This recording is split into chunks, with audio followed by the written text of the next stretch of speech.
My quartz crystals never empty. Duppy no knots that fret me. Bitter like root tea. I'll use whatever works like Bruce Lee. You only need a little like 2C. Baby had a biggie, it was juicy. I like it really weird like kooky. I switch my salad every year, it's a new me. You thought you knew me, let me introduce me.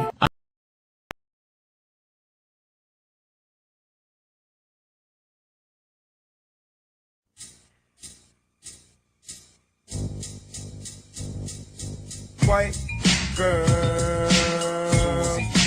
going through my mind. Sarah Jackson and Julie too. White girl, Julie Jackson and Sharon, help me unwind. The more I see, the more I do. Don't tell Minister Farrakhan, that's right, he don't wanna know what's going on. Cause white girls won't go.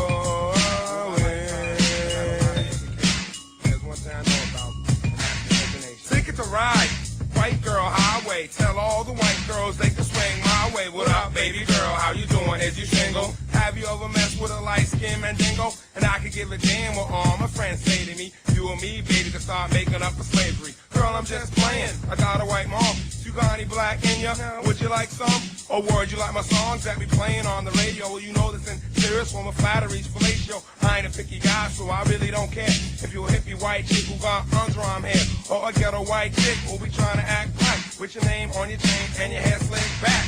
You could be from anywhere, Maine down to Malibu, from the trailer park all the way to Park Avenue. See me with a black girl, you got the wrong man, or it might have just been a white girl with a tan. And sisters don't get mad cause I'm out banging white chicks, cause we all look the same when we turn up the light switch. See, back in the day I was getting no play, then I went the white girl way like OJ. You can call me Dave, but I'm sorry OJ, cause I got my white girl and everything is okay. White girl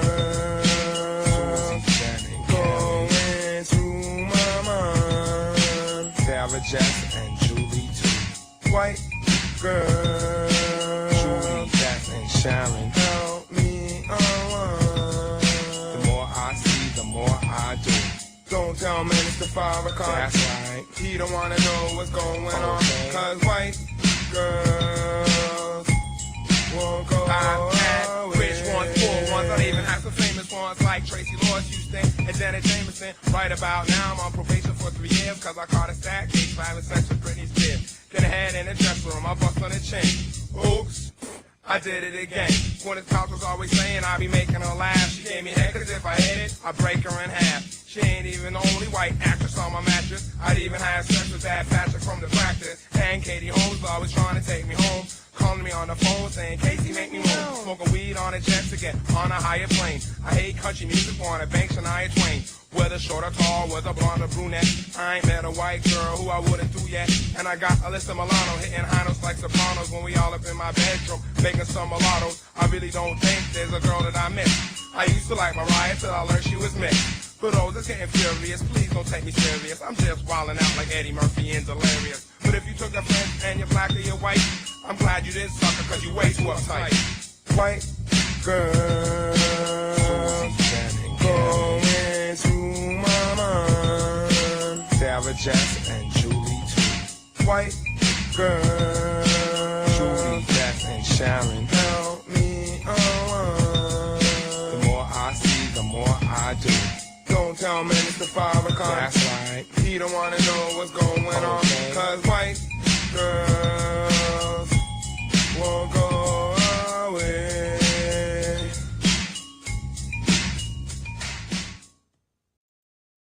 Yo.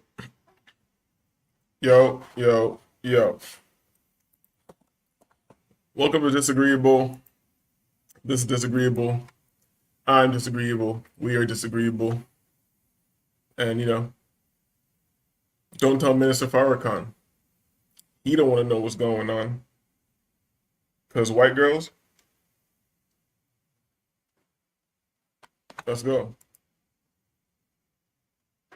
We're taking it easy right now. We'll see if somebody pulls up. I'm going to take my time. I'm going to take my time. Where should we go with it? Where should we go with it, guys? 'Cause I have the subject matter, but I feel like Wavy has the passion right now. Pause. And I'm rolling a split. I want to start burning this before I start talking about this shit. See where homie's at. Whatever, this nigga will show up. Boom, the man of the hour. What up? What up? What up? What up? What's up? Youthful Wave. How are you, sir? Youthful Wave.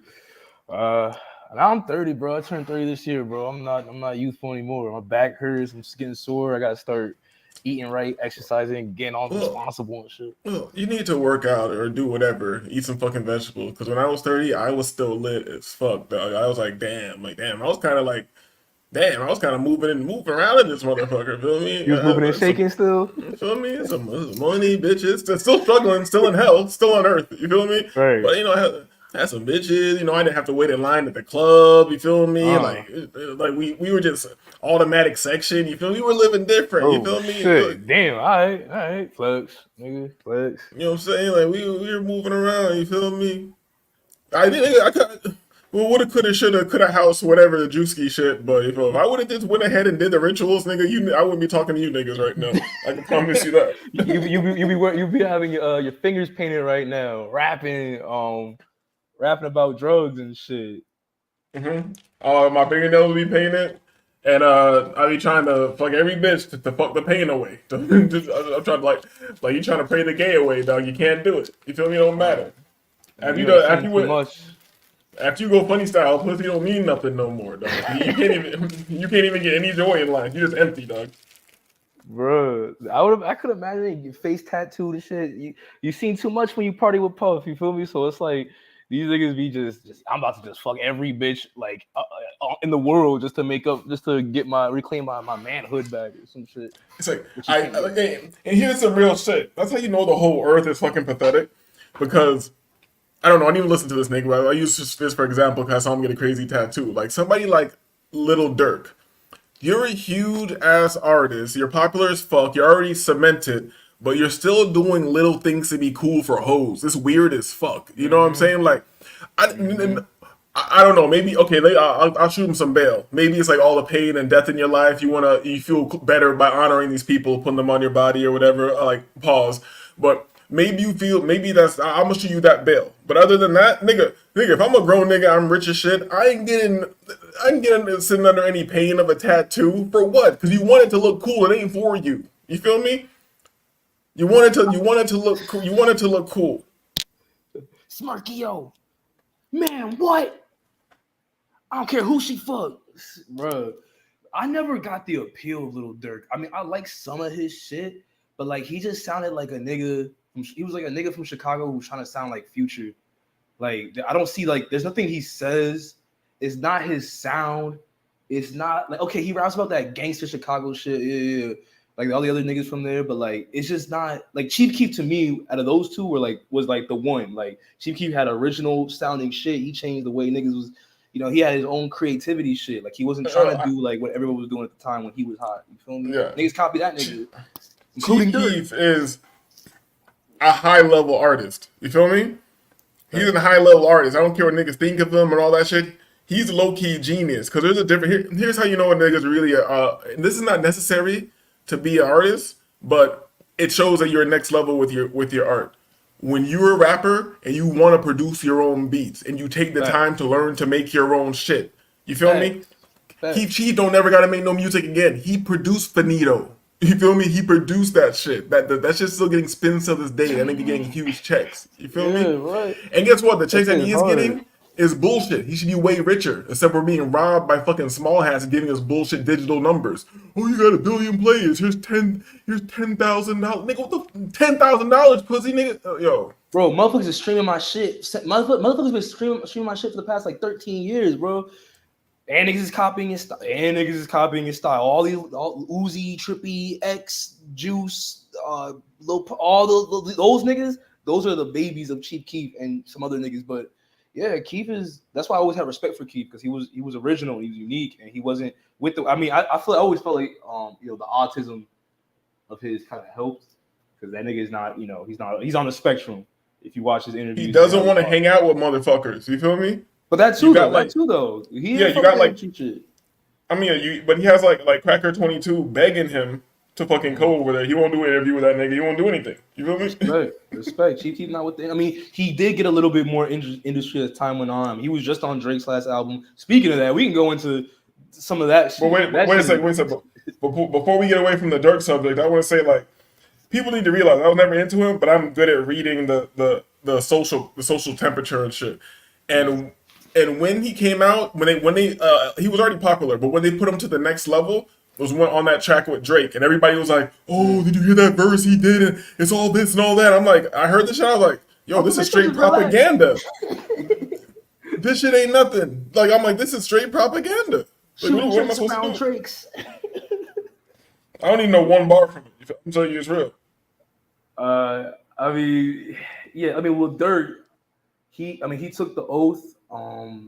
He went up to that level. They put him with Dej Loaf, try to get him with the lady. He started making that simp gangster, that thug love type music for the hoes. So they marketed him pretty well up until this point.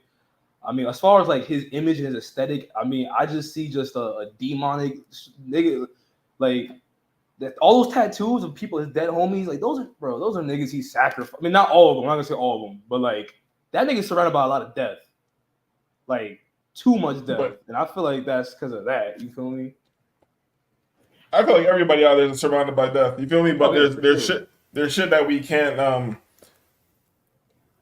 there's shit that you can't quantify, and it's certain shit that it's like it's early in the show, but we're already gonna go left field with it. I feel like a lot of evil is like either straight up protected by systems or protected by the energy of evil. Because you realize like they say the good die young. I guess some grimy niggas live a long time. Yeah, they do. And you ever see the niggas do the wildest shit? Yeah, they get in trouble, but they seem to get away with the wildest shit. You know what I'm saying? Right. Yeah. Bad boy. Yeah. I mean, we live in a demonic world, bro. Like that's just what it is. We live in an evil. Or listen, this realm has been co-opted by evil for so long and so powerful that that's how you get this. And I agree with you. Like, yeah, you gotta do evil to get ahead in this world, bro. On a higher level, like you could do little street shit and like, oh, I'm not, it's a victim of crime type shit. But like when you want to get up there, yeah, you gotta spill blood. And niggas like Lil Durk, and there's constant niggas around him getting shot and killed, and he just keeps getting famous and more richer. He got bitches and money and shit like that, doing songs with all these niggas.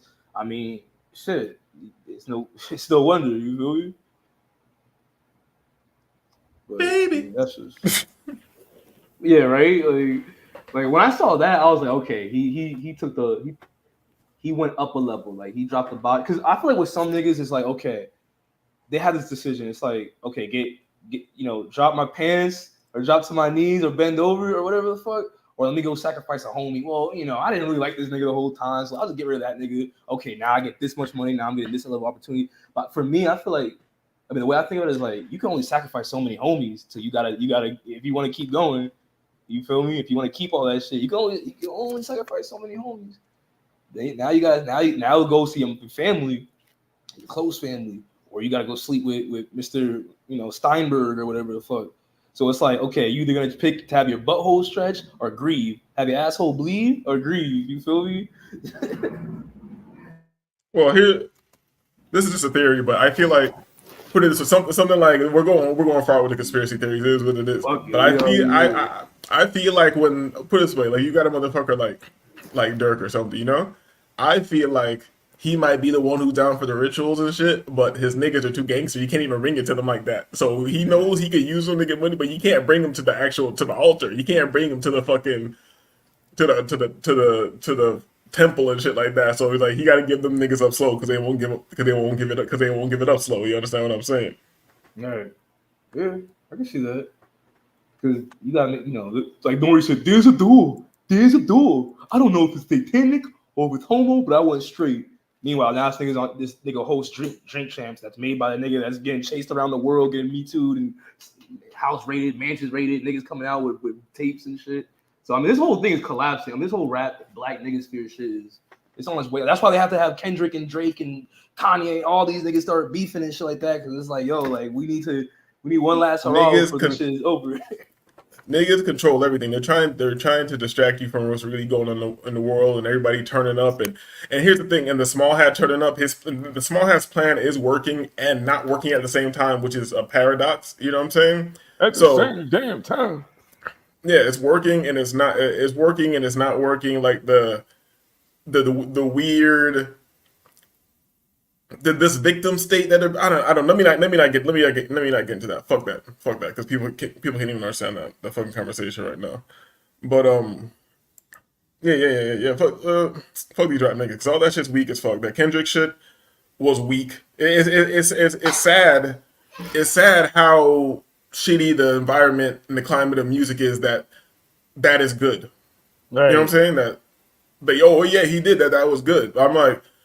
Oh, niggas don't even come from a diss track. This nigga singing to the nigga and I don't like when you say nigga and all this shit, nigga. That's some faggot nigga. And then we gonna start it off here and how you're talking to nigga. It's like you do starting off an Eminem track, nigga. No, we don't need hooks. We don't need that. When you start off a diss track, it's nigga, fuck you, you're a pussy, suck my dick, and then we just go crazy. You bitch, you fat motherfucker. Yeah, buddy. West Side for life. Yeah, bro. I mean, this is because these are pop rappers, bro. This is not underground, dusty warehouse battle rap niggas, bro. These are rich pop rappers, bro. Like they're not. This is just corporate. This is like multi-level marketing right here on so many. But more than multi-level marketing. But it's 100% propaganda. Let me just put it this way. I feel like this shit is so controlled and contrived that this nigga went at this nigga, and then they told like Kendrick did his disses, and they told him like, all right, put this one out. It's good enough for you not to lose face, but this is beatable. It's beatable. Right. It's good enough for you not to. So put that out. We're gonna keep going back and forth and shit. Because here's something I know about being an MC, as being a lyricist myself. When you're nice with your lexicon, when you're nice with how you speak, you can kill a nigga. And not just kill. And I mean, here's how you know niggas are full of shit. Because when you nice with how you speak, I'm not even talking about just rapping. Like in an argument, I can break somebody down and have them feeling like just being nice with how you compose your words and put them together. Now, when it comes to rapping and layering shit and then really talking to a nigga's soul and reaching into the ethers and shit like that, it gets to a whole different level. And it's not difficult when you're nice with it. It's not difficult. Like when you really got that shit in your soul, you think turn on a fucking beat. You just walk in there and then fucking whoever takes over, Jesus or Satan, whoever's taking the wheel, one of them take the wheel and then somebody die. Yeah. Somebody die after that. You feel me? You expect Jesus to drive you home and he drive you into a tree. You feel me? That's how it goes. Like this shit is trash. This shit is trash, man. Like I can't get excited about this shit at all. It's like I get you, bro. This shit is like it's distractions, it's marketing. I mean, like this is like they know how to get the nigga sphere like riled up with this rap shit. So it's like okay, it's watch, rinse, repeat. But meanwhile, you know, niggas is broke. Niggas, bitches is leaving them. Niggas is getting cheated on. You feel me? Like niggas is getting married to bitches that give them hell. Niggas is getting, bro. Like niggas cars getting. It's bad out here, bro. Just on so many different levels, and niggas want to, you know, niggas want to worry about like this bullshit. But I get it. And I wanted to add something here too. Damn, this just been dead forever. Take this back to like when Rick Ross first got popping, and when all these niggas got popping, and who they had around them. Hip hop was already dead at that point because they were imitating what hip hop was. They were making fake crews. Oh, we all come together. We're homies. We right. You don't see these niggas around each other nowadays and shit. Because when a nigga was really rhyming and had a crew and shit like that, here's how you know it's full of shit and it's all contrived. It's all theater. Because back in the day, a nigga would have killed you with 2 verses. Then he would have said, you a pussy. Let my little niggas ride on you. Then it would have been like 7 niggas just fucking stepping on your head. And why not? It's a diss track. It's not going on the streaming services, and it helps your artist get popping. It gets you more money. So why when they do this is just that's you know it's all bullshit. Like you just know this shit is all contrived bullshit. And because I just thought of that right now because I don't pay attention to this commercial shit. But now I think about it, these niggas don't have friends. They don't have crews, nothing. That's how you know you're a weirdo. You don't got no fucking. And here you're an extrovert with no friends. That's the fucked up part. You're an extrovert with no. You want friends. But niggas can't even fuck with you because you such a hoe ass motherfucker that they caught you doing the rituals or a nigga bring a bitch around and you can get every bitch in the world but you want to fuck your homie's girl and shit like that because you got the power because you a hoe nigga and you did the rituals and nothing makes you feel like a man so you gotta fuck your homie's girl and shit like that. Like that's why no niggas can ever be around you niggas You gotta keep security around 24/7. Because if the security ever go to the bathroom, niggas are throwing you in all types of figure fours and cross-face cripplers and all types of shit. You feel me? You niggas ain't free. Kendrick, that's why I really can't get excited about this shit because I never liked Ross. Even though I can say he makes good music, I just don't like it because I guess I could. Florida. Yeah, he's from Florida, but here's the thing. For one, I'm Jamaican. Two, I was actually in the streets. I don't give a fuck what the excuse is. You can't be a motherfucking CO. You can't be that shit. Talking all this shit. And I know if you the want to be real smart, Noriega. He owed me like 10 favors. yeah, he said that shit. But here's the truth.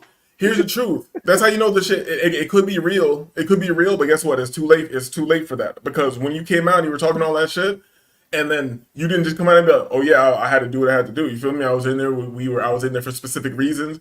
No, 50 came out and said, the truth is much more sinister, or whatever the fuck.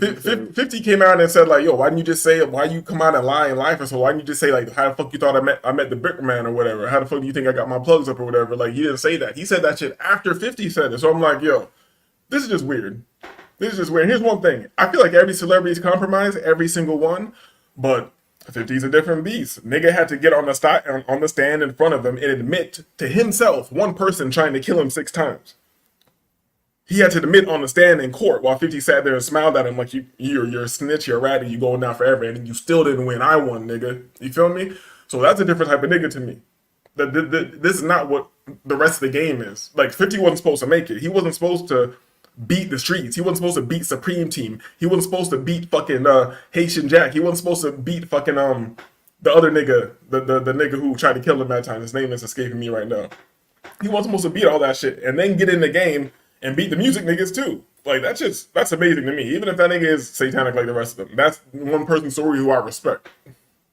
Every time I roll up, niggas holler hold up, then I tell him slow up. He got hit like I got hit, but he ain't fucking breathing. Yo, 50. You need that mixtape. You need that mixtape era. If you don't know that shit, you don't know.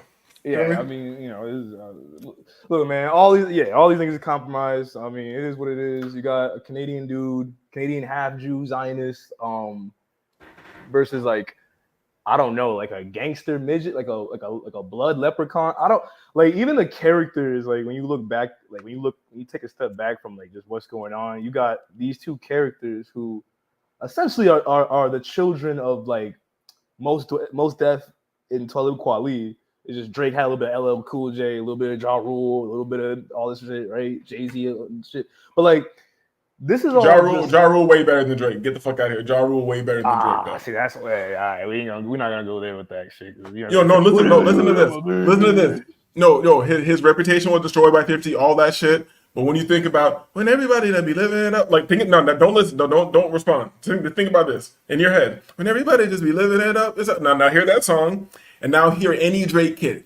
I don't want to be out in the head like now we champ like we won a championship or whatever. Like in my mind, like that doesn't get me lit again. You feel me? It's like during that time it was, and I can't deny it. During that time when his shit drops, and I don't know if it has to do with the propaganda or whatever, but it sounds good. You know what I'm saying? But that shit don't put you. You don't want to go to the fucking club and hear old Drake songs. I mean, name them. You don't even niggas don't even want to hear Hotline Bling. You don't even want to hear the. Oh yeah, not that. But I mean, look, I feel. Don't skip that. Don't skip that. All right, you really want to do this? You really want to do this? Yeah. All right, so what old Drake songs I would want to hear in the club, or what old Drake songs they play in the club? Because I don't go to clubs, so I wouldn't necessarily know. But I do know that Drake is in, like, he makes that type of music, club music for whatever's recent. So I'm sure bend that ass for Drake, now bend that ass for me. Like I'm sure that's going off in the club. Hoes turn up. I'm sure whatever. Wait. You just mentioned the brand new shit that came out. Yeah. I'm talking. So you want me to name old Drake songs to that would. Nigga, I can name Montel Jordan right now. I can go to the club. We're gonna play. This is how we do it. You know what I'm saying? I got you. Start from the bottom. You feel me? Fucking what else? Controller. I mean, shit. How long do you got?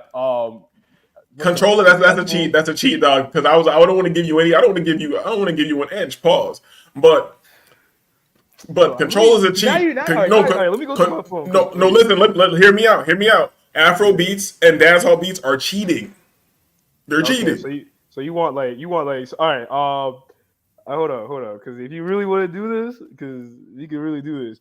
Nigga, are you telling me that niggas you wouldn't want to hear fucking back to back? You wouldn't want to hear fucking Hell, got the drink and me going back to back? That's like club shit right there. Like, you know what I mean? nah. I was put it this way, I'll give him. I'd rather hear this one in the club than that. I'd rather hear like, was he on the remix of "Work with Rihanna"? That was his song, like not his song, but he was on the original. That's the original song. We can have a face to face. Oh yeah, that too. Yeah, like because here's the thing, like, I'm not a makes hater. club music, I'm really bro. trying. I'm really trying to put myself into the mode. If I'm in there, some drinks, like what would I accept hearing? It wouldn't be corny to me. That might be able to slide in there, but it's really Rihanna making it happen because you want to see the chicks turn around and hit a work. You that's what you want. That's what you want to see. Bro. Like here's the thing, you gotta hear.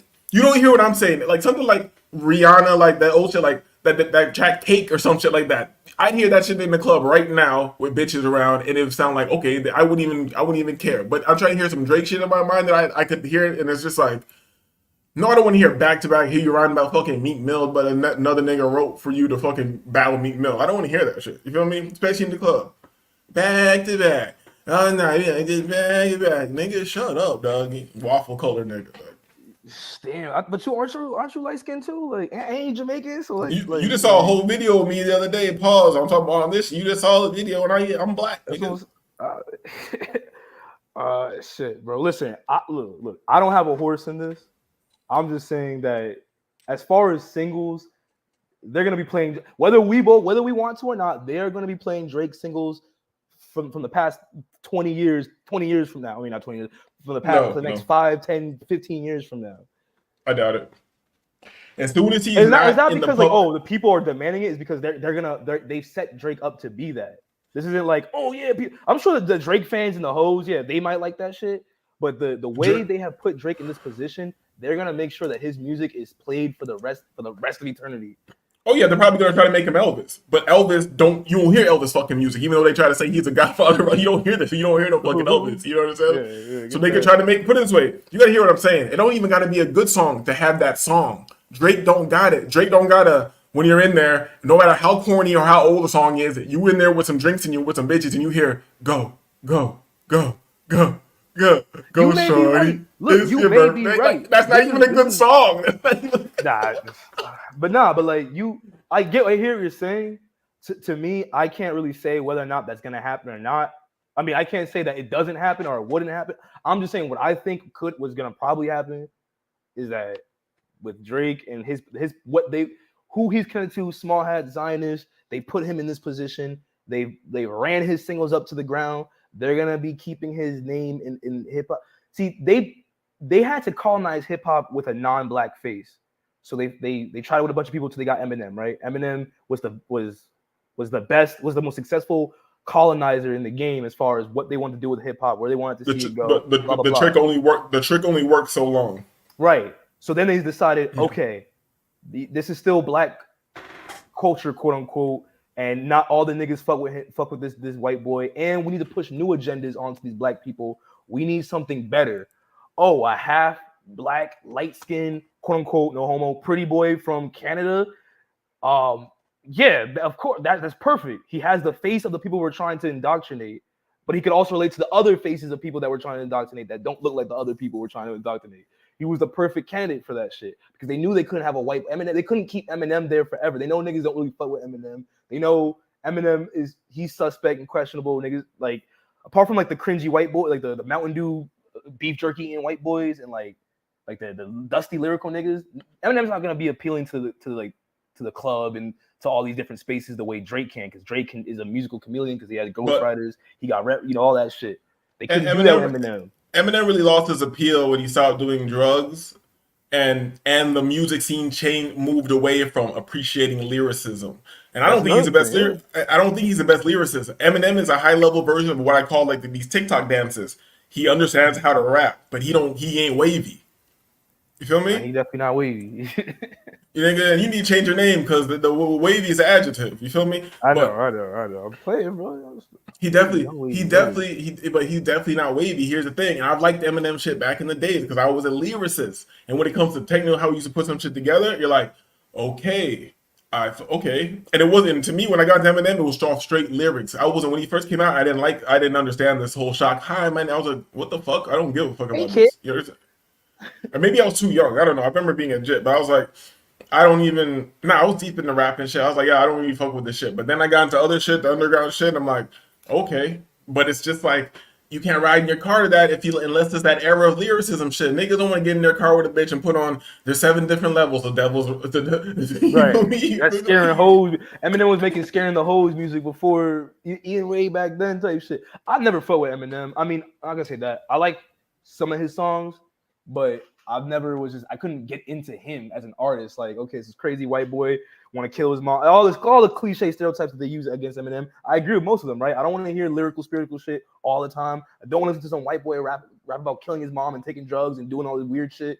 What about And that's Superman? why What about Superman? I do fuck with that. What? Bitch, I do know one thing though. Bitches, they come on. What nigga? That's like any nigga that been through that type of shit. That's the song that they can fuck with. Like, yo, I don't fuck with the white boy, but yo, bitches, they come, they go. Monday through Sunday, Saturday, all that shit. Yeah, we know. No, like first thing she said, I'm not phased. I hang around big stars all day. Oh, then they can see that. Like, see, he had a. It's not wavy, but he was still talking about his life in a way. You know what I'm saying? It was still. Yeah, it was on. Here's the thing. It was honest. It was honest on a level. That's it. Niggas will relate to honesty even if it's not our type of honesty. But you know, Eminem gets deep in shit when it comes to like your dad being Major Marshall Mathers and all that fucking Right, the, yeah. the Eminem the 33 and he was an 33. occultist and his mom saying it was a cult. Like I'm like, come on, man. There's no coincidence that everybody ends up beating some occult shit. Whose son just died today? No, somebody who just started cracking a lot. Whose fucking son? I talked to earlier and I was like, oh, another fucking sacrifice. Like I don't know. Francis Ngannou. Like, like his son, like your son just died. I don't know, like, nigga. I know things happen in life, but think about who you know personally. How many people do you know who their children died? That's rare. You feel me? Right after a motherfucker just had a fight like a month, like 2 months ago or some shit. His biggest check ever. Right. So it's like if somebody at your job just got a promotion and then all of a sudden somebody, his son died and shit like that. But no, here's how I look at the music industry and how I try to relate it to people who aren't on that level. I'd be like this. I'd be like, yo, imagine the music industry. Oh, this is Hollywood shit. Is one big job, one big company, right? Everybody works there, and you're like new to the shit. You don't know what's going on. You never did anything. You're green as fuck, and then you start seeing everyone that you work with. Just coincidentally, this person, the janitor's son died. He got a promotion. The CEO, his mom just died. Now he just got a promotion. Like the people that got promotions, they fucking family be dying, or the niggas you see niggas start walking funny, limping out the president's office and shit like that. Like you're like, like what the fuck is this? Like and they all act like it's normal. Meanwhile, you looking at it like, yo, you all have people that died since you started working here and shit. But yeah, I mean, come on, we know what it is, bro. It's so obvious. Even like how many real crazy tragedies there are with people on that level. Like a group, you can look at celebrities like people you know because that's a small group of people who are in a certain profession and you have knowledge of them, just like the people around you. There shouldn't be that high concentration of trans kids. There shouldn't be that high concentration of everybody's kids. So you straight, but all your kids are gay. All your kids are gay now, so you're not giving them up. You feel me? There shouldn't be this high concentration. Like you don't like motherfuckers. Unless you're some super liberal weirdos plot, you're not gonna go and see no fucking transitioning kids. You're not gonna go see none of this shit. You're walking in the streets, even in Miami. I put it this way. I can't even say like I'm pretty sure I do see a gay nigga every day, but I don't see like an obviously gay nigga every day, and I'm in Miami. You feel me? You don't see a nigga just walking around in a skirt. It's like, oh, A nigga doing cartwheels to the corner store. No, I don't see a nigga. I don't open the elevator. Open a nigga does a backhand spring out that shit full split. I'm like, nigga, no. I'm like, yo. And then the nigga get back on the elevator. Ooh, wrong floor. I'm like, nigga, you just. Well, I mean, because Hollywood has its own culture. It's a cult. It has its own culture in which is what they do and how their lifestyle is, and they're also trying to push it onto people and normalize it. Some things they push that get that people adapt and like I don't. They've been trying to push this dress thing for so long. I get it's a humiliation ritual and the person that does it, but they're also trying to normalize the gender bending Baphomet shit. But like I just can't see niggas just rocking dresses and skirts. I know there are niggas that do. I'm sure. I don't know any personally, but I'm sure that there are. But it's just like they got niggas with skinny jeans. They got cocky when they got niggas in skinny jeans and wearing pink and you know all this other shit. But like they really pushing the skirt thing. I'm just like, yo, like when are y'all gonna give it up? Like niggas is not gonna yo man, I thought the skirt shit was whack, but like I'm not gonna lie, bro, this shit kind of fly. Like you're not gonna hear that. They did it with skinny jeans. They're trying to do it with the nails too. I mean, but they got a lot of niggas to throw it on, man. They got Pusha T to put it on. They got the nigga from Griselda to put on like the skirt joint. They got mad like these niggas don't have. I don't know. That's why we gotta draw a line, dog. Like nigga, oh, I'm gangster. I made a soul some work. I shot a nigga. That shit goes all out the window. I don't give a fuck if you come shoot me right now. Okay, nigga. Soon as you shoot me, I'm like whatever, fag. Before I die, I'm gonna call you a fucking dick in the booty ass nigga. You got me. I can't believe a faggot killed me. This shit's wild. No, don't save me. I can't let niggas know this dick in the booty nigga shot me. Let me bleed out. Let me ask you this. What do you think? Since we're on this Hollywood shit before we get into this other shit, what do you think about that? Have you seen Jim Brewer recently speaking up on Dave Chappelle? Yeah. He did like some interview. He was talking about how Dave was changing. He started acting weird and he dipped to Africa and shit. Yeah, but he said he really don't think it's him and shit because he said. Right, but did you watch the whole thing where he says like Dave came and he told him he was visited by and he's like, oh yeah. He said, oh those people. Like he was talking. Oh yeah, like I know who he was talking about and they blew it. No, he didn't. He told him the name. Jim Brewer just not saying the names, but I've heard other people say that. I've heard other people say the names. You feel me? And the story's so crazy from that I heard back in the days. It was like, damn, that's wild, but I believe it. But that's wild as fuck. But now that this guy's saying this now in the modern day, like Dave was like, oh, you believe me, right? And he was like, fucking wild. I'm like, this shit makes sense to me because he said like, because what Dave Chappelle originally said back in the days, right? It makes my skin crawl thinking about it. He said like he woke up in his crib and fucking, who was it? He said Oprah was in his house, Obama, and it was Oprah, Obama, and was it Bill Cosby? It might have been. I'm not sure about but it was like. Niggas like that. It was definitely Oprah, definitely Obama, and somebody else. P. Diddy was in there and shit. No, but they woke up in it like on some real movie shit. Like what's up? Oh, you're finally waking up. Like standing by your bed type shit. Oh, you're very tired. You're finally oh, don't worry, your wife, your wife and shit is straight. Like nobody's here, or maybe some wilder shit. They got them on the drugs already, and they're still asleep. We've sedated them. We need to have a conversation. Do you want some of the You want some of the red wine out of the fridge? You want to relax a little bit? I know you have red wine here, and I know you have this here. Oh, what? Oh, I know you have like an extra bag of weed hidden by the dog food in here in the back of the pantry. You know what I'm saying? Niggas saying this, and then come on, dog. Think about how that would hit you if that movie shit hit you for real on that. Look, it's easy to be like, oh, that's crazy, but think about waking up. And think about say we're talking crazy about Drake right now, and nigga, you wake up tomorrow, this nigga's in your room like, oh, what's up, pussy? What's going on, man? I heard you talking shit, man. Oh yeah, he using his real voice too. Yeah, man. It hurt me, man. He's sitting on your bed like a bitch, like at the edge of your bed and shit like that. Like, yeah, man. I don't appreciate that shit. He's just like, what the fuck? That'd be fucking terrifying, nigga. I wake up and Drake is on my floor laying on his stomach with his feet in the air, dog. And nigga like, oh hey, you're finally up, bro. I'm like, oh. Yeah, man. I didn't like how you were talking about me on the live stream, and yeah, fam, I'm just gonna have to get rid of you, man. You know. So yeah, it's my homie right here. He has the fucking laser Men in Black fucking laser beam shit in your eye. I mean, but here's the thing though, when these niggas know what they sign up for, like. It's not like, I mean, they probably don't know how far it can go, but as they're doing it, as they get initiated and as they go up the steps, they see more and more. It's like you can't be surprised when shit like that happens when you go up that ladder. You feel me? That's why it's better to be disagreeable. You feel me? Because put it this way, how do I put it? You're not gonna get me tricked up in some shit. Like put it this way, if I'm intelligent and I know 100% for a fact right now, if I wasn't so disgusted by people, I could start a cult easy. I could get people to give me all your worldly possessions, bring your wife around me, let her smash, and then one day you're gonna put me in jail to say I was doing all types of crazy shit. But I can do this easily. And this is me as a regular human, and I don't think I'm the most. I might be above average intelligence, whatever. Maybe I don't know. I could be a full-on dummy, but I'm just using this example. So if I can manipulate motherfuckers, you think somebody who was outside of time and was here since the beginning of time, or some fucking entity or spirit or energy that can manipulate you for some shit? Think you're not gonna get in further than you think you're gonna get into it? You feel me? That's like getting a nigga in a gang. You feel me? We're not gonna shoot anybody. Before you know it, you're shooting niggas every weekend. What Future say? I told myself I would never end up robbing nobody, and ended up doing it or some shit like that. But that's the thing. Like using the gang is a great analogy for it, because that's what it is. Like you get jumped. You have your reasons as to why you joined the gang. You get initiated, however way you get initiated. Let's say you get jumped in, right? And you already knew, like, just based off of your understanding of gangs, no matter how limited it is, you know what you're doing is wrong. You know you got to do, you know it's wrong. You know what you're doing is wrong. Blah blah blah. But you still decide to do it anyway.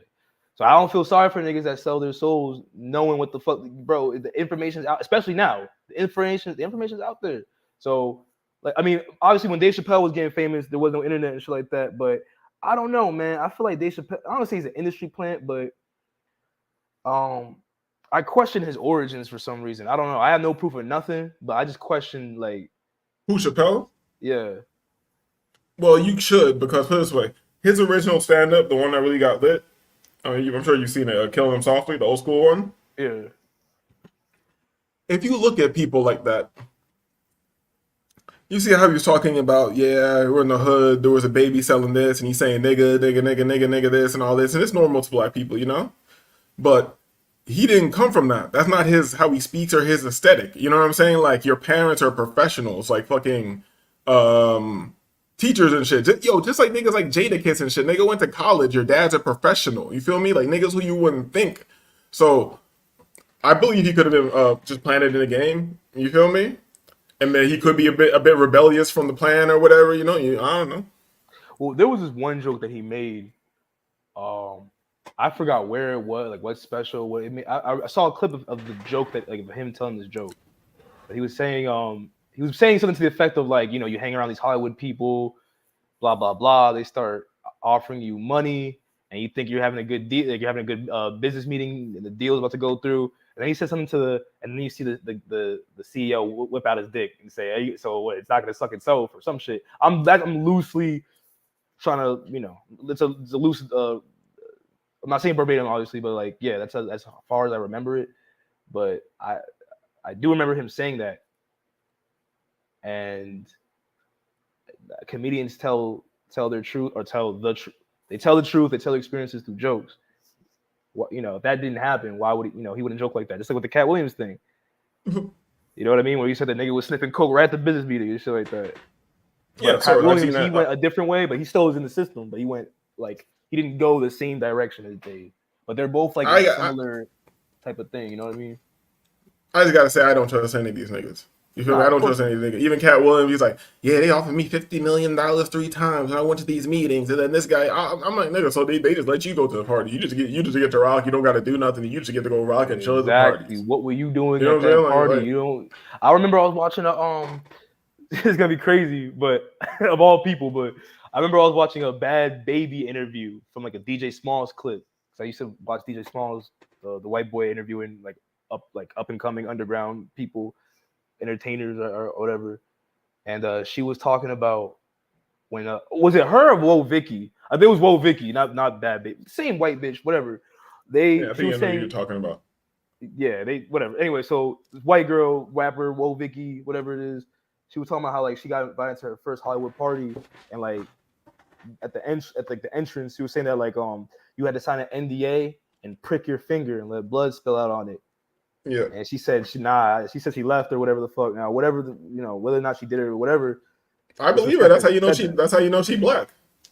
She's not black though. She is black. I mean, she said she was, like, part black. Oh, look, but I know who you're talking about, and for I like Woah Vicky. Let me just make that public. I like Woah Vicky. I think she's cute. I think she's cute, and I think she got a good spirit. She's 18, right? Or I don't know how old she is. Hey man, I'm tired of questioning this shit. Tell these hoes to put some clothes. We need under 18 uniforms. Yeah, feel like a little star. Some shit, Something, a sticker. a star, a marking, Sticker. or a tattoo of some kind. Like, bitch, I need to know. You need to be identified like right away because I've seen some of these POA these POA quote unquote infield videos, and these niggas be walking up to all sorts of young looking chicks, and I'm just like, that don't look like no grown woman, bro. Like, what you doing? But you know, whatever. Niggas is weird. People is weird. These hoes is hoes.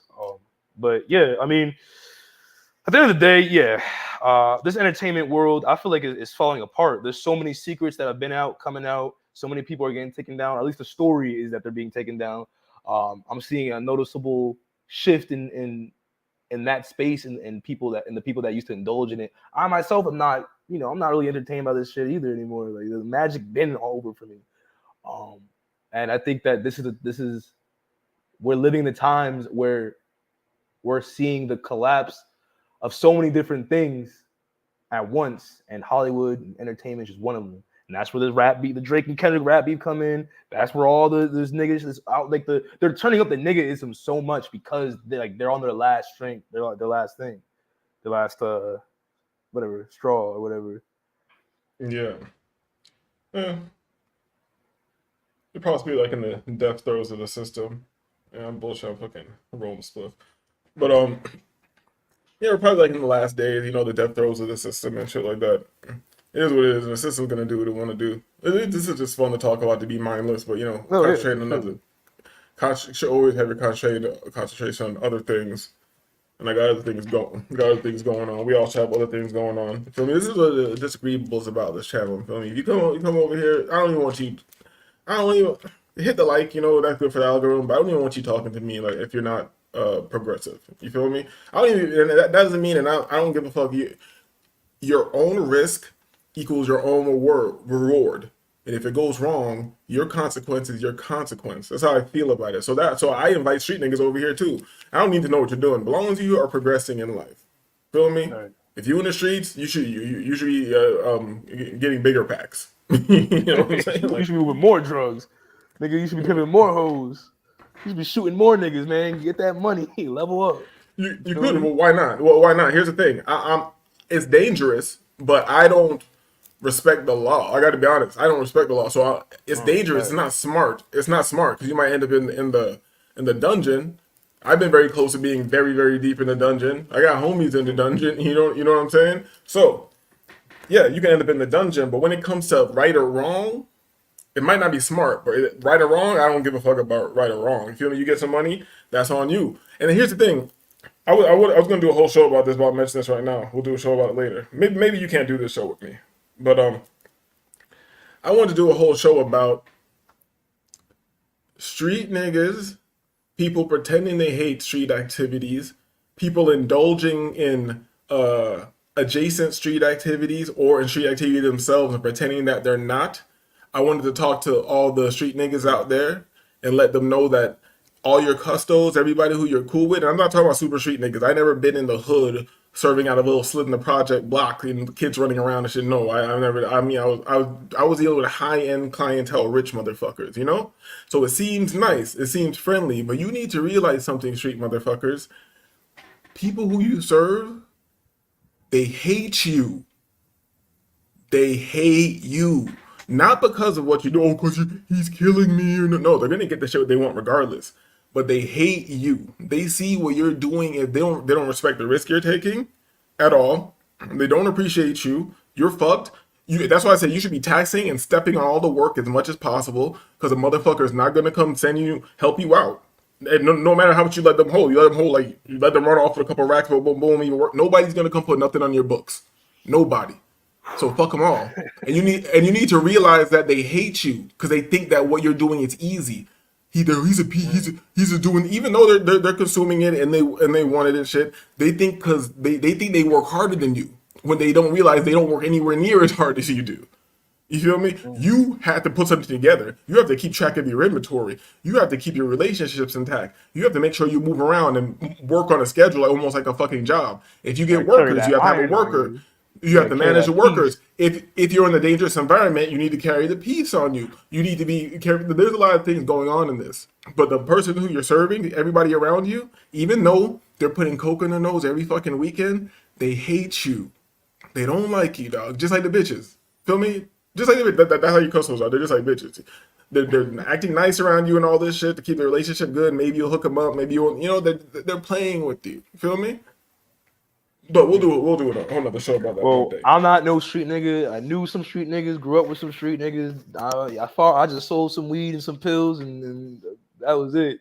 Did a couple little whatever. But like, I'm not, I can only just give my adjacent perspective on something like that. I don't know like the nitty gritty. But I always liked street shit. I always thought street shit was interesting from an adjacent perspective. No, first I would never glorify anything. I'm just like it's just my disposition. It's like people either have to be like, oh, fuck these people, these are pookies, these are this or that, or you're on this side. I'd be like, you motherfuckers who cry about like, oh, these guys who are hustling, they're making white people look bad, or they're not being progressive or whatever. You act like you care about criminality. You don't care about fucking criminality because you don't give a fuck about the people who are really destroying your life. You don't do shit about that. You're not online having fucking panels about these niggas. They're trying to expose them or even writing your congressman, you fucking square. You're not going anywhere. You're not doing shit. You're a fucking idiot. That's why I don't respect you fake ass niggas who are like, you guys are doing this, doing that. Or, okay, those guys are idiots. They're wrong. They don't know how to do anything, right? Okay, facts. I agree with you. What the fuck are you doing? How you gonna hate on Pookie? How you gonna hate on Pookie and then buy weed from Pookie? Facts. Facts. Bro, you over here mad Pookie fucking the neighborhood hoe that you want to fuck. Yeah, man, fuck that nigga, man. Man, I'm a hard worker. Meanwhile, you rolling up weed that you just bought from him and shit. You popping shit that you just, I mean, I'm not with all that Pookie hate, man. I fuck with Pookie, man. Like, keep him away from me. You know what I mean? They cool to, be around in small doses, but I'm not mad at Pookie, bro. The evilest people wear suits and ties and being the White House and corporate offices, bro. Those are the biggest gangsters to me. You feel me? Yeah, but that's who gets the most love. And I don't mind anything people want to do in life, but people know what it is. And if you're a square, you're moving in that direction. If you get to the highest levels, you're going there not to change it. You want to engage in those activities. That's why I don't give a fuck about you niggas. You know what I'm saying? You don't just want to get money. You want to be in position to have so-called power, to abuse it. You feel me? You just want to abuse power. So here's what it is. Because you want to get money, there's all types of ways to get money to not be a piece of shit. Like having a tow truck makes you a lot of money. But I would never be a tow truck driver because I think you're a bitch. I think you're enforcing bullshit policies. And that's like me being that's like me being a police officer. I couldn't do it because then I gotta go terrorize the people. That's the job. Terrorize the people. You're not protecting them. You are a policy enforcer. You enforce policies that protect rich people's money and assets. Unless the government tells you not to, like fucking San Francisco, so they can run you out of there, then get that prime real estate and all that shit, whatever the fuck they're trying to do. But other than that, it is what it is. Yeah, man, this world upside down, bro. All right, like, cause I was thinking about this earlier when I was actually working out, for the first time in a long time. I'm about to get I've been saving everybody, getting niggas' lives together, dog. Shout out to me, man. Man, see where he said, nigga. Say that. But no, on some real shit though. Grand Theft Auto is a way deeper game than most niggas give it credit for. Because niggas just look at it as like, oh yeah, I get to ride around, shoot people, and do all this cool shit, whatever it is. But like, the world is Grand Theft Auto. We're in a simulation that's demonic as fuck. That's hypersexual, hyper violent, drug degeneracy everywhere. There's corruption. There's dark humor. But here's the thing, I kind of like it. Like I'm no self-righteous nigga. I don't claim to be holier than thou. I don't claim to be gangster and demonic either. But like, in a weird way, bro, like I kind of like it to an extent. Like I like that. At least the time period we're living in now, where everything is like becoming more upfront and raw. Like the best way to describe it is like especially with like the internet. And I know the internet's the internet and it's bots and simulations and agents and propaganda. I get that, but like the real shit that goes on the internet, the things that people post of themselves, people are way more honest and upfront about saying how they really feel than back in the day, or at least in the form that we're used to versus now. Like for example, right? I'll relate to bitches because niggas love bitches, as you should. But the bitches prior to social media, bitches had this sisterhood where they kept niggas in the dark about what they really wanted and blah, blah, blah. You have to kind of find out the hard way. You have to learn about bitches the hard way, right? Like you have to get rejected, get dumped, get paid, get finessed, get cheated on, get lied to, all that shit to understand bitches, right? Unless you had like people who did all that for you, could teach you. But most niggas didn't grow up with that, especially these days. So with social media, the bitches are now telling you what it is now. They're not hiding it. They're telling you. And I get it. You can't always listen to what a bitch says, and I get that. But there are certain things and nuances that bitches are saying in their little TikToks and all that shit that I feel is the truth. And they're being honest because they don't have to lie anymore. And I like that. I'm not mad at hoes. You know what I mean? For what they want to do and what they say they want, and what they think they want, I'm not mad at that. Because at least you're telling me. At least you're telling me you're a hoe. I don't have to find out after I catch something or I found out you fuck my homie or whatever it is to know that you're a hoe. You're telling me you're a hoe. You have the whole uniform. You're embracing it. You show it on your social media. Cool. Now I know how to deal with you. It's not like back in the day where like the hoe would cover up and try to act all innocent and some goofy goober nigga was, oh, she's a good girl. And then she over here getting dick down by Pookie Ray and Tyrone and shit like that. So I like it. I like how raw this world is now. I like how dark it's getting. I know it's not, it's conflicting morally because I get like what I always say is like I try not to do what I don't want being done to me unless I have to. But for the most part, I like that this world's becoming Grand Theft Auto, where there's fucking skeezers walking the streets, there's niggas buying drugs. You feel me? All this because I want to get in on it to a certain level. I'm not willing to do all the crazy shit to get to that to another certain level, but I want to get in on this dark shit. I'm tired of like this fake good Christian wholesome society shit. You know what I mean? I don't know. It sounds I guess it can sound enticing, or maybe you can romanticize it in your head until you experience the true darkness. You know what I'm saying? So, but I have, bro. I've never told my life story on this shit like that. I've experienced shit that like made me be like, damn, this is fucked up. This is what I'm experiencing. This experience has changed my perception of what I thought shit was. And they weren't always bad. There weren't necessarily always bad experiences, but there were experiences that let me know that everything I've been told by my parents and by my teachers and my church and all this shit TV was a lie. And I'm glad it happened early because I adapted and I kind of understood. And I've always stayed out of trouble and I try to get my karma on the good side of things.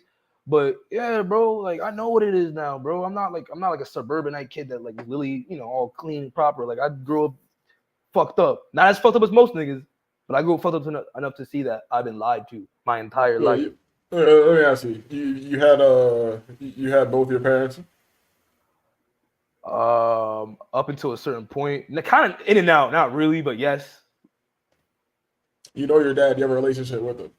I know him, don't have a relationship with him. Why? Could you just like fuck that nigga, or you just like what do you mean you know him, don't have a relationship with him? Yeah, it's fuck that nigga. My dad came into my life when I was 8 years old. Tried to do the family thing with my mom.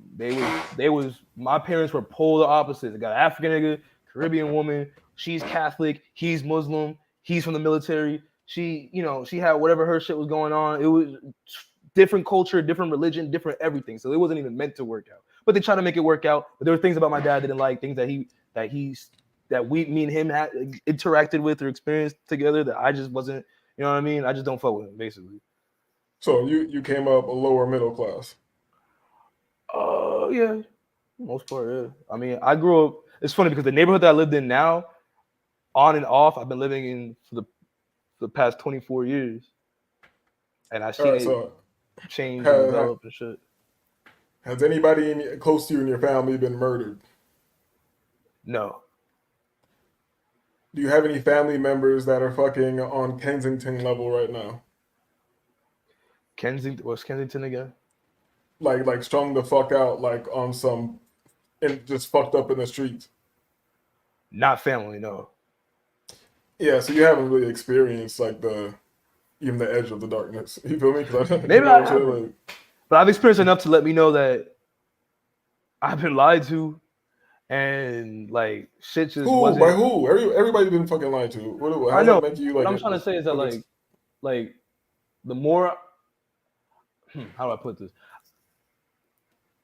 I've been close enough to know not close enough to experience all of it and to the degree that others have, but I've been close enough to see it. I don't have no family that's been murdered, but I know niggas that been murdered. I know niggas that I went to school that got there was a nigga, bro. One of my best friend's cousins got shot right across the street from my house. I didn't see it happen, but I saw the aftermath and shit like that. I know niggas that I know, bro. I come from a relatively good family myself, not economically, but like just on like just family shit. But the people that my friends and family, I mean, my friends and people that I've been around and grew up with and shit like that, that's a whole different story. You feel me? And like you had a shitty pops that gave you like no, not even fuck direction, not even a hint. He didn't even tell you like, oh, this is how you get money, or you should go to the military. It didn't tell you. Well, yeah, he did. That's not like he did. Yeah, like all that shit. I didn't listen, but the reason why that's not why I say fuck. That's not why I'm also fuck. It's you almost on white boy levels right now. No. It's not like that, bro. It's not like that. Because I don't want to get too personal, because I'm trying to ask like questions that are like reasonable to see, but like if it's not like way worse to the level of shit that I wouldn't want to bring up right now, then I don't even see. Like I'm not saying that you don't have a reason to. You know, just because you say fuck your dad don't mean he gotta be like a fucking like on some other like some crazy shit like that. It's just me and this nigga don't get along. We don't see eye to eye.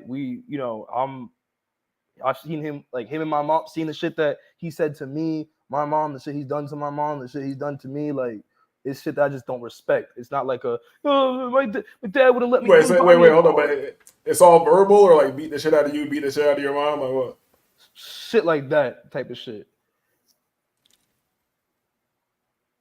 And not like so much beat the shit, but like physical type shit, yeah. Has your mom beat your ass? Has my mom beat my ass? Yeah. Of course. What?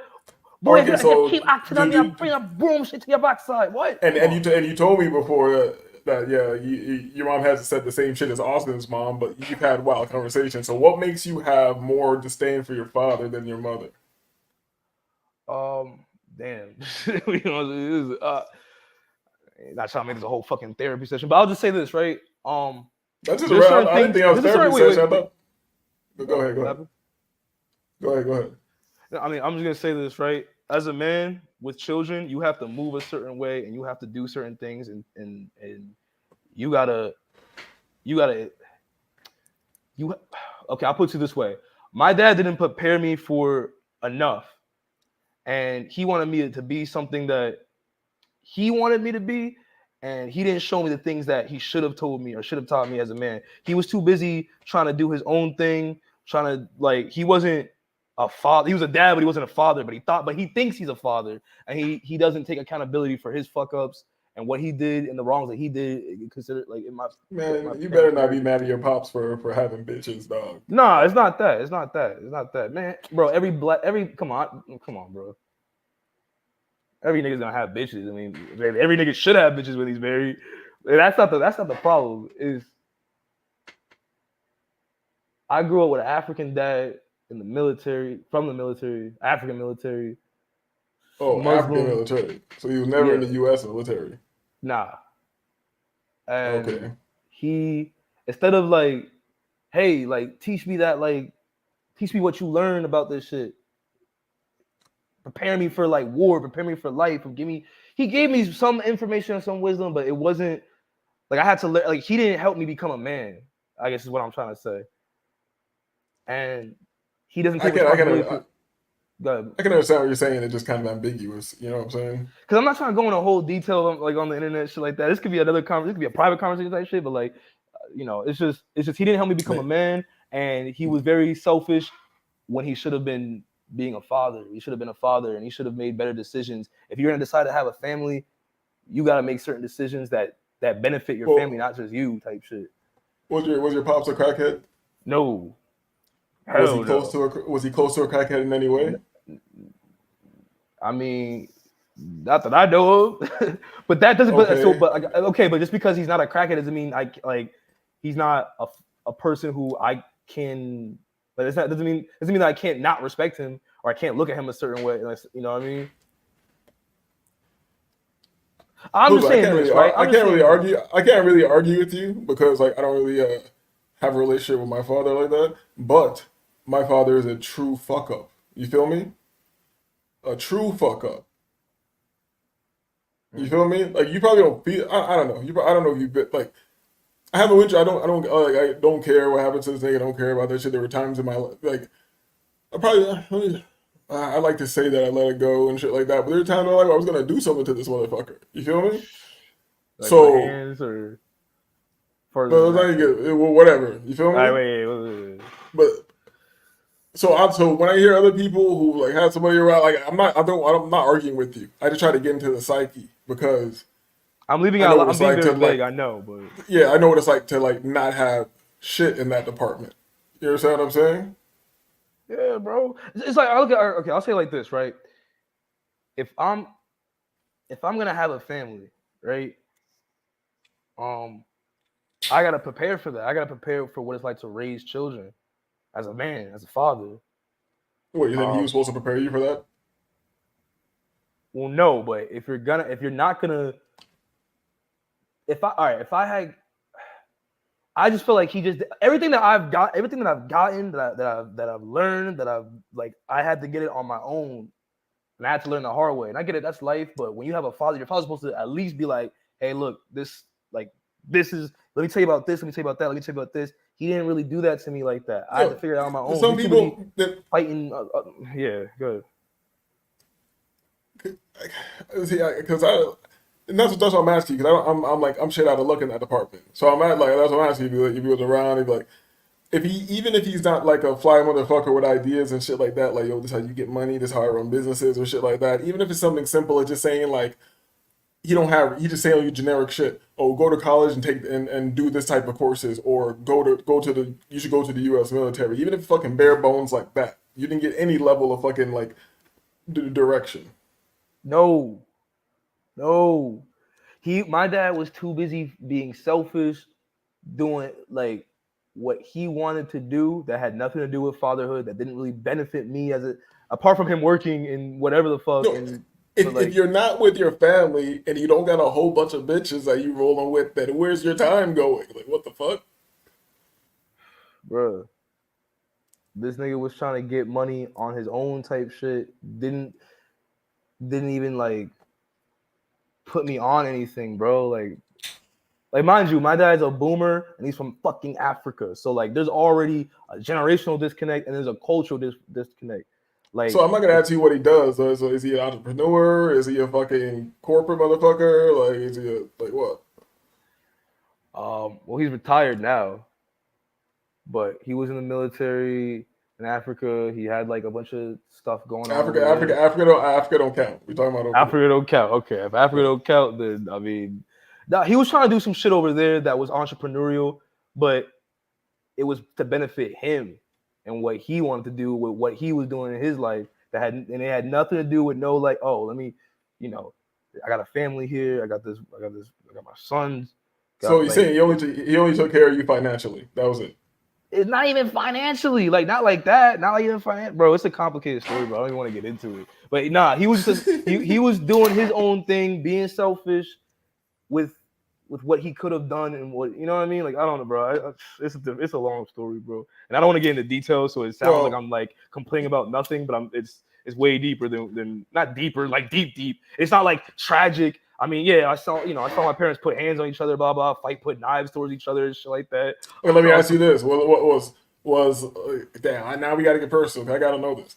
Was your dad a fucking tyrant, or were they antagonizing each other and fighting each other? Both. So he would come in and just in a bad mood and put his hands on your mom just for no reason. Sometimes he just turns up. He just like not for on some no Prince reason. Daddy shit. You feel me? Like, nah, not for no reason, shit. Cause my mom, she be turned up too. She was turned up on that nigga too. A lot of it was them. Okay, let me ask you this. Cause we got it. We black. You feel me? Did your mama run your daddy off?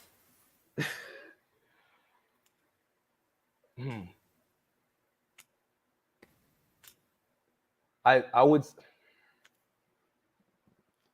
I know what it is, say bro. yes and no. I would say yes. I look at it like this. I don't blame her for not wanting to stay with him, and I don't blame him for not wanting to stay with her.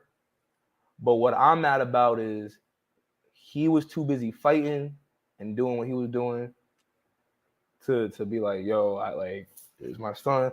Let me give him some knowledge. And he did give me some type of knowledge. It wasn't like he didn't say, but it wasn't enough to, it wasn't shit that like, that was, as it wasn't practical or applicable to my life growing up at that time period.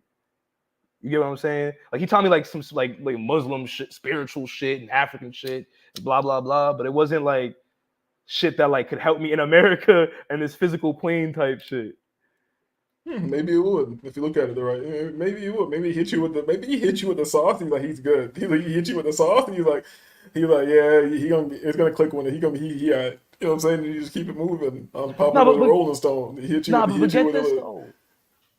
But get this though. He's mad at me for not being what he wants me to, what he wanted me to be, but he didn't put any work to make me be what he wanted me to be. You feel me?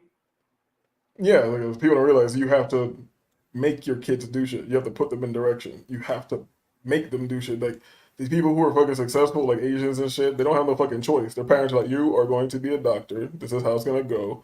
You are going to be an accountant, this and that. You feel me? And you're put on that path. And then they seem to like it. They hate it. It's super stressful, all that shit. But then at the end, you are a successful square. You know what I'm saying?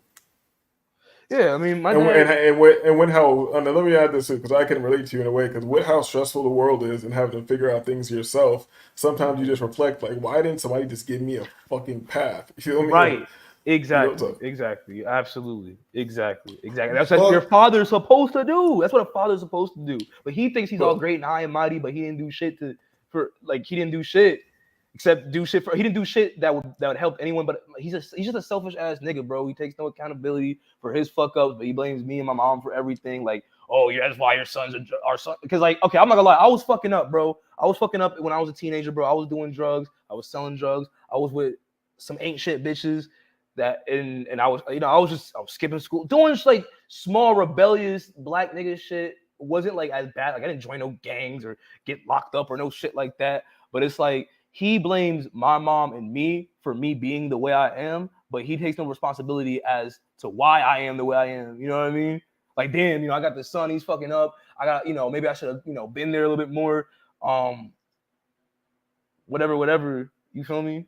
But then he's mad at me for not being what he wants me to be. But it's like, yo, nigga, you didn't put any work in me. Like Asian kids will at least like make their son take PN. And we had the money, enough of it. He didn't put me in nothing. Wait. We know we black and shit, dog. We don't get the piano via violin lessons, dog. I know. You feel me? But I was a musician and shit. Like, I had to learn something on my own. I had to learn about cars on my own. It's not because we got to get into nuance on this. We're going to pivot in a second because this is a good pivot. I'm gonna ask you a question to pivot. But let me ask you this. So, okay, now we got to get nuance with it. Did he care what kind of grades that you got?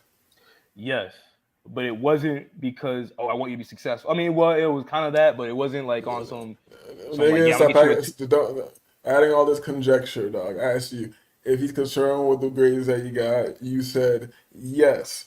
So, when you were slipping on something, did he tell you to like did he yell at you so to share you, or did he give you direction? Like, was there an option for a tutor on the table? Was there help for you, or was it just like, nah, you're fucking up, nigga?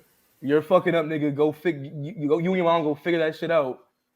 I'll go to the school conference meeting and shit like that, and like, look, bro. I'm asking just to get a no, mental, it wasn't like awesome. I was fucking up. Oh, let's go get our son a tutor type shit. It was like, oh, he's fucking up. Well, that's his fault. He's an idiot, like type shit.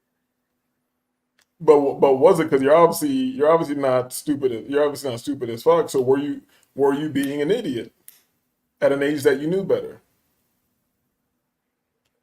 Yes and no. Like, I hated school, and I just didn't like school. I was good. I mean, I was good at certain things, wasn't good at others. But like, I was a decent student, but like, it wasn't like I was failing or nothing like that. But it wasn't good for him. It wasn't good enough for him. But he didn't offer any help to try to get me to be what he wanted me to be academically or whatever the fuck. Yeah, because here's the thing. Your pops is from Africa. So in my mind, I'm like, so when he sees you over here at a young age, fucking start getting into all this weird shit. Over in Africa, if somebody was that age getting into that weird shit, it's like they're done. They're fucking cooked. You know what I'm saying? He wanted his solution for all like my fuck ups was just send me to Africa. That was it. Like just send me to Africa. You know. See, you had the rich nigga option. You had the rich nigga. That's not a rich nigga option, bro. Yes, it is. Guess what? I know white boys who were fucking up. They got sent to Africa. But it what? Wait, what? Were they from Africa? Were they South African? Like what the fuck? Nope. All right, let me. Sorry, so I know. We're not comparing to no white people, bro. African. I'm telling you, you think I'm making it up? The nigga was sent to South Africa. Making it up, but I'm just saying it's not like that. Oh, we just have money to. We're not some coming to America shit. African parents do that type of shit. Like when like their children. So what? Are they gonna say? They said, "Oh, you're fucking up over here. I'm gonna send you there to the mud hut." Or are they gonna say, "Are you gonna be going to fucking school over there?" Not mud hut, nigga, but like I know that it's a discipline thing, and it's like if he sent you over there, would they be paying to enroll you in the school over there? No. So you just be out there and fucking picking up locusts and shit. Not picking up locusts, probably fucking working at a mosque or some shit, or living at a mosque or some religious shit. It'd be on some religious shit. It wouldn't be on we're gonna have you go to this African school, or we're gonna pay your school fees, but you need to get this like nah. It was okay. So but you know what? I can't even judge that because that was that guy's fucking his programming. He's like, this kid's fucking up, and this is what we do. You feel me? This is what we do. Yeah, I know motherfuckers who've been like Actually, no. That was a bad example. That was like I know motherfuckers who were sent to Jamaica, but I think that's just because their mom was lazy and shit. I mean, I send you back. I send you back to the islands. You keep acting up. Yeah, I know lazy. Well, I don't want to get into that. We're talking about wavy and shit, but I'm just trying to put it out there, dog. I know I'm leaving out details. I'm not. It sounds like I'm probably like on some other shit, but nah, it's not on some other shit, bro. You sound like you were bad, dog. Sound like you were bad. I was, but it's his fault. He didn't take accountability for it. He blamed me and my mom. I don't know. I think you might have just been bad. You feel me? You might have. But here's the thing. I wasn't even a bad kid. Like I wasn't on some fights in school, smoking weed in the bathroom. I mean, I did get caught smoking on school property, but it wasn't weed though. It was a fucking black and mild. But nah, like it wasn't on like no juvenile delinquent gangster. All this nigga needs to go to prison. Although my dad thought it was like that. It really wasn't like that. It was more so like, oh, okay, like I'd rather skip class, hang with bitches, skip school, smoke weed with my homies, stay out late, just to do those things. You know what I mean? Like I was into music and shit like that. I was rapping, sagging my pants and shit. Like but this way, like you have so pretty much you're first generation American, like I am. Because you weren't born over here, but you're American. Nah. Yeah, basically. So I guess you're kind of like whatever. But so your parents don't really have the framework for that shit. Exactly. My dad didn't know how to raise an American kid. He's a fucking asshole. Now, with all the information you had, if you were trying to do your best to raise a kid and you saw him fucking up, and you saw he wasn't a dumbass, because you could be dumb, but if you saw he wasn't a dumbass, I sit him down, I'd be like, yo, I know you think I'm just some old nigga talking shit, but I probably would never have to do this with my kid if I was actually in control, because I'd have this different relationship with him. But let's say I just had to sit him down like, yo, you probably think I'm some old ass nigga talking shit. I know we get pissed at each other sometimes, but you need to understand. You try to break it down to you like, I'm trying to make you understand that if you fuck up these years in your life, shit's gonna be grimy later. You feel me? Like if he just tries to make you understand and speak to you, like we probably might try to go down that road. They don't have no framework for that fucking shit, motherfucker. No. That's why at least put this way, if he was an academic or something, like if he was an African academic, he'd tell you exactly what to do with academic. Right. He wasn't. But as far as not that. Yeah, so it's just like I like. It was straight discipline, no direct, no guidance. It was all this. He was all discipline. That's all he knew was discipline. Military shit, African shit, Muslim shit. That was him. He didn't know how to raise an American child. Neither did my mom, but my mom was My mom was more Americanized than my dad, so she kind of got it. But my dad didn't, and that's where they fought. And then there was religion, and then all this other shit. Eventually they divorced or whatever it is, and I just don't respect my dad as a father and as a husband to my mom, not because of you didn't love me enough. It was like, no, nigga, you set me up for failure, but not setting me up for shit at all. So. But you blame me for being ain't shit. You feel me? It's like, bro, take accountability. It's funny. Me and my mom were talking about this Sunday. She called me up, not ruin my day, but like put me in a bad mood because you know how women gotta do that shit. I woke up, I'm like, yeah, I'm about to clean my room, start being productive. I'm trying to be on this no fap shit for May, whatever. And then my mom calls me, starts talking about something. We had a similar conversation, and I'm just like, yo, what the fuck? Like, why are you bringing up this nigga, bro? Like, oh, you gotta talk to your dad. My mom forgives him. I don't. You feel me? My mom was like, yo, you gotta talk, because they're cool now, I guess. I don't know. But like she tries to get me to talk to this nigga and forgive him. I'm like, no, mom, because as a man, when you don't have a proper father, you're gonna come out a little fucked up. And that's why I was a little fucked up. And that's why I put you through hell. But he don't want to take responsibility for that. But he blames us. It's a whole thing. I can use this as an opportunity as an opportunity to pivot, because you do say like, and I don't respect them because that's a husband to my mom or whatever. Like, so what do you think you would have came out better if you had a simp dad? Simp husband. I mean, I think all men are simps, and all husbands and fathers especially, but not so much like, I think if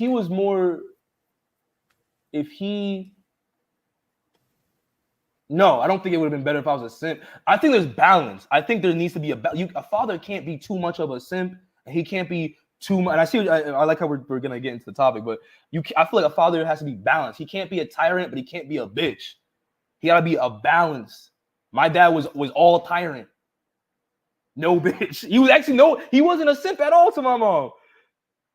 As far as I've seen their marriage, but like. He wasn't simp enough, but I don't think if he was a full simp that would have made I would have been a fucking Harvard graduate.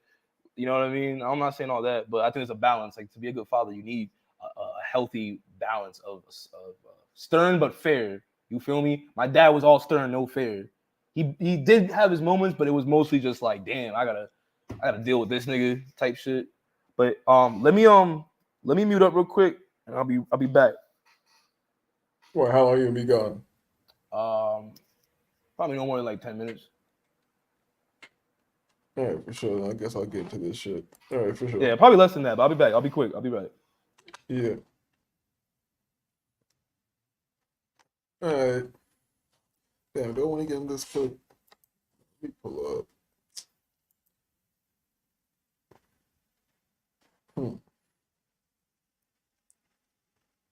Say some shit into the watch later, but some things are just corny.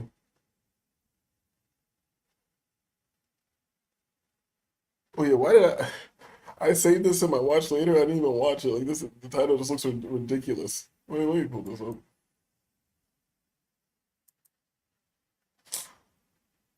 Oh, let me pull this up.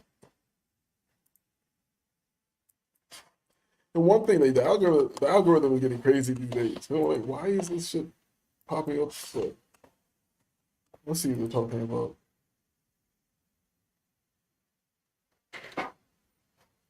Stop that screen. Present. Share. Boom. Exoticals United exposed. Her plan to undermine mixed creators using black women to speak over. Like, this is like, when this shit popped up in my recommend, I'm like, for one, why is the algorithm recommending me this? And what does this even mean? Exoticals United exposed. Her plan to undermine mixed creators using black women to speak over. Let's see what this is. Let's just start with EU for one, because, you know, she did the string with Carl. She really totally proved our point, because instead of going up there and talking about, you know, our talking points, or if we said something that was untrue, which she admitted that we didn't, we said the truth. We said, you don't work with us. You're only concerned about yourself and Carl. There is no teamwork here. So what is the point of a team? You don't, you know. And then she made a stream and she mocked it. And she's like, who gets mad because people don't help? It's just like, why are you saying you're on a team if you don't want to fucking help? You know, Because she's you omitting obviously the truth. Support golden content creators that like so makes people makes bitches have made their own gang and they call themselves golden. Obviously, the issue is you don't fucking help, and behind the Oh scenes shit. we had tried to work with you at one point in time, but you just want to come around and kind of mooch off the audience. Oh well, it's true.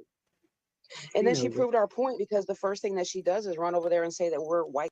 I'm wild. I thought this would be funny, but it's not funny. It's not funny. I forgot I had something in my fucking oven. I'm wilding. Hold on, let me do this. And I've been running this fucking thing the whole time. Let's run a commercial. I'll be right back. Let's run a commercial. Cool.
Yo.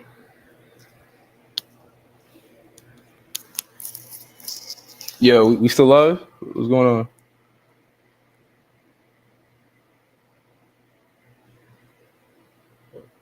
Oh shit. Yo.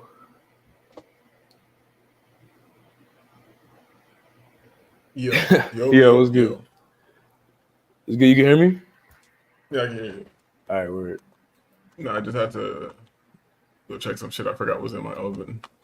Yeah, the show's still starting, so.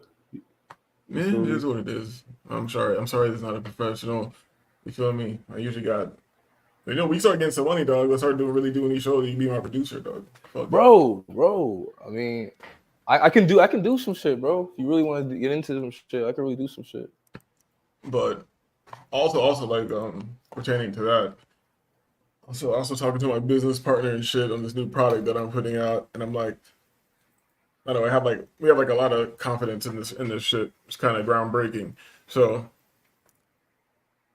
I'm considering running the socials for the product, and it's gonna be attached to our personalities in a way. So I might have to be like totally anonymous when it comes to this shit. You know what I'm saying? Like delete all my videos that show my face and all that shit. Oh shit. Oh, you don't want to get doxxed? You're going corporate? You going corporate?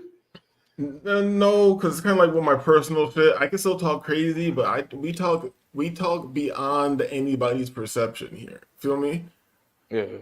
I can be we both can be clipped in any way and be made into fucking Hitler or some shit. And the thing, I'm just trying to get some money. You feel me? So either I have to cool out how I speak, which I don't want to do that, or I just don't show my face anymore. So I mean, hey man, you gotta make the decision when you get there, man. and you don't need to show your face to have a popping channel. These Nah, motherfuckers you be don't, making like little characters and bullshit, you know? And to be honest, bro, I don't want to see niggas' faces, bro. Like I hate when niggas be on the yeah, what's up, guys? It's just your boy. Blah, blah. Like I don't really care to see niggas' faces like that. Yeah, not to mention this nigga again, but that was like earlier my recommended, like it popped up, you know, you were watching the Austin Holloman content, like he's live. It pops up in my recommended. It's like last haircut, last yeah. haircut in the U.S. And this nigga standing there like on live with his shirt off, giving himself a haircut. Like I'm like, what? And mad niggas are in there watching this. I'm like, I didn't click on it. I can see it on the thumbnail. I'm like, who's sitting there trying to talk to this nigga with his shirt off? This is some feminine, like, yo, the niggas are weird, man. It's over for most men. Like, and that's the more I look at this shit, the less I relate to these niggas, the more I'm just like, yo, the majority is everybody's cooked. And then here's the thing, I'm cooked in a way. We're all cooked, but at least when you're sizzling and when you're cooking, when you're self-observant, you try to look at it and you're like, all right, I'm gonna chill. I'm gonna change my behavior in some way. You feel me? These motherfuckers are not changing their behavior. Like this shit's just gonna get crazier and crazier. And I feel like the simp economy has to be tapped into somehow. And also I feel like making YouTube content is a simp economy. You feel me? In some way.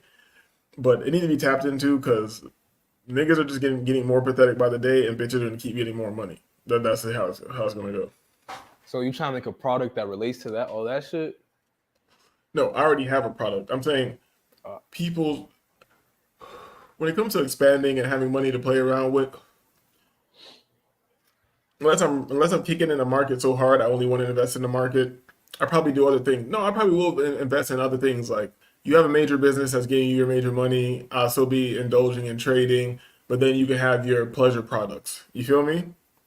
Like your passion businesses. So like that's just how my mind works. I want to monetize everything. So if I'm not getting married and shit like that, and I don't want to date no fucking bitches square, I'm probably gonna get into some shit where bitches are always around me, even if it's like making some content or some shit like that. Even if I'm not involved in it, I'm gonna have I have proximity to bad bitches. You feel me? And then I think about to go turn to next Andrew Tate and shit.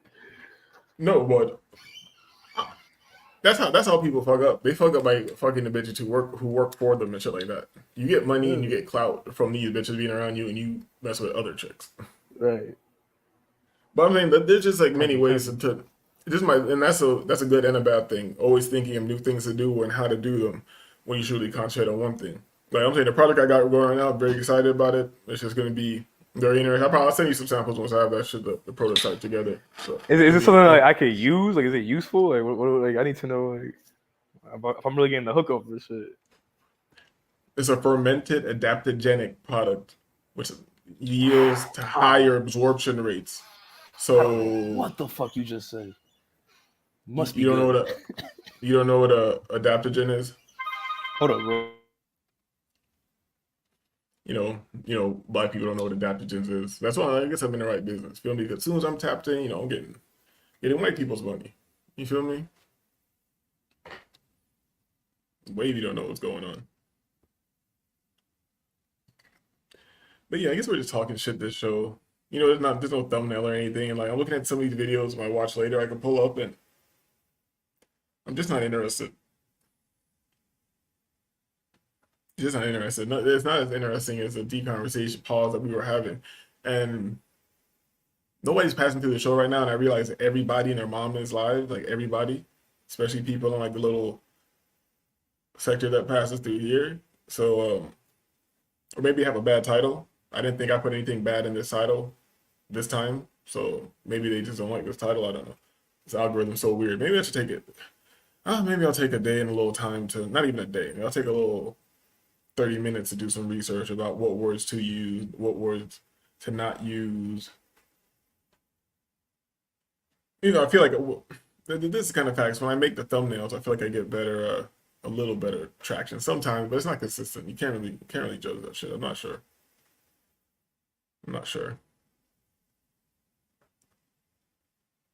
Yeah, these niggas are still alive. Corey Holcomb's live. Ty City's live. Minister Jap is live. Fucking the travel channels are live. Everybody's live right now. So yeah, this is prime time. I'm a B-list act or a C-list act. You feel me? So I feel me. The niggas are live right now. Morge TV. They talking about like everybody black is live. The pimps are live. Freeze and Sid is live. Feel me? The pimps are live. You feel me? Like everybody live, bro. Prime time. And that's how you know things are getting worse too. Everybody wants to act like they're having a, oh, everything's so good. Why is everything so great for you? Why is everybody online? Why is everybody on live?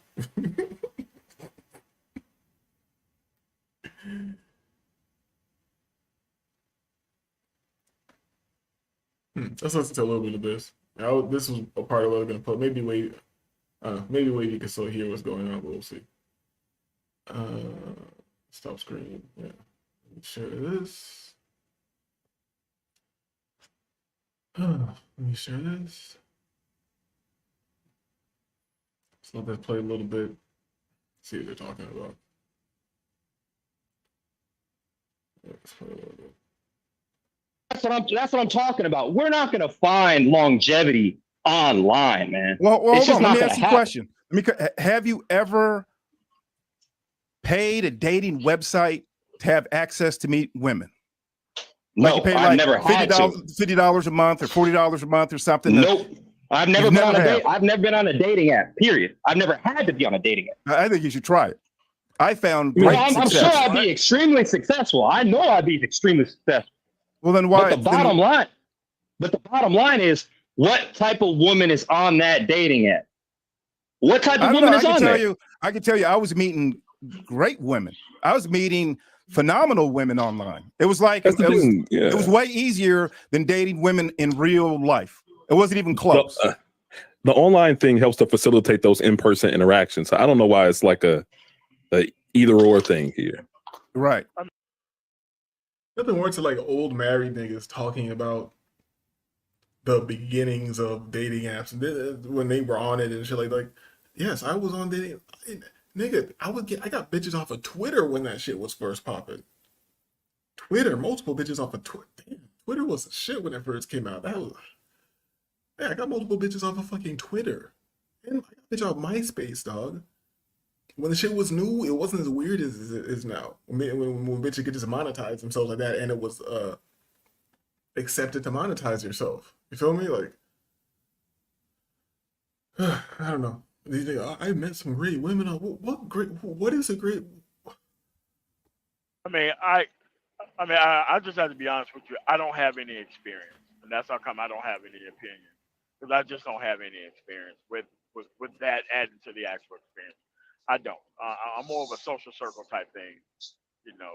So. Well, I got experience. Let me tell you about my experience. Social circle's big. Because, and let me add this too. These older niggas, these niggas talking online, they don't be, these niggas be fucking big fat women and ugly women and shit like that, and they act like they're on some player shit, dog. Like, you're not on some player shit, man.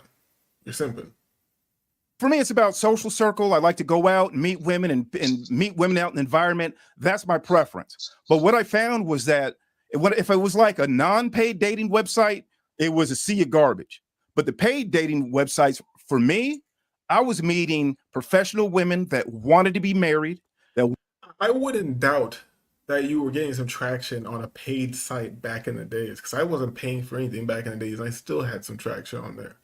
So, and it's also the quality of woman that you're going for, but like this, oh, it was great. I was really like, yeah, what does that mean? Like, what is this measurement? And you're talking about back in the days, bro. And then you're telling this guy right now, like, yeah, get on there, you'll have great success. Like, okay, if you're a certain height, you're in great shape or whatever, yes, you'll have sex with women. Okay, like, ooh. But if you are already high level in different areas of your life, including your physicality, you don't have to pay $50 on a fucking dating app. You could use it for free and get the same result. Why would you pay for a boost every once in a while if you're gonna do that? But this is just nonsense. Wanted to be wives, and some of them were quality. Most of them were quality. Very few weren't. As a matter of fact, offhand, I can't remember any that. Maybe one or two here, I was like, oh, no. But I think generally they just seem like marriage-minded, marriage-capable women. He never met an ancient bitch before. Every bitch he came across was wonderful and marriage-minded and just great and wanted to have kids. Niggas just be lying, dog.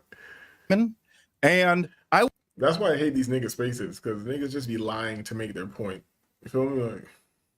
Like, I was anti going online, but I had several people that were married who got married online, and they said you should try it, man. It's the craziest thing. Like she was we worked at a college together, and she was my assistant, and she ended up meeting her neighbor on Match.com.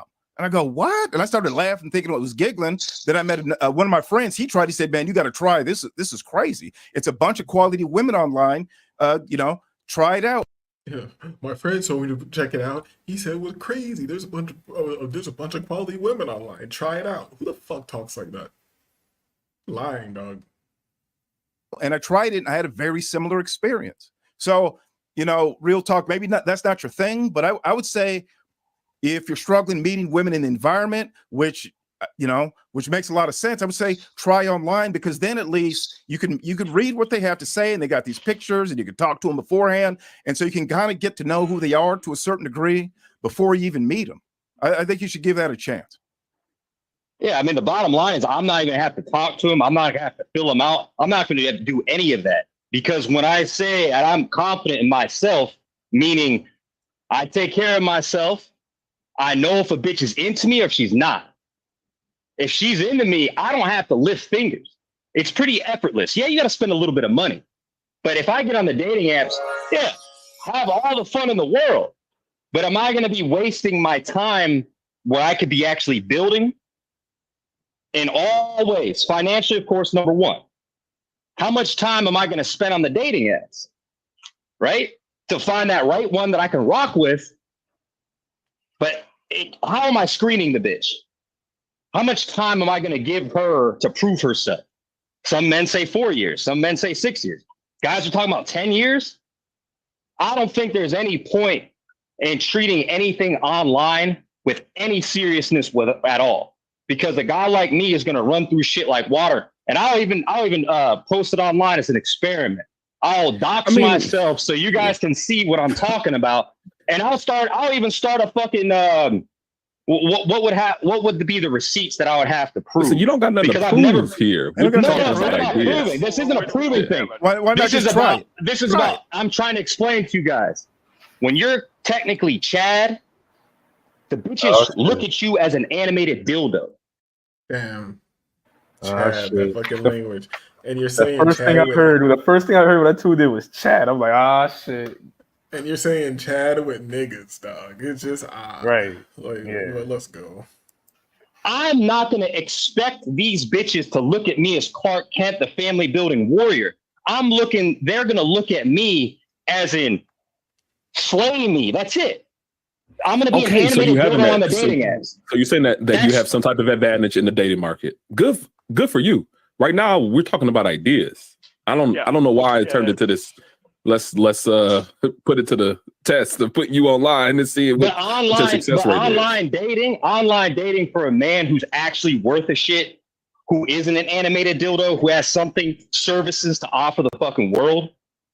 He's not going to try to give online a try to build this foundation because these girls want to get slayed by a guy like me. You gotta try. You never tried it before. Expect that. You're talking from no, it's not. It's why are you I could try it. Why are you screaming at me? Yeah. Yo, like what are we even watching? Like what is going on, bro? This was randomly in my suggested earlier, and then I clicked on it because I said Eddie the Incel. So I was like, what the fuck is this? And I saw it had low followers. So I'm like, all right, this is somebody in the algorithm. Then I come and I see the chat is people who be in like Thai Cities chat and shit, you know what I'm saying? Yeah. So I'm like, oh, so the algorithm put me over here. Like I know Mana Tomorrow's on the panel. Yep. This guy's came in our chat before. I forgot his name. It's so weird. He made a weird ass name on here. I forgot his name, but I know this guy, so I know who these motherfuckers are. So here's the thing. The point I was getting. So one guy's an old nigga talking about use dating apps, whatever. I had good experience on there, whatever. I'm like, yo, this nigga talking about back when, I got bitches off of Twitter, dog. When Twitter was first started, that shit, I had mad bitches off Twitter. So but shit changes. This is a different age. You know what I'm saying? Like, the old nigga's giving old advice, and this young nigga's like, I don't know, this young, like, I guess he thinks he's Black Pill Chad or whatever, Chadrone or whatever the fuck this guy thinks he is. He is saying that with the, like, yeah, I can get bitches there, I can get bitches wherever, but it's like not worth my fucking time. Like, why am I going on there? But this guy trying to tell him he found, oh, there's nothing but great women on there when I didn't have bad experience with any What women. the It was all fuck? I'm like, yo, this is lying ass old niggas that'll say anything to make their fucking point. And now this nigga started getting weird. And this is where the point where I remember earlier when I heard him start yelling, he just yelled for a second. I was like, yeah, this reminds me why I hate niggas online, just bitches, dog. Like, what would ever possess you just to start yelling in your fucking house or your car or wherever the fuck you are, to yelling at a nigga online? Like, I lose all respect for niggas when they yell at niggas. You know what I'm Right, saying? niggas Like, all just, sweaty, niggas sweaty in a tank top and drawers and shit, yelling on the head, you know, on you a feel headset me? and shit. Like, yo, Niggas yelling, laying on a mattress with no fitted sheet. You feel me? Like, looking no crazy, dog. pillowcases and shit, just yellow stains and shit. Talking about Yeah. some, what you mean, nigga? That shit look like an old world map. That shit look Oh man. When the shit used to be yellow and shit, like continents yeah. and shit. God damn, antiquity, nigga. God damn. Yeah, nigga, your pillow got topography, nigga. Right, Nigga. your pillow was made by fucking Copernicus and shit, and you over here yelling at niggas and shit. Like, what the fuck? Nigga. Copernicus. Fuck, I don't even know if that makes sense. I don't either. I think he's like a I don't know. Astronomer. It's how you know I'm not a fucking academic type astronomer from like back in the day, like before like niggas had Yeah, 'cause NASA to lie to people. Yeah, you just refused to. You were too busy being lit. You refused to read, dog. You feel me? Like, Bro, hold on. I'm a proficient reader. Not gonna do me like that. all right, nigga, and read yourself into some money, nigga. Yeah, bro. I've been checking out this forex shit, bro. Like I've been looking at shit. Like I still don't have like a crazy. I still don't grasp it. But like don't lie to me. If you haven't, no. I'm not saying I'm like, oh yeah, I'm studying it. I'm just saying if you haven't sat and watched Understanding Japanese Candlesticks uninterrupted, not looking at your phone and shit, just watch it one time. You haven't done nothing yet. All right, cool. And I'm just shit. All right, you right. I've been looking at shit. You know what I mean? You feel me? Niggas really about to be profitable. You feel me? We ain't gotta talk about that right now. Let's see what these niggas talking about. So these niggas is mad because they're not getting no big. I'm not trying to tell you what to do, but when you go, I'm not doing this and chads and dildos and all this, I'm just saying relax and maybe just try it and see what happens. I mean, I found success. My friends found success. I've known women that have had success. I know women that met doctors and got married. I know doctors that married. This nigga's talking about some eHarmony Christian Mingle type shit, bro. Because he's obviously an old nigga. Like, bro, like, this is why, like, all right, I'm gonna go on a little tiny thing real quick. Little tiny tangent real quick. It's gonna be short. Never get advice from old niggas. I'm sure this should be common sense, but like, never take advice from old niggas, especially old married niggas. They have no idea what's going on in the game. Don't take advice from old niggas unless they're banging Gen Z chicks off the strength.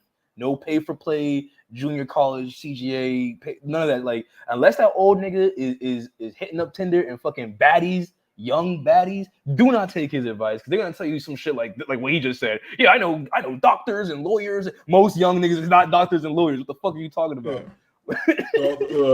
And then you said, women that have success? Come on, bro. Hoes can get success by just walking outside, bro. Too, as a nigga who's really reaching the tender age of old, I'm gonna tell you this. Damn. It's hard for me to use myself as an example because I think I might be flyer than an average nigga, but all niggas feel like this. All niggas feel like because I was trying to use myself as an example and I thought real quick and I was like, damn, I have like going out with like young ass chicks. You know what I'm saying? Like fucking 22, 23-year-olds and shit Okay, yeah, disagree, but you're not old. You're not like that old. You're like what, like 40, 46 or some shit like that? Like nah, I'm not 40 yet. But nah, but like you're not that old. Like I'm talking about old, like real old niggas. Like niggas. We're saying a 45, 50-year-old nigga. 45. Yeah, nah, don't take it. I couldn't take advice from that. Unless he's in the field and he's fucking bad, like Gen Z baddies off the strength. Like, nah, like don't like what is this nigga gonna tell you? What is he gonna tell you about your generation that you don't already know? Most young niggas already know what the fuck it is. Now, for this, the young nigga that's complaining about this, that's a different case. I mean, that's a different thing. But as far as the old niggas trying to give advice to young niggas about today's dating market, it's a waste. And arguing with them is a waste of time. And I'm not just talking about some game is bullshit, bro, black pill shit. No, I'm just talking about just in general, like just regular shit. Like, bro, these old niggas can't keep up with these young hoes. Most of them can't anyway. Most of them. Yeah, you got nothing to say to them. Like kind of like niggas in like a Pluto's age and that little circle of people or some shit like that. Like I wouldn't give them advice like that, but I could tell them some shit that they're doing that's just unproductive. It's just stupid. You know what I'm saying? Just like it just makes you seem like a bitch. Like even if you're not getting pussy, just don't be a bitch, dog. Like it's just right. It's just unpleasant. You feel me? But like, but especially like put it this way. Here's an example I wanted to give. Like maybe you're right. Maybe I'm not that old or whatever. But put it this way. Let's say an old motherfucker, like you're past 45. You're between 45, 55.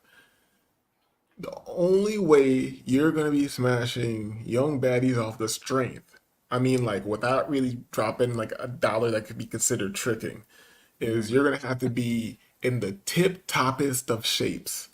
The tip top is, and that's hard as fuck when you're older. So when I say tip top of shapes, I mean ab showing shape. You feel me?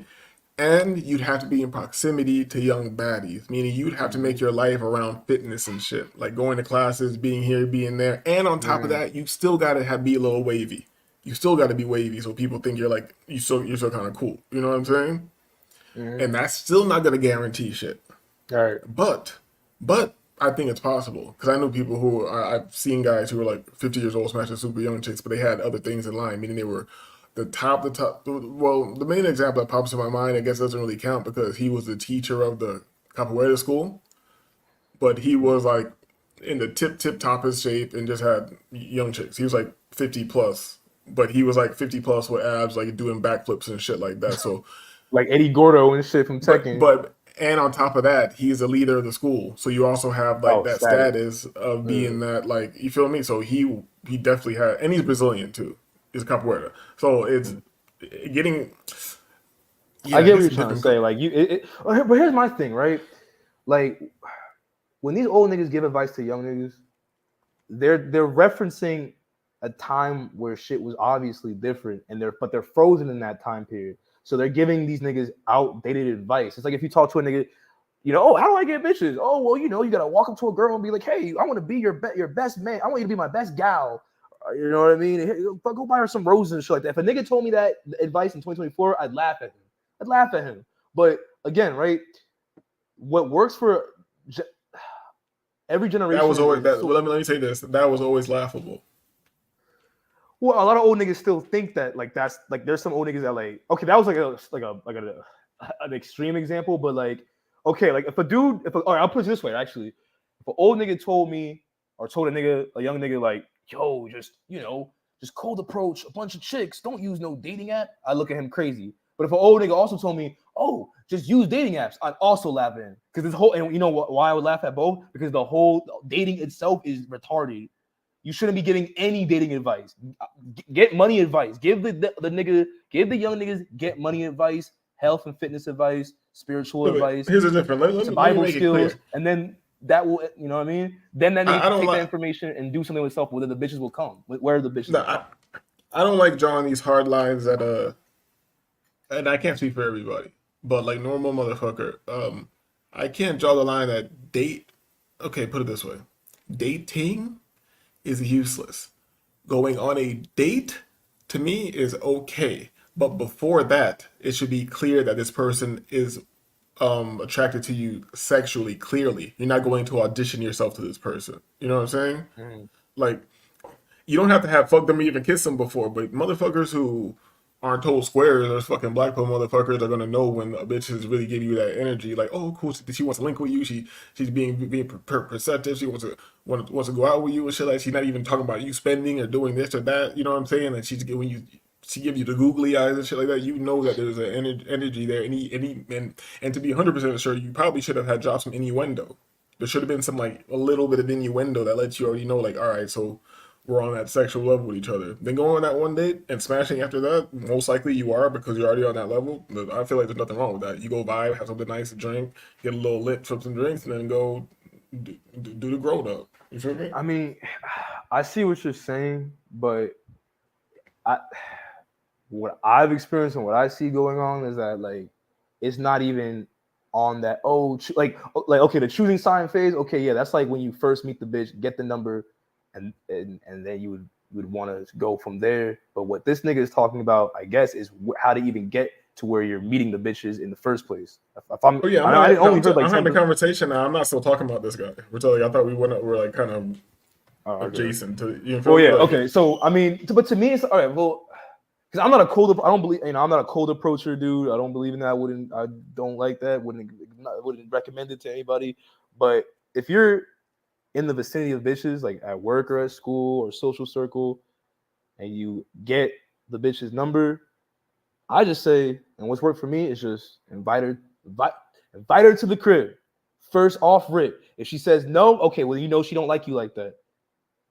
If she says yeah, my test and what I like, my formula is invite her to the crib at night by herself. If she doesn't want to do that, then she don't like you like that. And of course, yeah, you say there's anomalies in daytime shit. Okay, you could do that, but if she's not down to chill with you at your crib by yourself, and you know this bitch ain't shit, not ain't shit, but like you know she not no virgin. You feel me? Then she not fucking with you like that.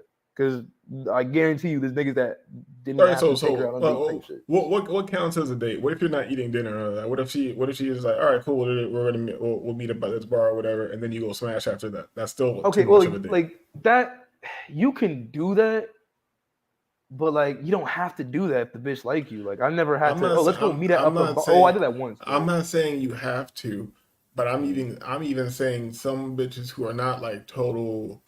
The majority are total floor, but I'm saying even when they're not, put it this way, they want the ones who aren't total floors want an excuse to be a floor. So you can't. So if she's just coming over straight up, and it's you know what kind of. I'm not saying she's any better or worse, but you kind of know what you're dealing with. You know what I'm saying? Like it's. I get. Yeah. I mean, look, if she's like trying to have some. But let me say this too. But what you're saying is common. You feel me? And I'm not against it. Like I'm just saying, put it this way, I'm not saying that I'm defending dating or some shit like that. I'm just saying like I'm not this person. Oh, you're a simp if you do this. Like if you go out with a bitch, you're not a fucking a simp to me. Just for like going out with a bitch. If you're auditioning for a bitch, like taking her out multiple times, trying to do then you're simping to me. You feel me? Yeah. If you go out and hang out and vibe, like I don't think. Here's the thing, like. Let's see what a younger guy in this era would think of some shit like that. Like, here's something, for example. Back in the days, when I go out, something I like. How far is back in the days? We need time. Let's take this back to like. Back in the days. Let's take this between like. Between 5 and 10 years ago. Okay. So let's say like, but say like between. Well, specific. Guess the specific is 5 years and 10 years. That's there's a difference there.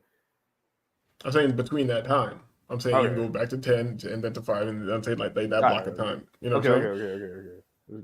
So, yeah, stop to cut me off though. Fuck what the fuck I gotta say. Good.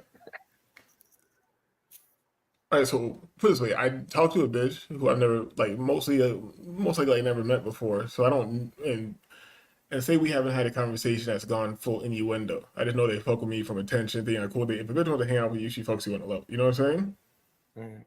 So we go out somewhere, and maybe when you're vibing with me, I'm not pressed for anything. So if you're chilling with me, it's not a dinner or anything. We're in a club or some shit like that at a lounge. If I'm drinking, you're drinking. I'm not sitting there if you know what I'm saying? I'm not buying you a real drink, but if I'm drinking, you're drinking. I don't think, to me, that's not simping. And to me, I'm not even pressed for that bitch. Because for one, I only do this with attractive women. If you're very attractive, it's even better not to be pressed for you. And it's good to be seen with you. So I would just go out and I'm not really pressed for it. So we hook up, it is what it is. But if not, they're going to see, I'm using social engineering. I always knew that this shit worked. You know what I'm saying? Like having a female wingman was a shit. I don't even know that exists anymore because I'm not in the streets like that. But back in the days, that shit worked like a motherfucker. I don't see it. I didn't experience that. You know what? I think it still would work. because it just being in proximity. But the world's so weird right now that you got to be a weirdo to really be out in the streets. You got to be a weirdo or a fucking thug. One of the two. Yeah. It's definitely fucked up about these streets for sure. Yeah. Cause shit definitely got weirder and weirder in the party, especially out here, get weirder and weirder. You used to be able to go to parties where you're not gonna see that many weirdos. Really. Now it's like Now, this is all weirdo. Yeah, it's blended in like a motherfucker. So yeah, I know what you mean. So I'm saying I'm not one of these motherfuckers just says times haven't changed. I 100% know times changed. I watch times change. It makes me look back and like appreciate like, damn, I had like a little bit of realness. Like everybody's fucked right now. I still got a little bit of the real world. I know what it's like to play outside and nobody can call you. You know what I'm saying? Well, that's the generational difference between millennials and Gen Z, and why, like, if you notice a lot of this Black Pill stuff, the Gen Z dudes gravitate towards it more than any other generation because they're growing up in the internet era, smartphone era, social media era, all this awkward, weird shit that's going on. So that's alien to them. This is the Gen Z, the first generation to grow up with social media. But they put to it, even like you gave that example, these guys gravitate to the Black Pill space. And I'm like, oh, these guys who saying like they know the truth and all this shit. So you know all these truths. So you know the society itself is trying to make you a bitch and feminize as much as possible. So why don't you fight against being a bitch? That's part of it.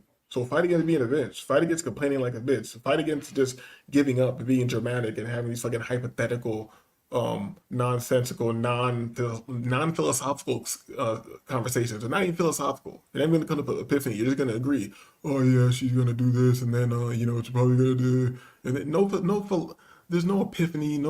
It's just fucking empty nonsense, and people engaging in it. It makes me sick. You feel me? And I see where it's just going. It's getting grimier and grimier, and I feel. And let me add this too. I feel like half the niggas in those spaces, put it this way, in the Black Manosphere period, probably like 25% gay niggas undercover. In the Black Pill space, there's probably 50% gay niggas over there. It is, bro. The Black Pill attracts a lot of weird. The Black Pill community on YouTube attracts a lot of questionable people, man. A lot of questionable people. But I think overall, as far as like, all right. So wait, what do we? All right. So what is like the point you were getting at? Because I kind of lost it because we went into like a bunch of shit. Why niggas can't meet bitches these days? Why this nigga that we're talking about can't meet bitches these days? Or the differences between meeting bitches these days versus the past, and like what is the solution or understanding? I don't know if there's really a point. We kind of just had thought exercises that went different ways and giving examples because here's the thing. I don't have a position. You feel me? All I know is like, and here's the thing. Well, like, and you hate the term real man, but I will say it. As a real man, you're supposed to like fix these fucking issues that you have. You feel me? Things are fucked up. Nobody gives a fuck. Nobody's gonna help you, and you have to try to fix these things. You feel me? I think these people have these notions that people cared about men in the past. You know, I watched that. What's his name? I don't know how you pronounce it. Mada Hasulan or whatever the fuck. You know what I'm talking about? Yeah, the light skinned nigga with the tats and shit. Yeah, I watched it when he was talking about incels, and he was talking about some basic shit. He was like making good points. You know, it is what it is, and it's good that there's a young nigga saying that. You know what I'm saying? But here's the thing, because I did watch that video too, and I fuck with dude. I get where he's coming from, but the thing is, a lot of what he said in that video, niggas have already said. Like, niggas in that space has already, like, he basically said what they call geomaxing. Go to another country, geomaxing, pay for play, escort maxing. What's the other one? He said the sex robot thing. I can't condone the sex. In fact, if you want, you can pull up that video because I don't remember everything he said, but I remember like he was being practical. How these niggas in the other space are practical, but still without the undertone of being a bitch. He's like, nigga, figure it out. You know what I'm saying? Yeah, like, right. It wasn't like, oh, it's so hard these days, and I feel you, bro. And yeah, I get that. But what he said wasn't like, it's not like niggas been saying that shit. Go travel or go pay for play or whatever it is.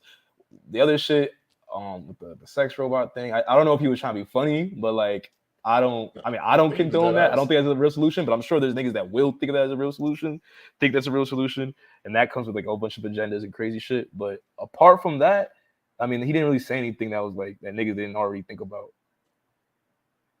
I didn't say it was groundbreaking. I said it was good for somebody outside that space that doesn't have that energy of a bitch talking about You know what I'm saying? And at the same time, he wasn't talking down to them or scolding them or anything like that. He just saying it is what it is. You know what I'm saying? Like that's why That's what I try to. That's what I try to. That's the angle I try to come through. Like as far as like, because if you notice when I was on a lot of those panels, like I wasn't on some like, yeah, man, it's over, bro, and blah blah blah blah blah. Like I was just getting my experiences, my observations, and like a little bit of research about like certain things. But like I wasn't like I think when you're aware of like how fuck shit is, I agree with you. Like now it's like, okay, just don't be a bitch about it. Like don't pussify yourself because how fucked up shit is. Embrace that shit and come up with solutions. That's where I was talking about earlier with the world becoming like Grand Theft Auto and shit like that. Like that. I mean, it's a kind of a bad example, but it's like to me, it's a good example because that's how I look at the world. That's how the world is becoming, or at least a society like West American society, whatever. But put it this way. So let me say this because you said this second time you're saying this. So let me say this because I want to say this earlier. I don't give a fuck what the world is becoming. The world is always going to be a billion fucking things. What the projection is projecting to you to propagandize and control your mind is always going to change. But if you can control your mind and your actions to a certain degree, you can control what the fuck's going on with you within your reality bubble. It can get almost impossible. Because think about it, it's almost impossible. Like, and you should be, if you're not in this position, you should be happy because the more the animalistic state that you're in, the harder it is to do this. If you're in the hood, for example, it's so hectic, your animalistic state, you're worried about shit, it's hard to get into your own mental state and control your reality and do what the fuck you want to do. Even though you might think, I'm speaking in general, not to you. Even though you may think you're doing what you want to do, you're still in this matrix of these people and these things. You know what I'm saying? It's affecting your mind. Right. So, and it can get even more difficult. If you're in the fucking Gaza Strip or something, you're gonna be like, what do you mean I can change this with my mind? You feel me? And that's a cold thing. Yeah, and that's a cold thing to talk about. You feel me? But I'm not even going down that road because we're not in that position, so we don't have to. Oh, what about these people over here? Nigga, shut up. Yeah, You're not over I don't there. give a fuck You feel about me? all them people, bro.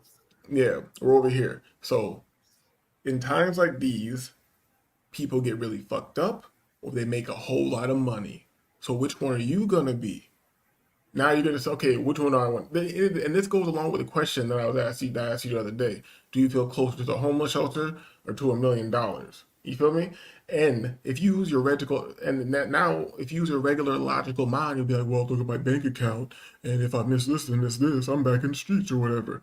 Nigga, fuck all that.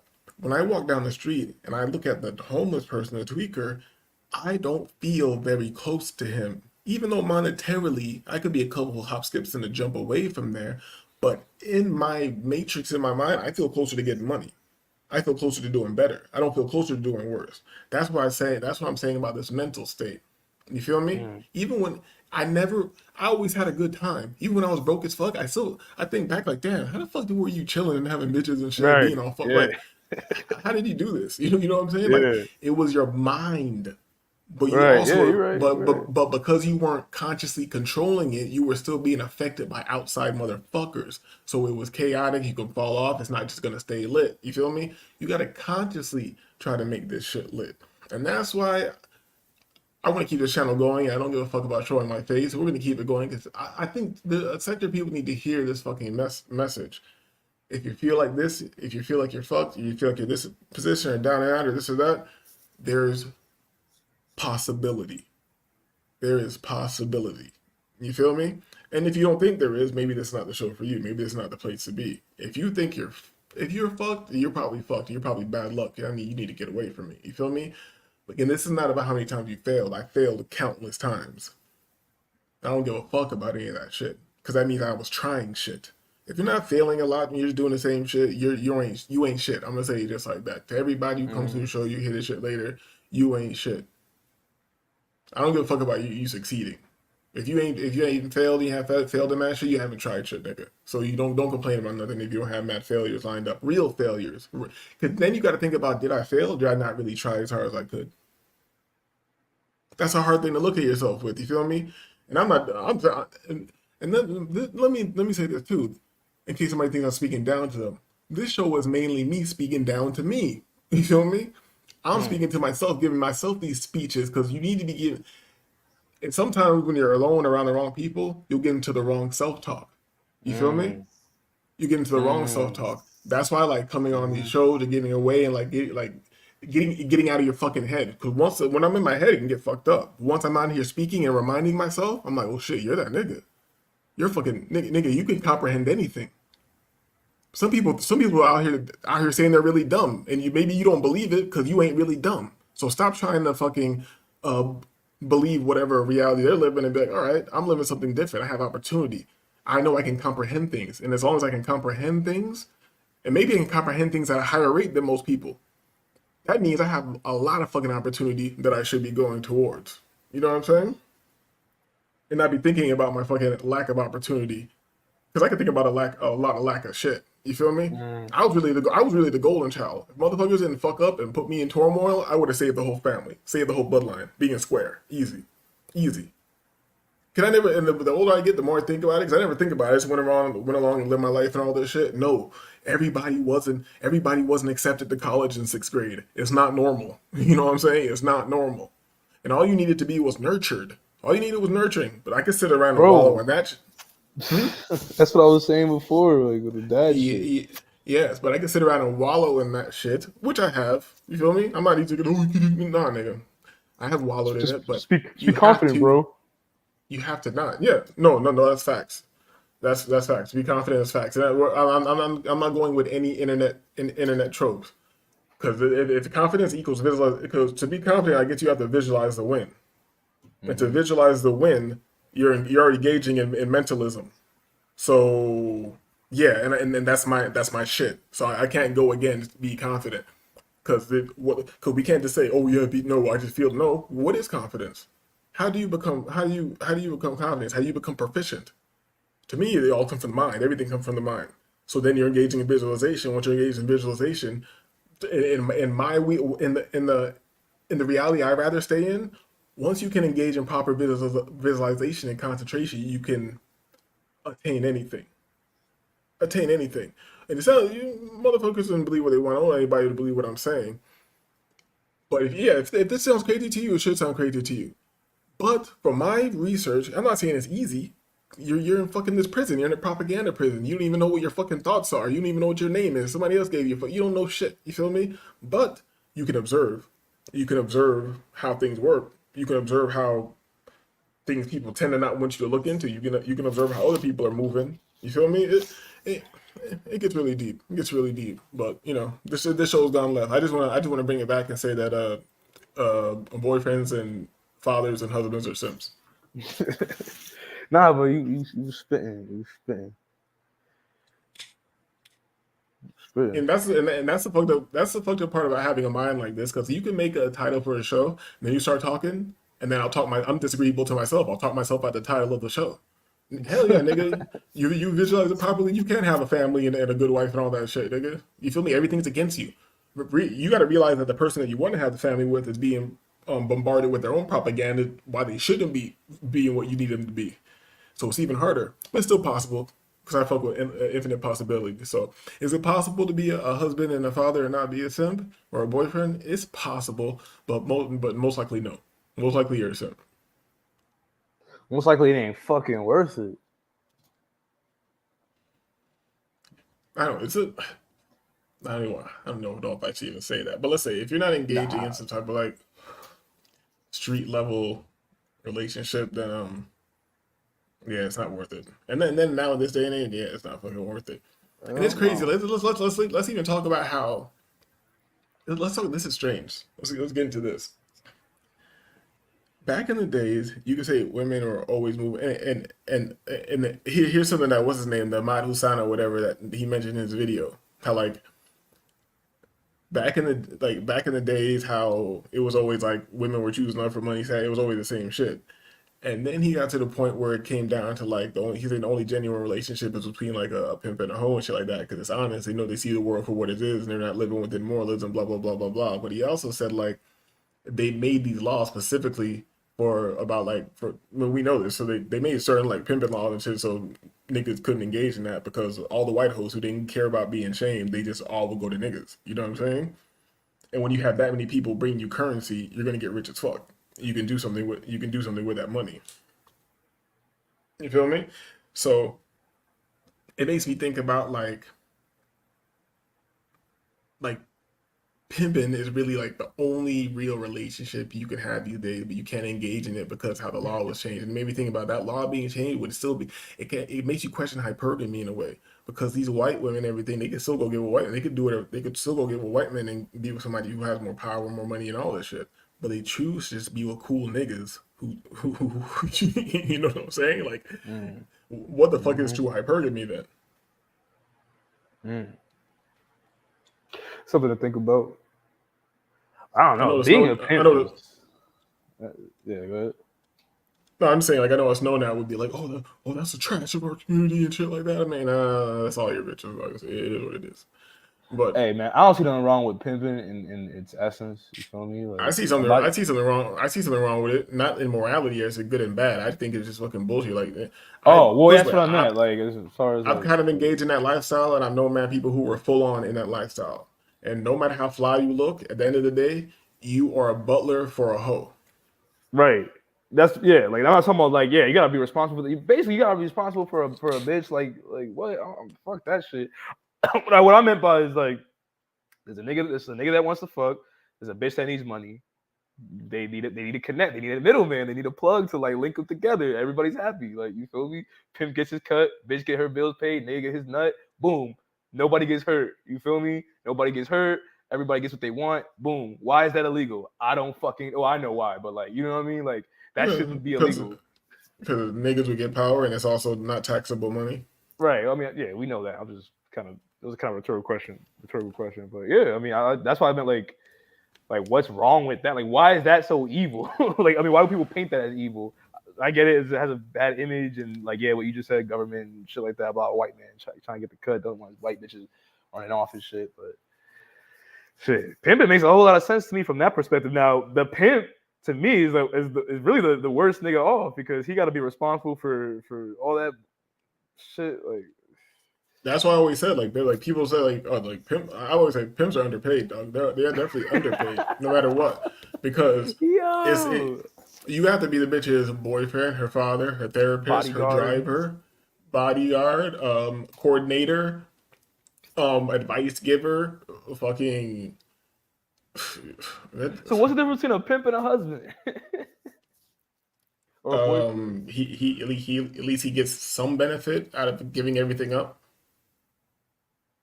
What's the benefit? The husband don't get to be fly. Oh no, hell no. But what's the benefit that the pimp get? Like besides the money? He has mad money to spend, looks fly, has fucking bad bitches around him all the time. He's fucking multiple bitches. Like, Yeah.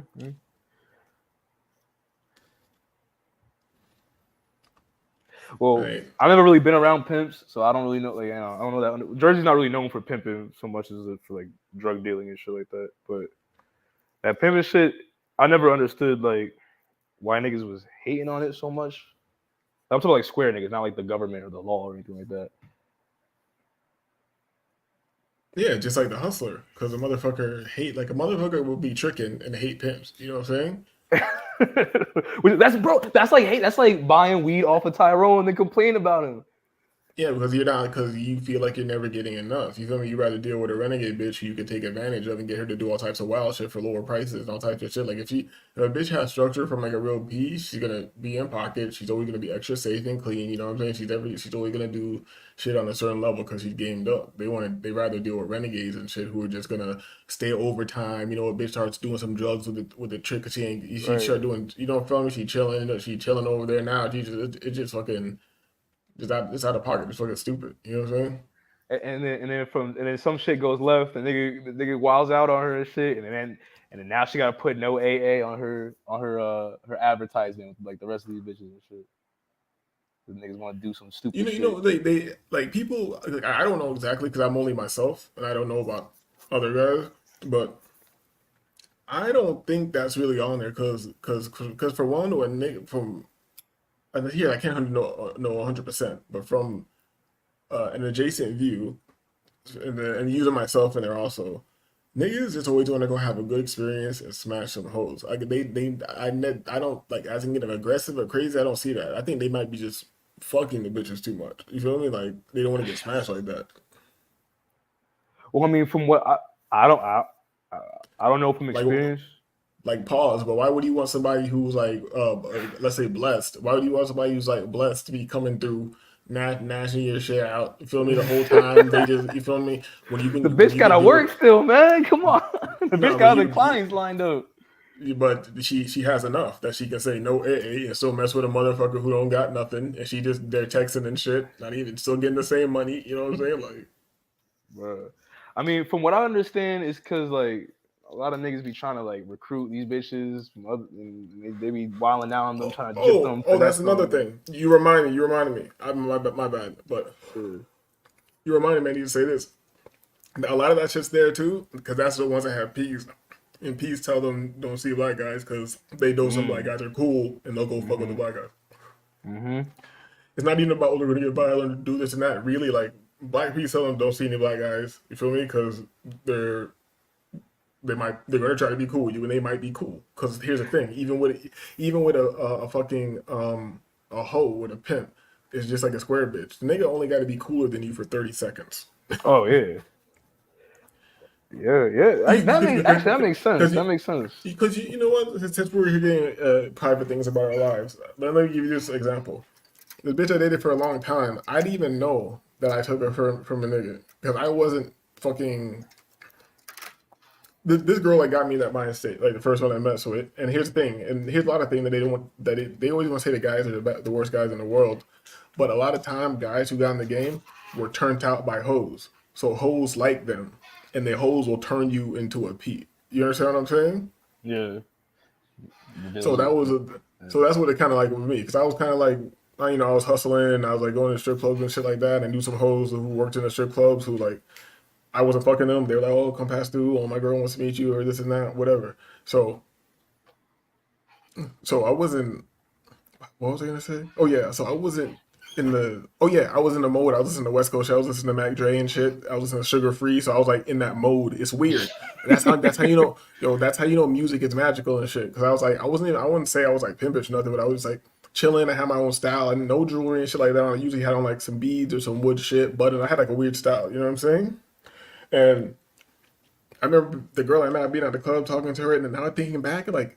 You think you did something and bitches always choose you like crazy, and looking back it's like you didn't do shit, like you didn't do fucking nothing. They made this whole world happen for you half the time unless you're really conscious and making shit happen for yourself. Because thinking back, the bitch came sat next to me, this bitch I didn't know that wasn't friends with the girl who I knew there. She starts getting drink shots and shit, and then later I find out that this bitch don't even like drinking, so she was making an excuse to be next to me, to have a drink, to talk to me. You understand what I'm saying? And now thinking back, I was like, oh, because we were talking to you, I'm from Seattle. I was like, oh yeah, you're from the West Coast, you from Mac Dre and shit. And she was like, oh shit, you know. And I was like, oh, we started connecting out the weird music. Maybe thinking back, the bitch would have been receptive to whatever you said, to whatever the fuck I said, it would have been receptive. Are you sure you were? So you're saying you didn't use no game? You wasn't using no like talk to her from like a 90-degree angle and neg her, and then none of that. But I would like to think that I'm like I'm not goofy. You feel me? That's all I can say. And then I was hustling back then. The bitch is like, oh, you can get some herb and shit. Yeah, hell yeah, you can herb me for some herb, whatever, blah, blah. She's like, oh, I'm gonna come through after. I'm like, yeah, whatever. You know? I got a mad bitch at the club when but it says she's gonna come later. She usually doesn't come. So boom, I'm at the crib chilling, blah, blah, blah. Bitch comes through, and we like linked up and like hooked up at that point. But then, long story short, find out later, she had like a whole man who was like a P. The girl like gamed up, and she like got away from him just to come to fuck with me. You feel me? And she didn't let me. It was like a whole plan. Like she left him, went to another place, got like a whole like roommate situation, just to work to. You understand what I'm saying? Like bitches have long-term plans. Like, of course, they're the ones with the real game. I don't know what the other niggas you're talking about, but no, but well, let me say the last thing. Can I say like just like you were saying, like we were laughing the other day and shit, like, oh, niggas never had a bitch jump out the car, you feel me? Never had a bitch just jump up, start twerking, getting lit and shit like that. Like I was saying, all these Blacksville spaces that you're in, like niggas never experienced that ever, dog. Like this made me remember, was this the first time I met the bitch? Yo, This might have been the first time she came to my crib. Yo, she came to my crib from she came to my crib from the club, and I'm chilling. And I think I had beans on deck too. You feel me? Cause I was Mm, hustling. You feel me? So mm. Read 'em. I was like, fuck At the it. party pack. Yeah, like I was like, fuck it. You want to pop a bean or whatever? She was like, oh shit. And like she's like, but so you just with it, whatever. So just thinking back, I had totally forgot this shit when I was thinking how niggas haven't experienced shit. Like, nigga, I was playing my own beats on the computer and shit with a bitch like from the club Mm, mm, twerking and stripping next to me and shit like that. mm. And while I'm in my zone enjoying my music and she's dancing, like I'm like, yo, niggas and me. Man, I had a pretty lit life, dog. I can't complain. I can't complain. This just been alright. You know what I'm This saying? Like, nigga reminiscing and shit on man. this has been painful and all types of shit, but it is what it is. Because you know what? Everybody's dealing with the pain. But at least I got some lit shit happening every once in a while. Yeah, bro. It's called life affirming life affirming situations or whatever the fuck it's called. But I've gone all over the place. But you got to understand what I'm saying. Like, this is infinite possibilities. We're not in I get what you're bubble. saying, bro. You're not the only nigga like just like, doing it. You know what I mean? Like I You get getting in a hole of thought and shit like that, and like this is like no, everything can be comprehended. Here's the reason. I don't know you personally, but it's the fact that I can hold a conversation with you this long. I mean, you're not a dumb motherfucker. That means your potential is probably far beyond what you think it is. Because mine's far beyond what I think it is. I don't know that shit's fucking vast. But this shit is about rejecting the machine. You feel me? It's very difficult. So yeah. it's more like Yeah. do the opposite of what everybody's doing. Everybody's on their phone. I'm talking to myself too. Everybody's on their phone. We got to get the fuck out of that motherfucker. Nobody's meditating. I gotta meditate. You feel me? Nobody's in this occult shit or visualizing. I gotta visualize. I gotta auto suggest. You feel me? I gotta do what people aren't doing. Excuse me. I gotta do what people aren't doing to get the results they aren't getting. Right.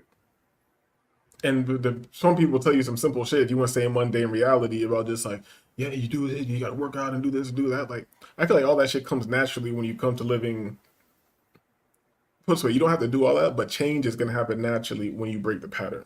Right. And novelty is usually going to be good. So that's how people think too far into this shit. Like, oh, I got to do this. It's going to be so hard. No, you just got to start doing different shit, and then different shit's going to happen. That's it. Exactly. Oh, that actually reminds me. Let me ask you a question. And maybe I may have asked you this before. Probably don't remember. But what's your thoughts on SR? SR? Oh, excuse me. No Fab.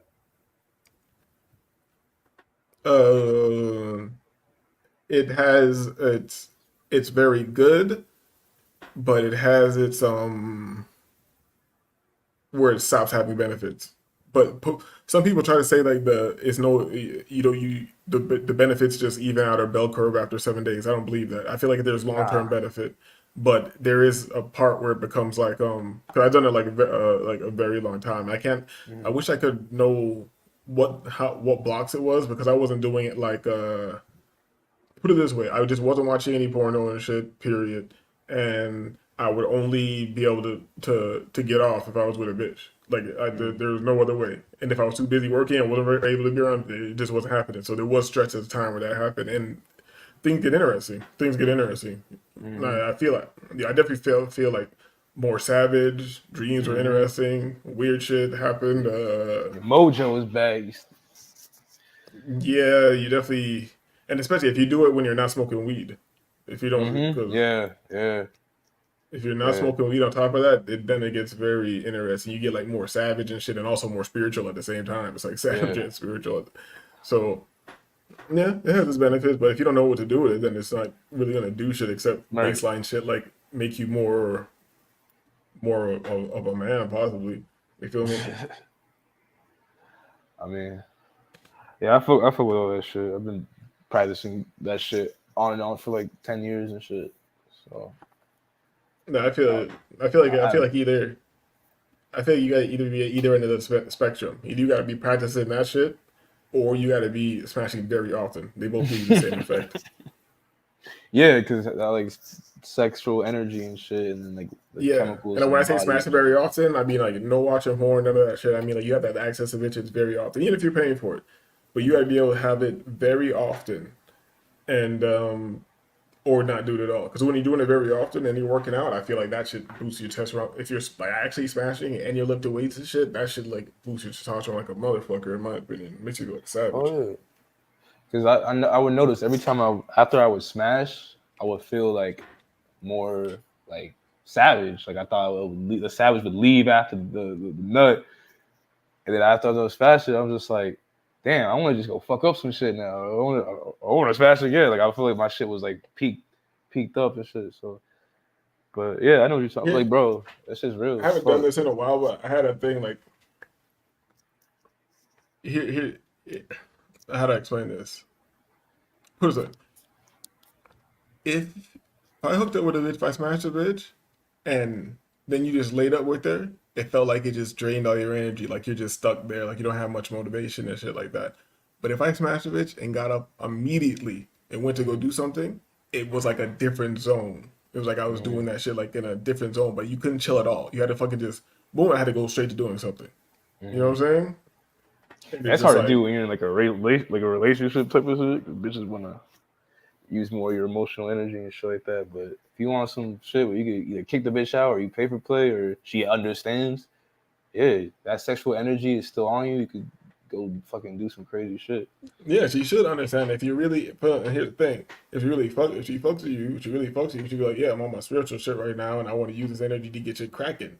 You should be supporting it. Like, I mean, you don't want to be you're fucking a bitch. Especially when you just got finished fucking, that's the best time to give the bitch a speech. Especially when you put some good dick. You feel me? You put some good dick on her over there. Like, you're gonna be like, she's like, oh, you're like, yeah, I'm gonna jump up and I'm gonna get straight to the work. She's like, oh, what are you doing? You want to chill? I'm like, I'm gonna get straight to work. I'm gonna use this energy. You're lit. You want me to be lit because when you fucking with me, right? Let me go use this energy to get this shit cracking. You know what I'm saying? Right, yeah. Well, you never know. That shit might turn the bitch. Shit might turn the bitch up more. You feel me? You say the nigga jumped out the pussy, did 100 push-ups, and jumped on the computer, dog. You feel me? That'll be some fire shit. But most bitches ain't gonna understand that shit. I personally don't care to explain all that shit. Not dealing with most. You feel me? Not dealing with most. You feel me? Gotta get it. Because I agree with all this online shit, but I have to remove myself from the paradigm. Remove myself because either you're with the masses or you're not. And I'm not with the masses. So I can't engage with the masses and I can't accept the same results as the masses. But I'm sure you have to obviously you have to deal with the masses and you have to have situations where you have to relate to them in order to navigate or get shit done. Like, right? You have to do that at some point. Do you do that? How often do you do that? And how do you do that? To deal with right now I haven't been having that many meetings and shit like that with people, so I haven't had to deal with the random or average person that much lately. But usually, from what you're doing in those situations, you're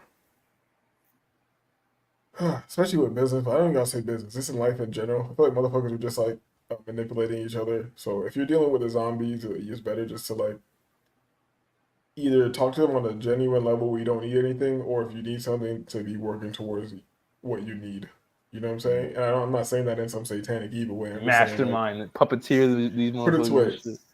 Manipulation is not a bad thing if you're trying to manipulate this to a good situation for all parties. Yeah. People put manipulation into the category of evil right away, but you can manipulate somebody into making good decisions. You know what I'm saying? Yeah. And those decisions could benefit you. So there's pimping. It's a win-win. Yeah, look at this pimping. People say the whole universe is pimps and hoes and shit like that. So just that's crazy.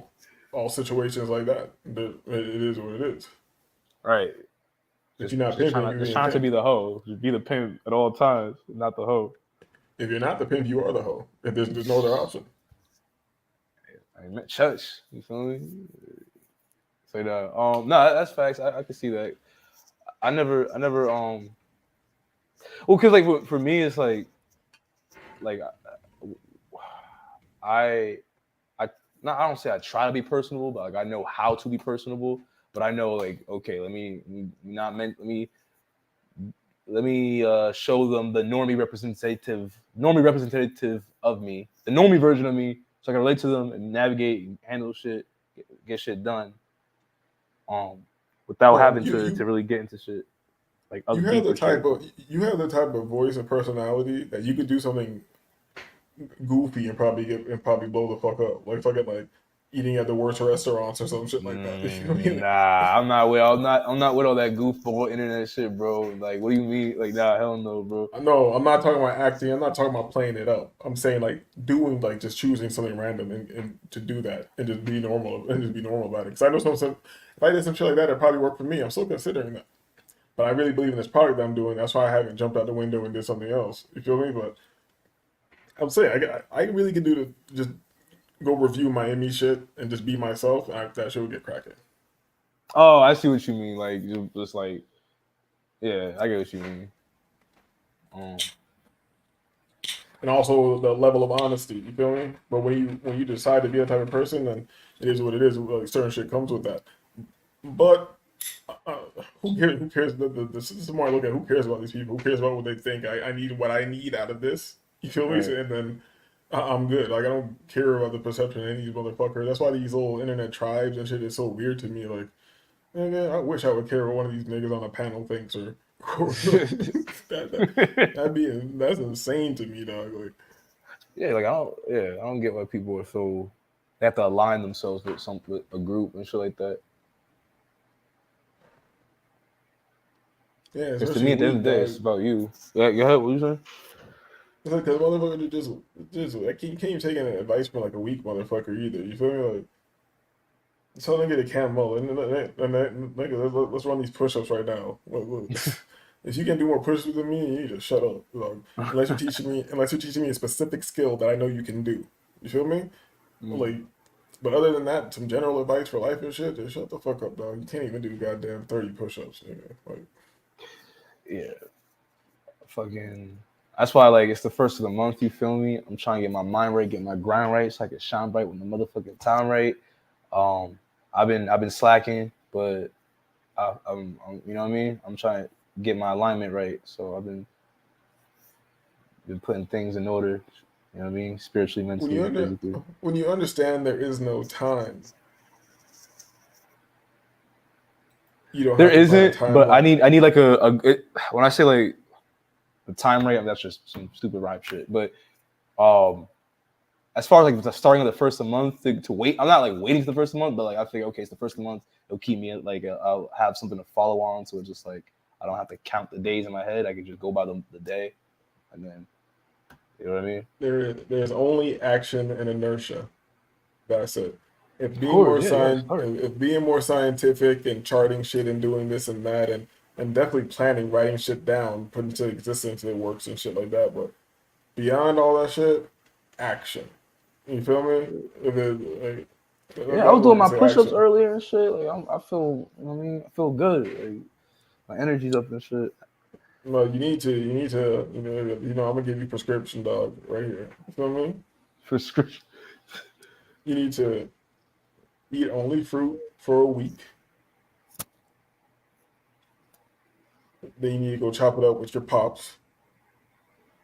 Now this nigga want to come on, dog. Come on, bro. I don't know you like that for you to be just man. You just gotta do the. You already know that. Nah, yeah, I do know you, dog. Here we go. So you ain't gotta do shit, but nigga, I'm a shaman, and dog, I gotta just say what it is. You feel me? You eat fruit for a week. You holla at your pops, and you be like, man, nigga, you big head African nigga, I forgive you, nigga. Oh shit! You're gonna be like, forget you know, you say he's an asshole, so you're gonna be like, nigga, forgive me for what, nigga, fuck you. He might even wild out. But all you have to do is not wild out, and then be like, boom, we to work. We at work now. Fuck all that shit. Feel me? I mean, yeah, I get what you're saying, but like, I'm not focused on that right now, man. I'm just, you know what I mean? Like, fuck all that shit. I'm trying to just like, I'm trying to embrace the energies out here, man. If you think I don't know what I'm talking about, dog. No, that's not. I don't think you know what I'm talking about. I'm just like, I'm a very stubborn person, so it's hard for me to like just take somebody's advice. Like, I'm on my Jesse Lee Peterson shit, dog. You just gotta go do it like this, dog. Have you forgiven your father? Week. You gotta eat the fruit for a week. You gonna go over there. You gonna bet, yo. You big head African greasy nigga. I forgive you. Then he gonna wall out. He might try to fight you or whatever. You feel me? My dad But ain't then- fighting me. I will. Yeah, he don't want. He don't want. But then you calm down and you be like, yo, I'm getting to this money. I'm getting this money. You got any advice? He might be like, nah. He be like, all right, cool. I'm gonna get it to it anyways, nigga. Hit it. You feel me? Like this nigga trying to be a therapist, shaman and shit. Say that. No, I mean I feel you. I mean I'm just doing things on my time, bro. Like I don't. You know what I mean? Look, bro. I'm just trying fuck to. your time, nigga. Nah, nigga. What? That's my time, bro. All I got is time. And I don't even got really time because time isn't even like a thing. But I'm gonna make a sequence of events happen the way I want them to happen. You feel me? The niggas, everybody who I even speak to got to get money, dog. You feel me? I gotta course, cut off yeah. anybody who ain't moving towards the bread. They got. That's what I'm saying. Like I'm trying to do that first. Like all that other, you know, that family shit could wait a little bit. I'd rather have Thaddeus up here. At least he up there breaking down the magic cards, dog. That nigga got a big pack of magic cards. Break them down, put them in 20 sacks. That nigga really hustling. You feel me? He got a backpack with a binder and shit, with the binders and shit, walking around the high schools and shit. He not on Black Pill channels crying and shit. He getting to the money. He had a black bitch sucking on his you know what I'm saying, or whatever the fuck Facts. he said. Throw it at him. She's like, you want to smash? He's like, I guess. He's like, yeah, why not? I got nothing better to do. Oh, because he was telling her weed. That's what it was. He's like, what do you mean, sex? Oh shit. Yeah, shout out to Thaddeus. He think nigga, you a player compared to most of these niggas in these fucking chats. Yeah, bro. Niggas don't got it like that. Like, but nah, man, I hear what you're saying, bro. Trust me, I hear what you're saying, dog. I really do. All right, so maybe I did too much with the whole dad thing, but you got to eat fruits for a week. Yeah. I'm definitely trying to eat right, bro. I eat like shit, bro.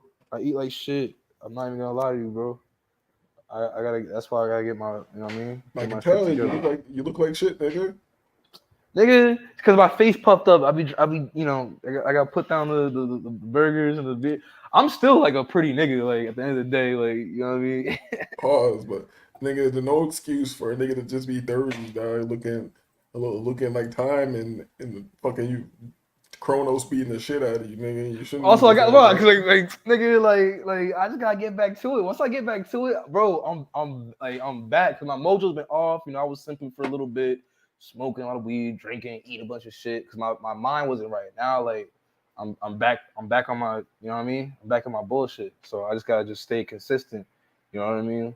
Like when I'm on, like when I'm not gonna contribute like my greatness or like what my potential is to like no fap or like that, but like I see how I am on and off of that shit. And I've been doing that shit for 10 years, on and off and shit. Man, fuck about that, dog. How long is it gonna take for you? How long is it gonna take for you to get to the money? How long does it take to fucking get a truck license? I'm telling you, I was slacking, bro. I'm trying to tell you, bro. Like, I'm lazy. Like, I'm a lazy ass nigga, bro. I will be the first. I admit that. So, but I'm also lazy when what makes me lazy is my habits, because we can't have no lazy niggas over here. If you want to go neat, you know what niggas to go chill with. You feel me? Nah, bro. See, I'm not about that, bro. Like I'm really like, but like, even though I am lazy, when I'm on my shit, bro, I'm on my shit. Like I'm on my shit for real, and so we ain't talking about when. We ain't talking about when. We talking about now, dog. That's what I'm saying. I'm on my shit. I'm building with the homie. I just got back from doing push-ups. You feel me? I clean my room. You feel me? It's a start, nigga. Facts. You feel me? I you know what I mean?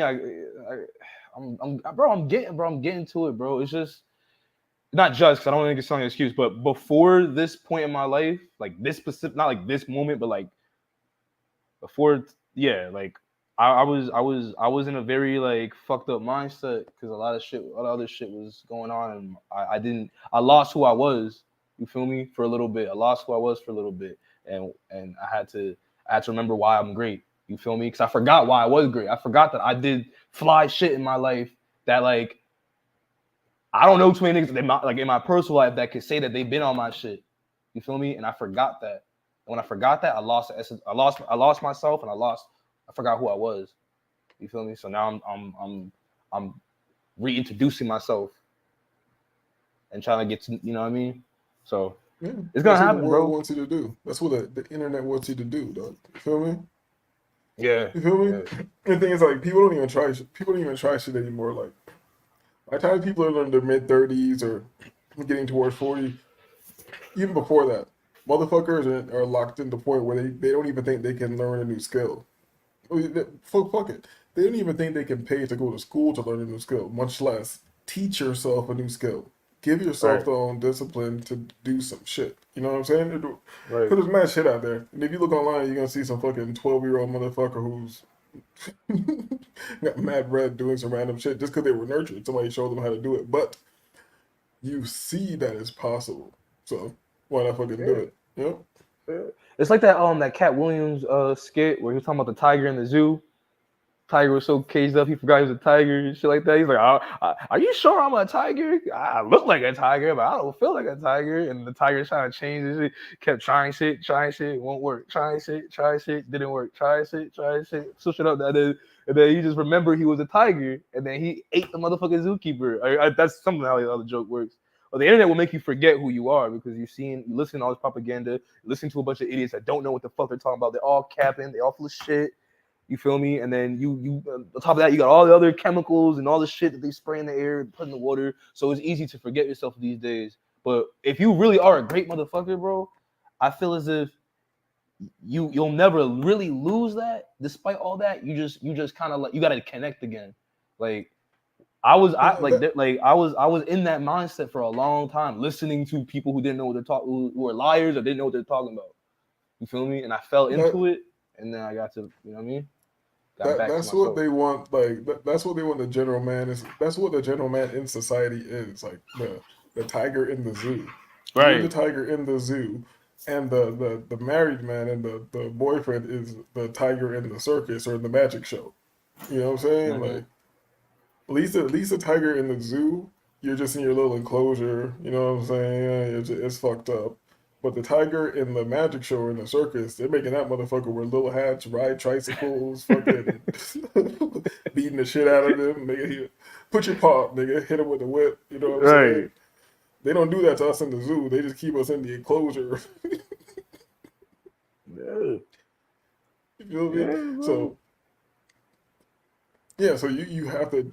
I feel like everybody's so domesticated. You have to try to be the wild man on some level. You know what I'm saying? Yeah. Oh yeah, for sure. They call it civilization. They try to civilize because people think. I think like that word is a spell in itself because they're trying to civilize you and make you into something you're not naturally supposed to be.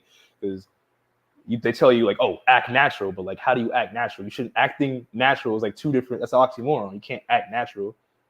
You feel me? And like they've civilized us, which basically just meant that they just brainwashed us to be what they want us to be. And they made it seem like it's all great. You got iPhones and Teslas. Okay, cool. But like, that's not who you're supposed to be.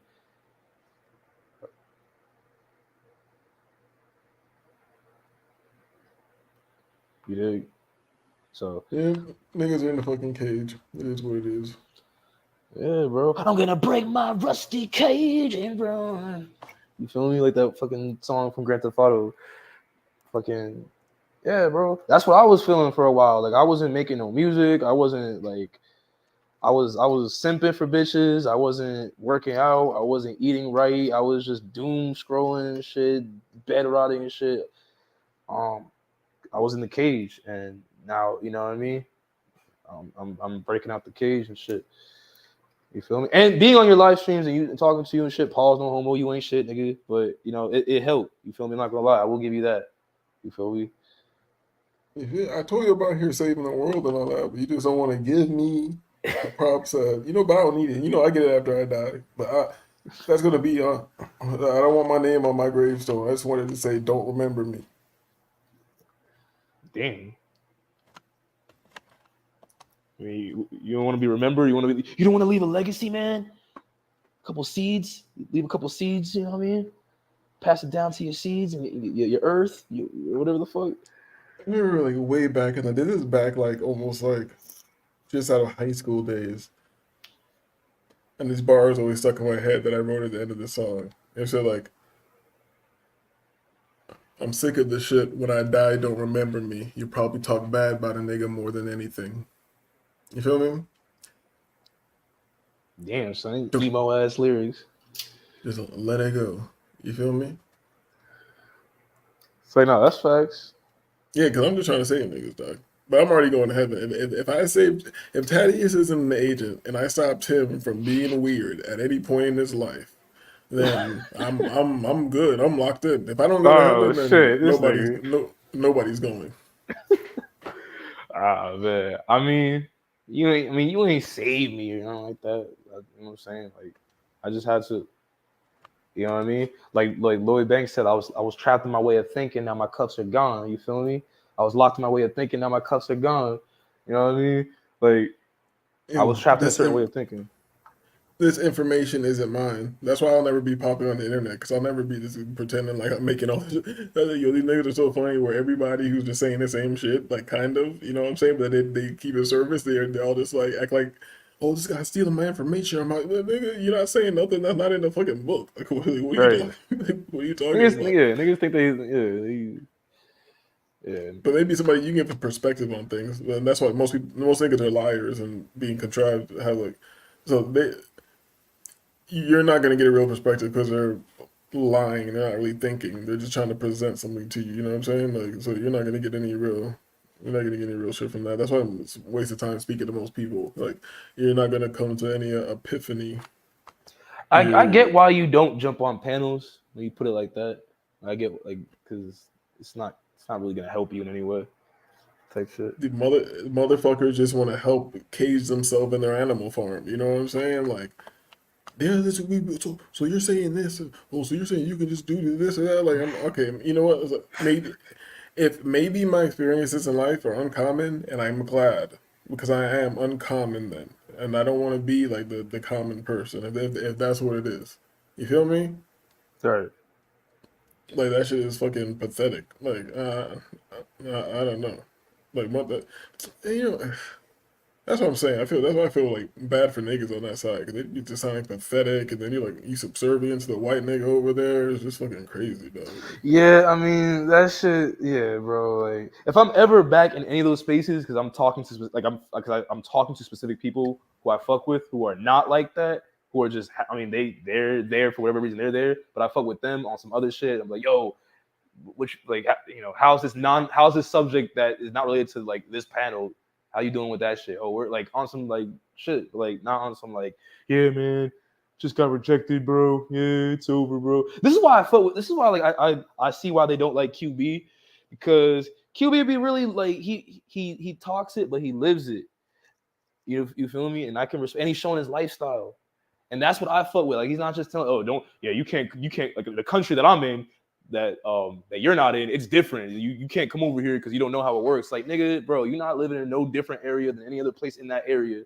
Like, this nigga QB done been and all that shit, lived it, showed it on camera. I mean, he has some questionable pictures, but I mean, besides that, he's chilling with Latin baddies and shit like that, getting money, eating steak and shit. Like, how can you be mad at that? Why would you hate on somebody like that?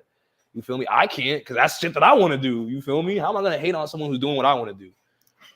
You know what I mean? I should be asking that nigga, like, yo, like, you know what I mean? Like, it's how I fuck with you. Like, you doing it how I want to do it.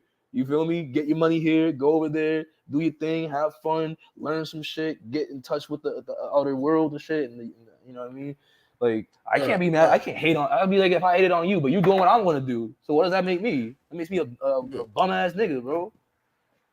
I've said this before about these niggas. Like, it's always has to be combative. You feel me? If somebody's saying something, even if you don't believe them, why don't you just ask them? Because information might benefit you, and if it doesn't, then you're gonna find out it's bullshit anyways. So you don't gotta just call them a liar off top. You could be like, all right, so you're doing this, or you getting mad money doing this, or really? Oh, that's cool as fuck. Like how do you get into that? Like, how do you do that? You feel me? Like, well, and if they don't tell you, they're assholes. Like, they're gonna shit on you for not being at their level, but they're not gonna tell you how to be on that level. Yeah, but I wouldn't argue with somebody about that. I'd probably kick them off my panel or something like that. If you brought it up, so then it's something that if you say like, "Well, I'm doing this, I'm successful in this way or this way," I'm be like, "Okay, if you brought it up, I'm gonna ask you about it." And if you like, "Oh, I don't want to talk about that," but you shouldn't have brought it up, dog. We talking about it now. And if you don't want to talk about it, I'm gonna kick you off my fucking panel because you're just some nigga on the internet. Like who are you? Like, get the fuck out of here. But then, that's only if you're being like combative. Why am I gonna be dismissive of somebody who's like could possibly have some information for me? Could possibly can tell me something useful. And I bring that back to QB or whatever because I think that whole all that black pill shit is fucking goofy to me. And I know he tries to still talk from them points and all that shit's goofy as fuck to me. But at least he's doing what he's doing. Like that's what I'm saying. All these little internet tribes and shit, it just gets weird, and it gets like beyond weird. It gets I didn't want to use this word, but I use this because I can't find the word I want to use. It's just nonsensical. You feel me? Like nothing solution oriented is okay. Like and you know I'm not really in those spaces like that. But even when time passes and I have that shit in the background playing, it's like. I see that they're leaning more into more. It's like they're leaning more and more away from like their stances, but they can't get away from their stances. It's very weird. You understand what I'm saying? Like you have to stay in these like these rule sets, this little animal farm that you made, but you could see it getting more into like, oh yeah, this is possible. Like this could happen or that can happen. You know what I'm saying? The talk is going more from this straight edge black pill shit that they were talking in the past. You know what I'm saying? Because But niggas it's still is corny. invalidating their own experiences or their own shit for the sake of the group thing. That's exactly. And a lot of motherfuckers come on and give their personal experiences and it doesn't fit into their paradigm. You know what I'm saying? Like so you've seen this and you've experienced this, but you're still talking like this is the paradigm that's actually there. Like, oh yeah, like this is just an anomaly, but this is how it really is, and this is how like, all right, man. I don't give a fuck. If I'm running up bad money and they're saying, but most people can't make money, I'm not worried about most people, dog. I'm not worried about it. That's why these niggas are pathetic to me too, because they act like they're concerned with men. You're not concerned with fucking men, dog. Like, what do you mean you're concerned with? Oh, the well-being of men. Like, what the fuck are you talking about, dog? Like, what are you You're just lying. You're just working people up on the fucking internet, especially when you're a square. When you're 100% square, and you're talking, oh, I care about this. Okay, so what kind of legislation are you working on? So since Yep. Yo, you protested. You try to get that that bill reformed or whatever. Or you trying to pass that bill through? No, you just complain on the internet. Oh, okay. And I get it. Like America is fucked anyway, so it's like is it worth it at the end of the day? I mean, probably not. But if you're gonna stay here and complain about it, then that's on you, type shit. I'm saying if you are a square here in America, and you're not doing something totally different, traveling all the time, you're here complaining, and you're a square who believes in the system, even though all your complaints are about the system being broken, but somehow you think it's good to be a square or something like that. You know, I don't really understand. But It's hip to be square. you feel me? But you're not doing nothing. You're not getting no bills put on the fucking wherever they put it. You know what I'm saying? Like that. I'm just a bill. Yeah, I'm only a bill, and I'm sitting here on Capitol Hill, and I'm not. You feel me? You niggas don't even got no niggas sitting on Capitol Hill.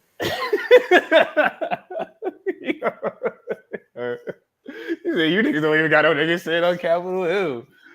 No, that's facts, bro. Like that's facts. Cause like I mean, cause you can't just like obsess about a problem and not do shit about it. You feel me? Like at least Or you could change your mind and decide to like any conditions and so-called tough things and I win no matter what. You can embrace that mindset, you know, if you want to, and then maybe if you want to be super logical, you can adjust what you consider as winning or not winning. You know what I'm saying? Like, or you could work within what you call reality, or so something that whatever activity you're engaging in to better yourself or to achieve whatever, you won't think is totally futile if you need to put yourself within this box. Like, I'm reaching too high. So maybe if you think you're reaching too high, at least reach in increments. You feel me? You can reach in increments. And then you never know. You might go past where you were originally aiming. You know? Exactly. But most people are just going to complain. They're not going to try shit. But shout out to Chris. Shout out to Chris, yo. What up? What up? What up? Late night squad, weed addicts. You feel me? Although I'm not, Yeah, I don't got my shit with me.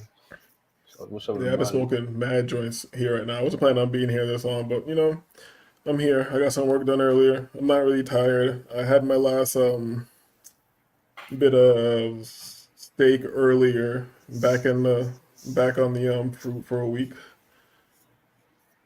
Another week, you feel me? And damn, I forgot I got that shit in the oven, but I turned it down. So you know, So I'm how's it trying. feel? You know, what do you mean? How's what feel? So like you be eating fruit and then you had your first whatchamacallit? Eating fruit for a straight week was very good. Your energy levels are very good. Mental clarity is very good. The chatter in the mind is lower, definitely noticeably lower. The combativeness in your own mind is definitely lower. One thing, the energy's still there to work out. Like I was down, I felt like I was walking and shit, and maybe do push-ups, but I didn't have the savagery in me. I lifted weights a little bit, but I didn't have the want to lift weights. You feel me? The savagery to fucking just it wasn't. It was different. It wasn't in me like that. Pause.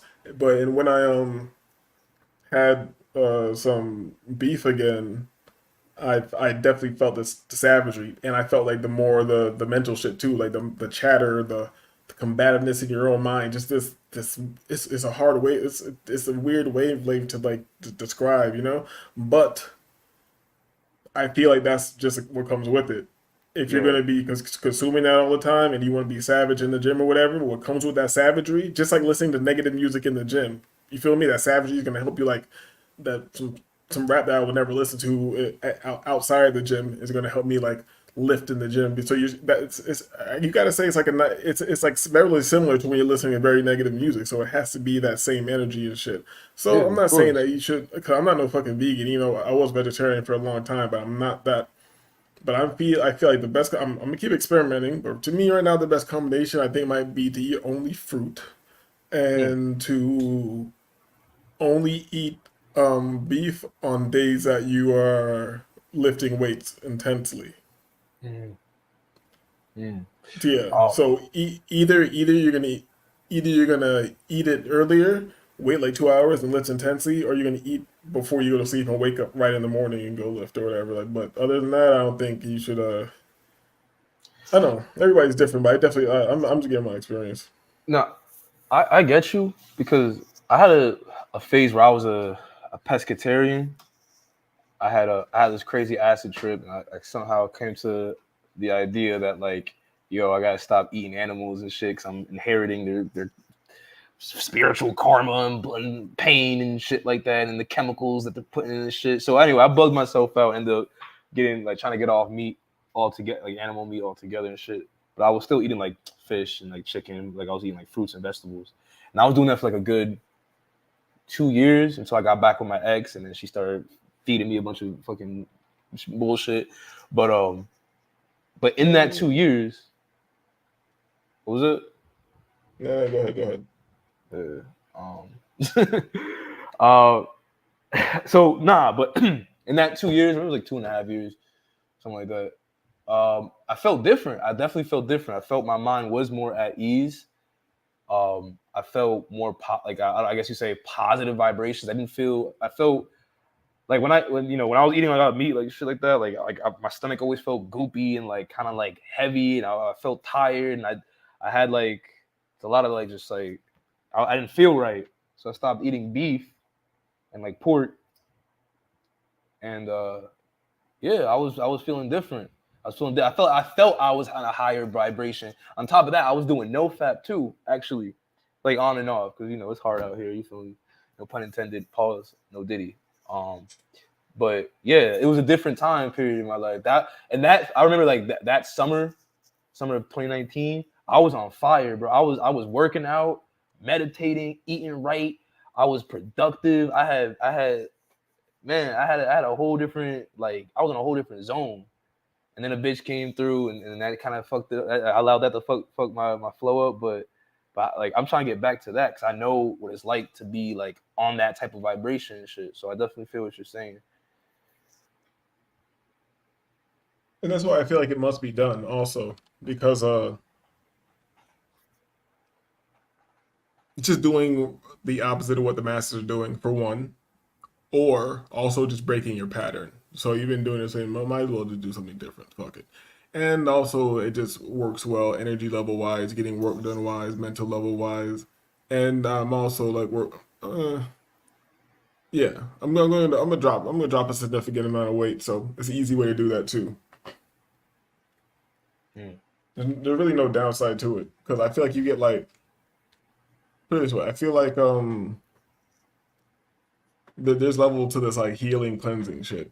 So you can just eat fruits and vegetables, go on a raw diet for a period. That's a level of like healing and cleansing. And you're gonna have to do that longer to get the results. Like we're gonna go through shorter results. Then now you go to juicing, you're gonna get a level of healing and results and a speed from that. And then you go to water fasting, you're gonna get a level of healing and results from that. And then you go to dry fasting, and then you're gonna get a faster, and then you go to air fasting, and then you go to spirit fasting, and then goddamn it, now you're out of the fucking matrix. No, there's nothing beyond that. Nothing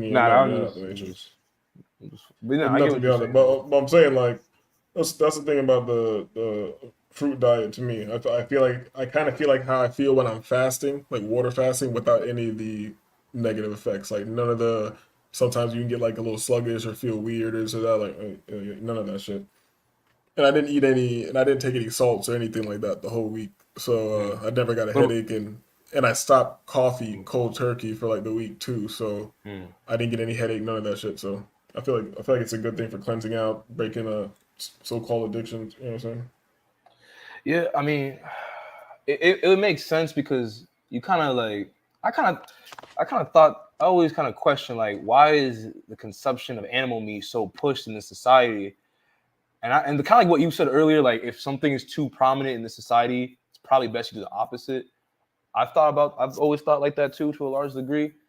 Now, like I would even like when like I used to do a lot of shrooms and acid and cough syrup and shit like that. When I was younger, a couple years ago, and whenever I would take those things, when I got hungry, if I wanted to eat something, I would not want to eat meat for some reason. Like even before I like started thinking about not eating meat. Like I was always like when I was tripping out and I just wanted to eat something, I would eat like you just put cough syrup in the same categories like acid or shrooms. Well, I was I'm not proud of this. It's gonna sound stupid as fuck. I was young and dumb, misguided, but I was drinking I was taking like DXM and shit.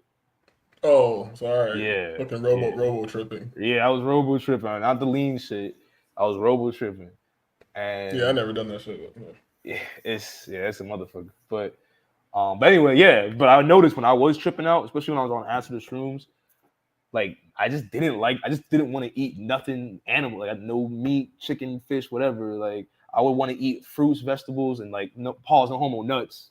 Pause, no homo, no diddy. But and I always thought that was strange. Like, but when I'm sober or drunk or high, I want to fucking eat burgers and steaks and fish and chicken and all that bullshit. So I always thought that like thinking back on it, I started to think that like, maybe there was some kind of download that I was getting or some kind of level of understanding that maybe I shouldn't be eating this shit. Almost like it doesn't even got to be a download, but your mind is just breaking the regular pattern of synapses so you can make other decisions. So when you're doing this shit, you're like, your body naturally knows this is better, so it's gonna release dopamine for you because you're usually connected to dopamine to some sugar or some other shit. But in that moment, it can actually appreciate what's going on. Like on the tail end of a psychedelic experience, eating some fruit or something shit like that, you'll be thinking like the most basic shit in the world. And it's just like something like this, like yo, this shit just grows out the ground, man. You know what I'm saying? This shit just grows out the ground, and I could just eat it. And then you start thinking about the world we live and all these concrete blocks and all this shit. Like motherfuckers have lawns and you can't even have like a garden in your front lawn for the most part. Goddamn HOA will come over there and be like, "What the fuck are you doing?" We have all this useless land, all these useless trees. Like when I'm in Colombia, I was driving for miles, and the trees that they had to decorate the city were mango trees everywhere. You know what I'm saying? It's like we don't even have light. Like It's stupid not to have fucking food forests all over the fucking place. We're doing and it's not stupid. It's the motherfuckers who control us are doing that shit for a reason, but people don't even think Right. about that's why having a conversation with the average person is just like disgusting to me because the points you're making are TV points and shit. You're mad at whoever the fuck the TV told you to be mad at or whatever. Like, nigga, the person who you're pointing the finger at is not affecting your life. Motherfuckers are affecting all our lives. We eat poison, dog.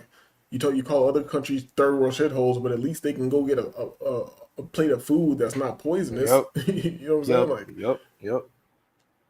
Facts. nigga, I go to Whole Foods, spend all this fucking money, and I'm still buying poison. Yo, I go out the country anywhere, South America, Central America, Jamaica. I'm there for like a week. I come back and I go to Whole Foods where I'm spending all this fucking money, and the food tastes like shit. All organic, all that shit, and it tastes like shit when I come back here. Mhm. Speaking of my pops, bro, it's crazy that's how this conversation has been going. But I remember when he told me that when he first came to America, I was kind of around him. I was around him this time, but when he first came to America, he got sick because he didn't like the food here was making him sick. And I remember something he said that always stuck out to me. He said like, "Yo, the food here tasted like medicine to me." And I was like, "Oh shit!" But like he was a fat dude, and he came to America, and like over the years he got skinny and skinnier because like the food just doesn't he doesn't eat like most of this shit. But when he was eating, when he was trying it, when he first got here, it made him sick. He wasn't fucking with it. He said it tasted like medicine. He said the chicken tasted like medicine, the meat tasted like medicine. Pause. The fucking all that shit, and like. You think about the chemical, you find out that there's chemicals in the processing of most, even the non-processed food, even the livestock type shit gets pumped with chemicals in the food that they give the chicken shit, cows and shit like that. So they're ingesting the chemicals, and then you're ingesting the meat, it's also ingesting the chemicals, and then if it's not even real meat, it's made in a fucking lab. Everything in America is designed in a lab to kill you, basically. And we also have a culture the culture is to consume it and to consume it regularly because the people who are making you eat the poison, for one, they can't just poison you on a level where you all just fall out and die right away because you become aware and you fight back. It has to be the slow boil on your ass. So they can kill you slow. But they know how they have to tell you to keep consuming this shit because they know how incredible the body is. If you fast for a while, your body will tighten all that fucking satanic shit up. It'll just be like, hold up, we water fasted. All right, let me get this visceral fat out of here. Let me get the fat out the organs first. You feel me? Right. That's why you'll do a water fast. You'll drop mad weight. What do you think? You like I didn't shit out this much weight. Like how the fuck? You just get on the scale. You're like you won't look that much different. Because you were fucking dirty. Your body was cleaning the visceral fat off you first, and then when you get past that stage, then that starts getting to the other fat. Then it starts healing, getting the scar tissue off your ass. If you go far enough, then you start fucking even consuming a goddamn foot fungus. If you got toenail fungus, if you go far enough, your body's gonna be like, hold up, let me eat this shit. Let me get it out of here. Boom. Use everything for energy. Old scars on your body. Boom. Eating the scar tissue, making brand new. This is all. I'm not making this up. This is like recorded. Nah, you know what I'm saying? So they know how incredible the human body is. So you have to keep kicking this ass. Either one thing. Either you have to stay on this ass to keep you dumbed down, or kill you outright. But that would wake up too many people. So what I'm saying with that is, it makes sense. If everything is poison, and we're still in this matrix and shit, you're not gonna escape it. So you want to go be social, eat shit with people, whatever. But it's better to consume as little as possible. It's better, like I said, when we've been having this whole conversation, it's better to do the opposite of whatever the masses are doing. If everybody's eating all fucking day long and doing it, you should be eating as little as possible. That's the way I look at it. You already know. That's facts. That's why, like, because I was talking about the no fap thing, and like, researching like all pornography addiction and dopamine and all this shit. We all know it's bad for you and whatever it is on like that level, and like just seeing how promoted it is and how, because like I've noticed over the years porn is so like normalized. Like when I was growing up, like nobody, like niggas didn't openly talk about porn, TV shows didn't like they talk about, like it wasn't as widely accepted, and this is when the internet was around still. But now it's just like normal and shit like that. Like I remember, bro, the craziest fucking shit. I had this one job a couple years ago, and like there was a bunch of white niggas, so you already know like weird shit. You already walking into some weird shit. But I worked around a bunch of white niggas, and like this one white nigga, they were all like talking about some. I don't remember what they were talking about. Like, I guess like some kind of like so they're talking about something about like what they do in the morning or some shit like that. I don't know. But this one nigga was like, yeah, man, I just just hit a porn, and he wasn't joking. He's like, I hit a Pornhub, look for like a lesbian porn or this type of porn or that type of porn. And I'm just like. And like they're all like laughing about it. Oh wow, yeah, me too. But I'm just like, yo, why are you talking about? I had to leave the room. I was like the only black dude there, and I didn't want to think that like, oh, he's comfortable with this weirdo white. It's always gay shit with them. So he's, what I mean? I didn't want to think that I'm one of those black people that's like, yeah, he's down with the weird white shit. So I was like, yeah, I'm out. But I'm just like, yo, why does this nigga feel? How does a nigga feel so comfortable to share something like that? Now I gotta say, if you, oh yeah, I was fucking a chick. You tell your coworkers, yeah, I was smashing this chick last night. Yeah, fucking nutted on her face. Okay, that's cool, whatever. I don't care about that either, but that's at least better than, yeah, man. So I wake up and I didn't jerk off in the morning. I'm just like, yo, like, why does this nigga feel so comfortable telling everyone, a whole room full of niggas at that type of shit? You feel me? Like that shit like stuck out to me. I'm like, nah, I can't work. I quit that job like a month, like a few weeks later. Not because of that, but it was just like, yeah, that shit right there stuck out to me though. I was just like, nah, these are some weird niggas, bro.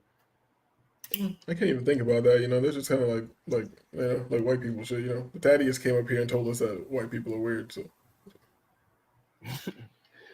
yeah, that shit is crazy. But yeah, bro, cleansing the body is important, man. I definitely agree, bro. I definitely agree. And I don't know if people do that, and I think it's for a reason. Obviously, they don't promote that shit. And I just want to be as far removed from the sheeple as possible, especially on a mental level, because I be around these people. Like I got friends and family and coworkers, and I gotta like be normal. And oh yeah, the Kendrick Lamar beef, and oh yeah, Trump. Oh yeah, and yeah, Saturday Night Live. Like I mean, I don't indulge in it with them for too long, but like I know how to be personable to just get through the day.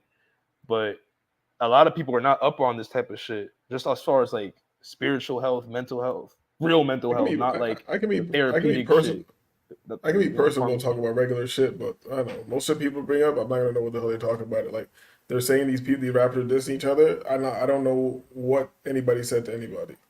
You feel me? I listened to the Kendrick track earlier, but I don't really remember nothing from that. Like I don't like when you say nigga. Who cares? Like I don't care about that shit. Yeah, like it's all feeding into what, like like you said, the propaganda machine that they have us all trapped in. That rap is a part of it, politics is a part of it, the internet, all that shit. So it's like I want to be in the know, just so I need to know like, well, okay, what agendas are they pushing? Like that's how I see it. Like niggas will see it as like, oh yeah, this current event topic, from their normie human perspective. I'm looking at it like, okay, what's the angle that this is being pushed on? You know what I mean? So I could avoid falling into the trap, because I used to fall for it too. I used to be niggas rapping about Molly. Oh, now I gotta do Molly. You feel me? I used to be on that shit. It's very strange because I've been engaged in all types of things, but I was never really like. For one, I was hustling, so if I wanted to be a degenerate, it would have been very easy because everything was around me. I just never had an addictive personality. I just don't give a shit. Like I'm disagreeable with everything. Like I just don't even care about that shit. Even back in the days, like how people like they'll get upset or hot or something. They're like, damn, I need to smoke a blunt or some shit like that. Like I had like pounds and pounds and pounds of weed around me, and I remember I used to get hot about something, and I never get high off your own supply. No, I smoked my own weed, but I was like, I roll a blunt, but I would never light it until like I changed my own mental state. You feel me? So even I'd be like there pissed for a while, whatever. But until like I could change my own mental state, I wasn't even interested in smoking weed or nothing. You feel me? Like it's. I'm trying to explain how to frame that. Maybe because that's what I'm saying. It's more than like the lack of a addictive personality. It's just that. Just being influenced by shit, you feel me? Like always being in your own fucking like, I don't know. I guess it just comes down to being disagreeable. You feel me? Because just because niggas are doing some shit I never was really in. I'm not saying I've never been influenced by music and shit, because I definitely 100% have. And listening to certain music and getting in a certain mode has affected my life. When I was listening to Shay Sugar Free and West Coast and Andre Nicotina and fucking the Hustler, the Jacka, and I'm listening to straight Mac Dre, that should definitely put me in like a more playerish mode. I don't The know. music is it's manifesting onto you, and you're manifesting onto it, and it's just like a relay cycle. Yeah, you're even conducting yourself in a certain way. You know what I'm saying? Like that's why I really like that West Coast shit when I got into it because it was different and they were talking more player and get money shit. You feel me? Right. It wasn't mainly circled around fighting and doing drugs and shit. It was more like having Or getting being lyrical. Yeah, no, they're lyrical as fuck. No, but it wasn't like you know what I mean, like the lyrical spiritual miracle, sing a bunch of nothing type of shit. Yeah, because that's like this. That's just talent and expressing your emotions and art and shit like that. When it comes to like some boom bap, or being competitive when it comes to lyricism, but it's not the same as like it's art, but it's not the same as lifestyle art. You know what I'm saying? Yeah. That's why I fuck with Max B and shit. That's why I fuck with Max B, Chinks Drugs, like I mean old French Montana, shit like that. Because I was fucking with that lifestyle that they portrayed in their music and shit. It's just the way, like I don't know, it's just the wave. It's just the wave, like it's being talented on a different level. Like Max B, like certain shit can put you in a mode. Like here's the thing, that's when you know you're really talented, you're a real artist. When you're making the same music over and over again, you know that you ain't shit. You know you're just a nigga trying to do some shit that other niggas do. Like Max coming in 100 different ways because when you're actually an artist, that's what's gonna happen. A beat's gonna come on and you're just gonna start like, don't even know where this weird shit came from that you're doing that sounds fly. You know what I'm saying? I wasn't expecting to sing right now. I wasn't expecting to do this right. It just happens and it becomes something organically. You know what I'm saying? Like, I don't know that. Well, I feel like rappers are just. Yeah, I mean, yeah, bro, Max B, bro, free that nigga, RIP Chinks, like as an East Coast nigga, Jersey nigga, growing up and like that, like listening to that shit in like 2011 high school and shit like that, like that manifested onto me. Like I was in that same mode too. Like I was working. Max was anti-drug use. I was really French like on the Chinks French thing, but Max was like. He was just like, yo, like I'm just getting money. I'm a fly nigga. I got bitches. Like I'm not like he wasn't. He's still alive. I don't know what I'm saying was, but he wasn't like a like his lifestyle was just like chill, but it was gangster, but it was chill. Like it wasn't like yeah, nigga, I get the barrel to your face and spray you like mace or burn. It wasn't like you could play Max B around a bitch and she'll fuck with it type shit. You could play Max B when you're drunk, you're high, you're sober. Like it wasn't like it was all encompassing. And like Chinks Drugs shit was like that. I mean, it was more on the street shit, aggressive dark shit, but that was cool too. And they killed that nigga. French Montana got him up out of there and shit like that. Max B got locked up. A real artist can elicit real emotion at any moment. Meaning, Max got tracks that make me want to do gangster shit. When you listen, put you in that mode. He has tracks that can instantly put you in a good mood. Like you said, played around bitches of any age. Right now, I could be around a young bitch and play barbecue music, and she can be like, "What the fuck is this?" and just feel good and like the fucking music. This has happened multiple times with me. Cause I introduced Max to mad people. They never heard of Max before, and they always end up listening to that shit, being in the mode. You feel me? It just is what it is. Yeah.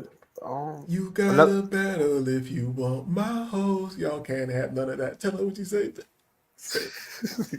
Nigga trying to live comfortable. Nigga trying to smoke blunts with you. Trying to go to the movies. Oh, like I just man, like you rap, right? Like you make music and shit like that, like, and you understand rap to that spiritual level. It's like I can't.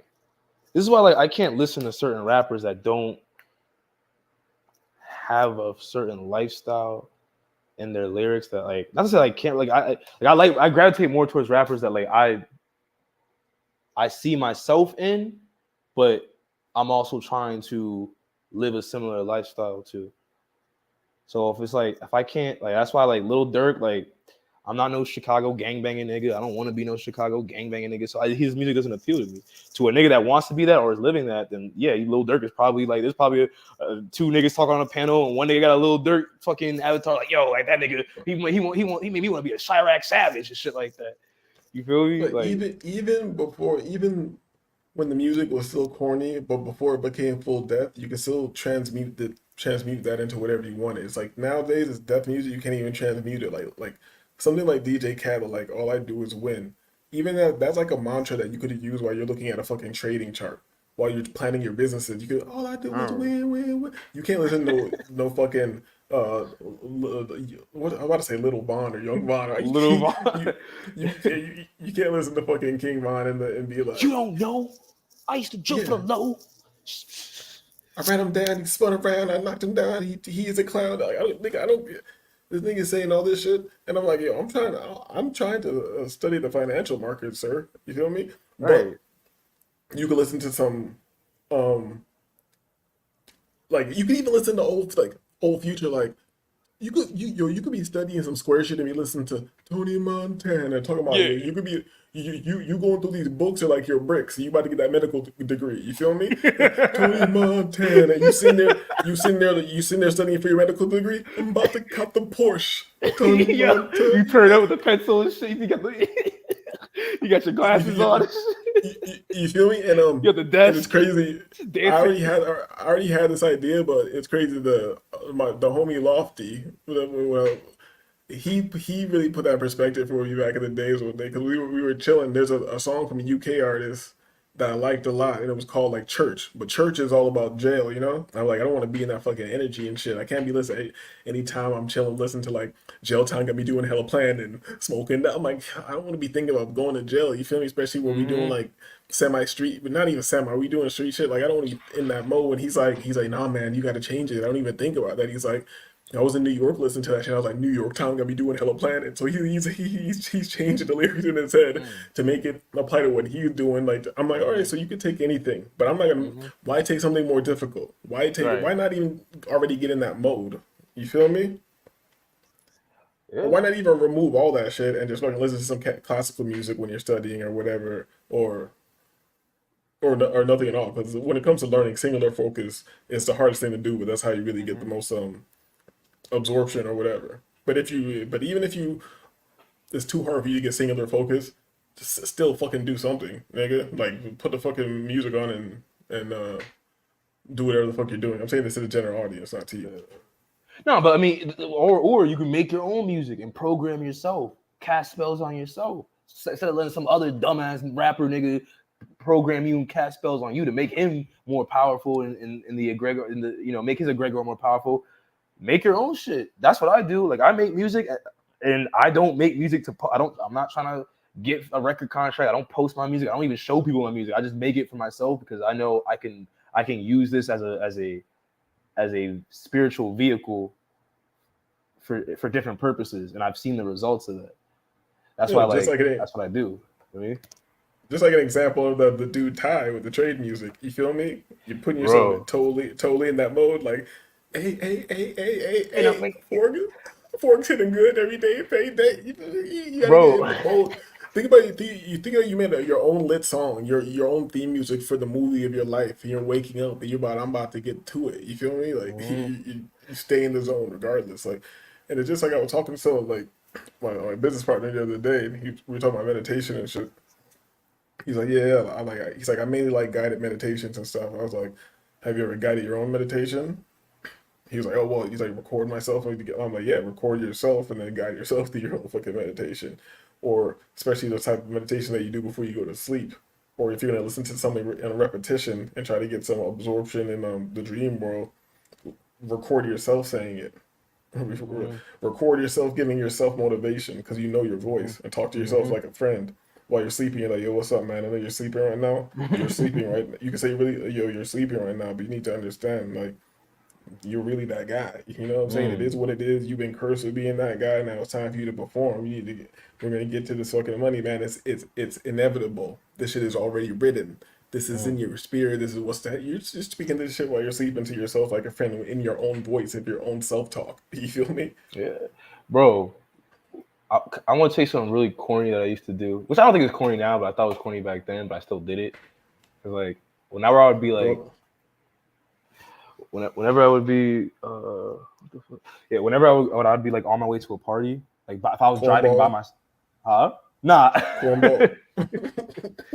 You party, bro? You go out, bro? But like if I was driving by myself, like I would just be by myself in my car and shit like that. I would play my own music to hype myself up, cause I'm just like, I would have songs where I'm talking about like doing all this wild shit, and like I would listen to my own shit to hype me up for this party, and like I always had a good time like after that, versus like listening to like other shit. I mean, I would listen to other shit at the party, but like on my way, I'm bumping my shit, giving myself my own benefit, like my own like energy and manifestation and shit like that.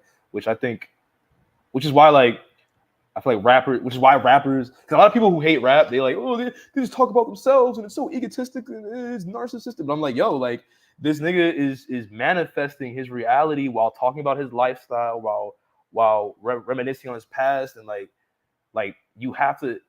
It's all about the rap in its essence on a spiritual level is inner reflection put outwards, and it becomes manifestation. Yeah. That's why rappers is always rapping about doing wild shit and how great they are, how cool they are. Unless they're like emo rappers and they're rapping about being depressed and killing themselves. That's different.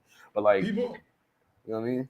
People have like lost sight of really like cool shit, or maybe it doesn't exist anymore because like what you're saying right now can still be done if you have the luxury and the talent to do that yourself.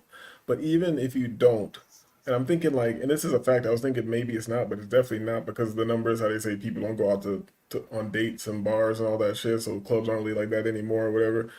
But I'm thinking back, like you're saying, hyping yourself up, but back in the days, it's like normal before you went out. Like if you were, most likely you gonna either, if you're the spot where people are coming through to pregame before you go out, then they're gonna come to your spot. They might end up being a mix of guys or girls.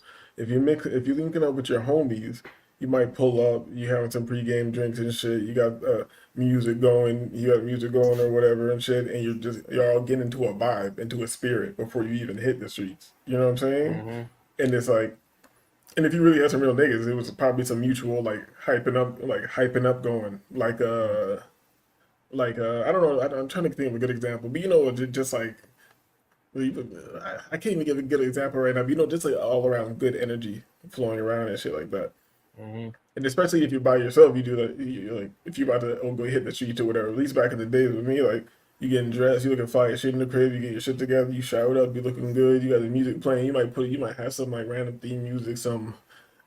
Before everybody hit R. Kelly, I used to love playing that R. Kelly B.I.G. before I hit the streets. It just put me in a fucking zone. You feel me? That fucking I'm fucking you tonight. You feel me? Yeah, I don't know that one. You definitely know the song. It's like, you must be used to me spending and all that. Yeah. I'm bugging. Whining and dining. You feel me? Yeah. But I'm fucking sure. Yeah, that was a vibe. You feel me? That's in the crib vibe. Like in the car, then you got the Max on or something. You feel me? Oh, my niggas get down. My niggas get down. Yeah, bro.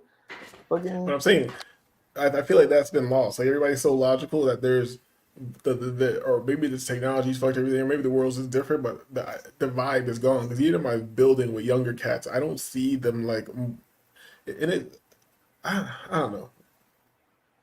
It's mainly like these white college guys and shit that I see, like they get their little crew on the weekend. You can say that you can see that they're chilling and having some beers or whatever, and then stepping out and you know what I'm saying? Mm. I don't really, but that might lead to your black pill points and shit like that. when they say like the white guys are still eating, so they might as well have some drinks and go hit the street. I mean, shit.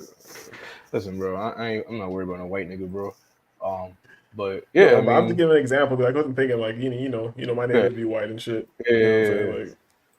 They walking outside with their cigarettes and their what you call it? White Claw. Yeah, their White Claw and shit. They got their Hawaiian shirt. They wear it for irony. It's a joke, bro. Weird and silly. Yeah, I don't even know how this conversation got here, but I'm just saying like this whole thing leads back to infinite possibility, dog. And people have forgot about vibes, modes, and all these vibes were really nigga magic that helped you visualize and you didn't even know you were visualizing. You feel me? Mhm. And that's why things probably were different because you were thinking a little differently. Yeah, back in the days, we're still in the Matrix, we're still in hell, we're still in this fucking the system of bullshit laws. So yeah, in the '90s, things were getting divorced and stepdaddy and all that shit. But I think maybe they were having some good times because they were also programmed to have the good times. At least the love was still in the music. Even if it all fell apart, you still had like you enjoyed something very interesting. You know what I'm saying? Like that's why niggas were like less adverse to it. Like nowadays, you don't even get any like good vibe out of this shit. Like this shit's over. Like bitches aren't singing about love. Well, you know what I'm saying? So you're not gonna get any love of that. You know, the shit is the environment and the climate is not for good vibes right now. You know what I'm saying? Like Right. in Yeah, it's general. fucked I'm up. not saying I'm not saying it doesn't exist. I'm saying it's just No, yeah, it's, no. it's, it's what it is. The energy out here is dark, bro. It's dark. It's weird. It's depressing, especially with these young kids and shit. That's why I feel like you need to go the opposite way because the imagery is getting more and more depressing. They're gonna keep turning up the imagery. They're gonna keep doing weird shit. Keep trying to make you depressed and suppressed, and you have to do the exact opposite and try to like go against the grain when the whole world is like going opposite. And if you look at your life as a fucking video game, I guess it is. It gets kind of interesting like that. You know, like all right, I gotta win. How do you get points? How do you advance? How do you do this? So you can always look at it in these terms. I feel like it's the propaganda and all the false information is just gonna get heavier and heavier. And the more you pay attention to it or debate it or get into these little animal farms or tribes, the more fucked you're gonna be. You feel me? It's gonna hinder your own thought. You feel me? That's why even when it comes to this internet shit, I feel like I was even thinking earlier, like I need to purge all my subs again and only keep my like real tangible information and just concentrate on doing my own. If I'm on here talking shit, it's only going to be in my own life or whatever. Like fuck being in a chat or like talking shit. All the only in my own lives. And then other than that, just watching useful information. Yeah. YouTube is probably the one of the biggest or the biggest propaganda machines. That's why all these companies are going towards that, and they got all their little agents and whatever it is. Yeah, but you can still search for what you want, and there's still YouTube has yes, the algorithm is here to destroy you, but you also have the opportunity to search an infinite well of a motherfucker who you can basically just search exactly what you're thinking, and a motherfucker's gonna pop up who has dealt with it or tells you information on how to deal with it. That's why I'm like, when I see people who are kind of fucked or you don't think anything or I'm like, all right, so you still watch YouTube and shit or whatever. I'm like, all right, so have you the same exact thing that you're saying is fucked up with you? Anything? They're like how to deal with this. If you're on fucking SSRIs, people who went to war and they got off SSRIs and shit like that. Like you can look up anything. Have you even asked this question? When you go search like Drake versus Kendrick, did you ever think to search like oh, I'm having trouble with this. How do I learn this? Or how do I deal with anxiety naturally? How do I deal with it? You're not even asking. Motherfuckers aren't even interested, but they'll have whole conversations with you about how this is fucked up or, oh, I'm dealing with it. They just want to fucking wallow in that shit. I'm like, have you even asked a question? Just like, have you typed in Google and see what come up in the first result to see, like, how can I deal with this? You know what I'm saying? Like, Yeah, the internet is it's I don't think it's evil or good. It's just there, and just like the universe, you can pull from it to benefit yourself or destroy yourself. yeah. That's why it's like, I feel like it's better than television back in the day. It's like it can be more intrusive and the algorithm can fuck you over harder, but at least you have the opportunity to choose your own programming. Right. If you fight the algorithm, you can program yourself how you like to be programmed. And then again, you can still go down the wrong roads, but at least you chose your wrong fucking road. At least you kind of feel like you chose the wrong fucking road. But back in the days, you had no choice.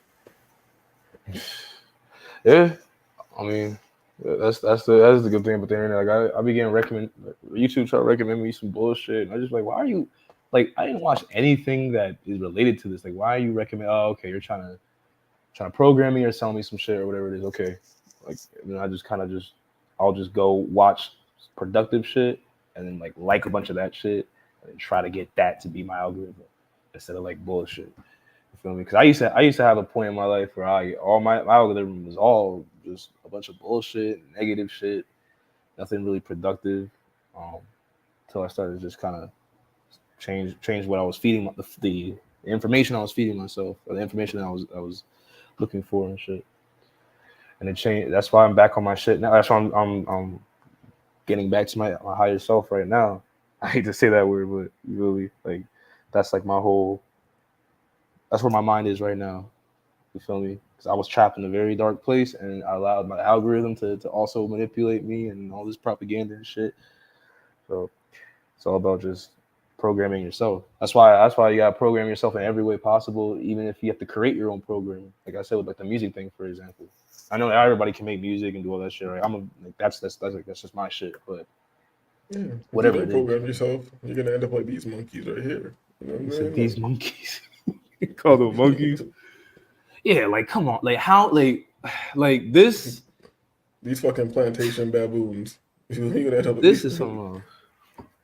This is something. nigga. Fucking 7 years of talking about the same niggas, dog. The same. And here's the shit. thing.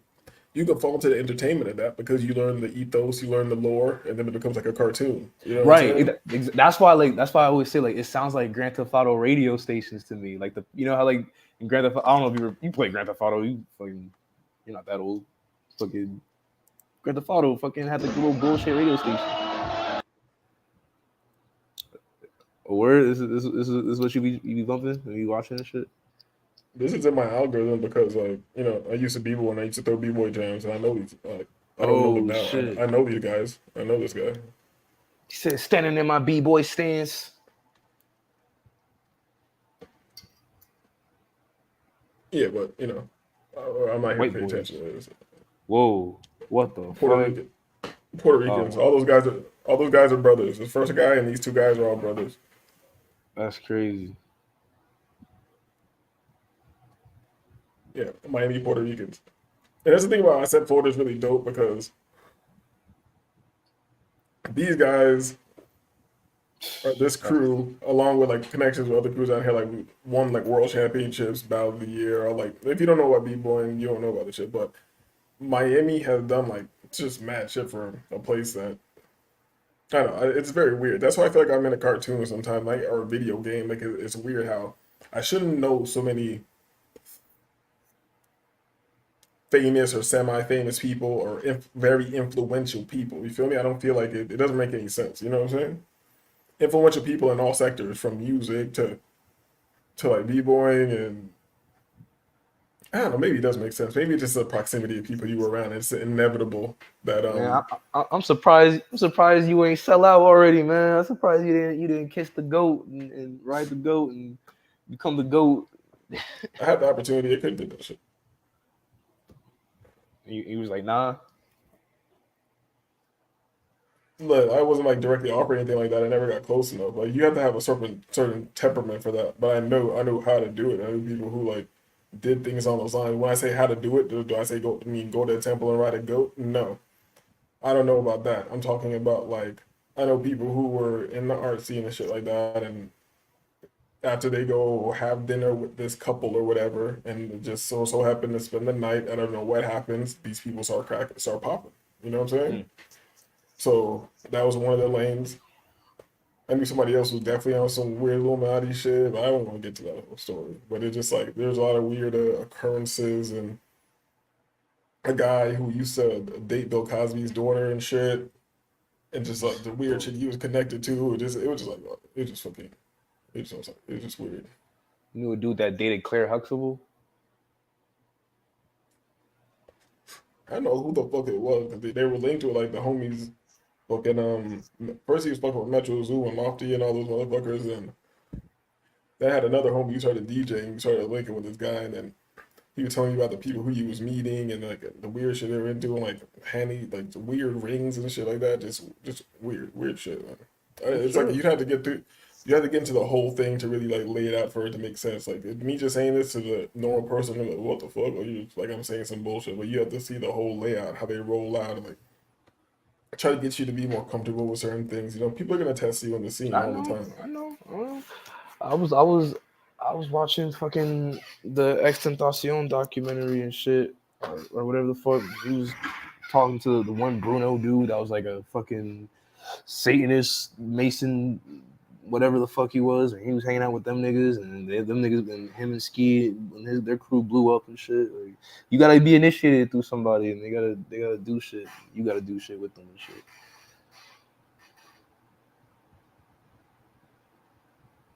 Yeah, it is what it is. But I'm saying that. But that's like for high levels of fame, but you get on really quick. But and here's the thing, I wish I had this more in focus back then. If you totally concentrate on yourself and don't get discouraged by that shit and use the internet, you could still have built a fan base and made money without having to do weird shit. You're not gonna be probably not gonna be crazy internationally famous and all that shit. You probably you won't be TV famous, but you can get to a level where you're touring the world and shit. You know what I'm saying? You can get to that level, but it's just more. It's more work. It is what it is. You don't got Jews funding your shit. Yeah, you gotta fund yourself and have like fucking leverage for yourself. Like I don't know, like a good mainstream example of that is like that dude, LaRussell from the West Coast. I'm sure he's been in the algorithm a lot. Maybe you've probably seen him. Wait, who? Russell? LaRuss or some shit like that. Russ? Like the rapper No. Russ? Let me see if I remember this.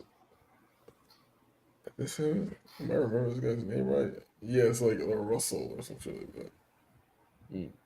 Like he made his whole movement like doing shows in his in the backyard. You know what I'm saying? Yeah. To work up to get a real deal and fucking how you leverage your shit. He's always giving out. What the fuck? So he's always giving out game and shit. But yeah, I'm saying that I'm just giving an example. Like it can't be done. Yeah, it can be done, but niggas. See, this is why them Zionists be busting up these boys' backsides. Them niggas too lazy. They don't want to put in the work. You know what I mean? They rather suck some Jew dick or sacrifice a homeboy or somebody or family member they don't like. Yeah, they don't do it that way and shit. Like fuck all that hard work and shit, nigga.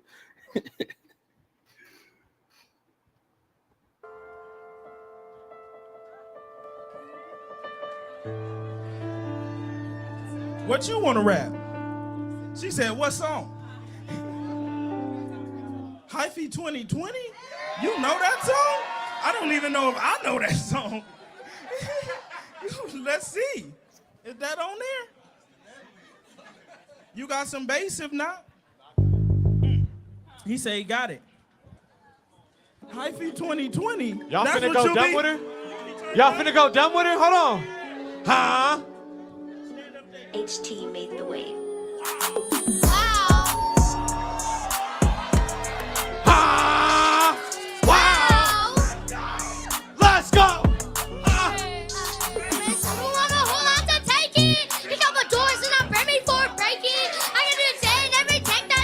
What? I wrote this in my robe In my crock? Got my own shows and I make my own dance. What? I call my back up and sneak into the clear. No fake stats and I never pop a Zan. Bar so cold that it's crazy Zan. Play some at Dre, you know I'm a geek. Come on. Flow water, Take a swig. Now look, we all like the drink. Off the tree, get it ain't. Let me do this part. I like. I'm trying to change. I ain't shit. They say I'm talking like I'm already rich. Come on. I ain't changed. Come on. Over there, the bass rock. Round here we go, done with The a bass rock. Open. Let's put that for a second, like, to give an example. This is an organic following. When you're in the backyard and this is like one of your fans, somebody who knows you, daughter or something like that, knows the lyrics to your shit. This little group of 25, 50 people translates to probably, you could say 100% has 200 people that rocks with him. You're in the runnings. If you get 100 people that rock with you, you're good. You're locked the fuck in. It's only up from there. Yeah. Sure, yeah, bro. It's possible, bro. It's definitely possible. It's just making it happen for yourself. Putting in the work. The thing is, like, when you're a real artist, you don't. This doesn't even have to be your main focus. You can still do your art and put it up and low key promote it. And if it is what it is, you get some spins, you get some spins. But that's the whack part about this whole like digital age and shit, because you're not gonna get what you're like. people are not getting the money that they're supposed to get. All these fucking Nah, spins hell and this little no. bullshit money they're Hell getting, no. like this system is like the worst shit. And everybody's so fucking weak that if everybody just said like, nah, I'm not putting my shit on streaming platforms, nah, Yeah. it would end. But you know, people aren't gonna say no. Just like all you have to do is say like, just like the same thing when it comes to taxes. Everybody's scared to death. Like, well, if everybody just said no, they can't do shit. You know what I'm saying? Like, Yeah, exactly. you Yeah. feel me? Yeah. They're like, oh, we're gonna come arrest you all. All right, so all right, put us all in jail. You know, matter of fact, don't come put me in jail. Yeah, you're coming to put me in jail. You know what? We're all not gonna work. Hey, everybody, we're not gonna work for like the next week. Like, they're gonna come put us in jail. You know? Oh yeah, it'd be a wrap. See, there's more of us than there are of them, but they have us thinking because they got all these laws and infrastructures and weapons or whatever it is. Like, bro, the worst they can do is kill you, and then you're free out this bitch. I mean, you know, where you go after that, whatever. But the worst they can do is kill you. They You got feel you me? in mental prison, man. And here's the one thing that I really liked about the whole C-19 that went down. I hated it. It made me depressed for a very short amount of time when it was happening, not because it was happening. I was looking at how retarded everybody was. I was like, yo, I can't. I knew everybody was dumb, but oh my fucking God. You know what I'm saying? Like, I couldn't believe it. But the one thing I do like about it is I stood on my square. And I was willing to go all the way. Meaning, if they started like pulling people out of your house and you're either going to go to jail or get shot if you don't get this, okay, yeah, I'm getting shot. It is what it is.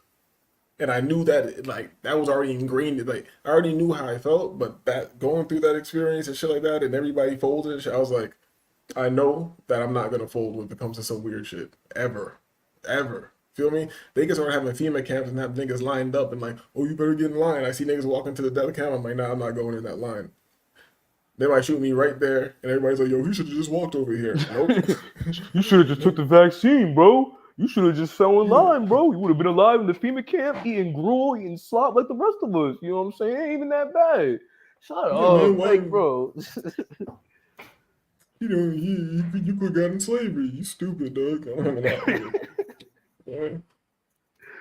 Oh shit, it's crazy, but that's just what it is, man. That's why, like, I don't want to be anything like these people, bro. I really don't.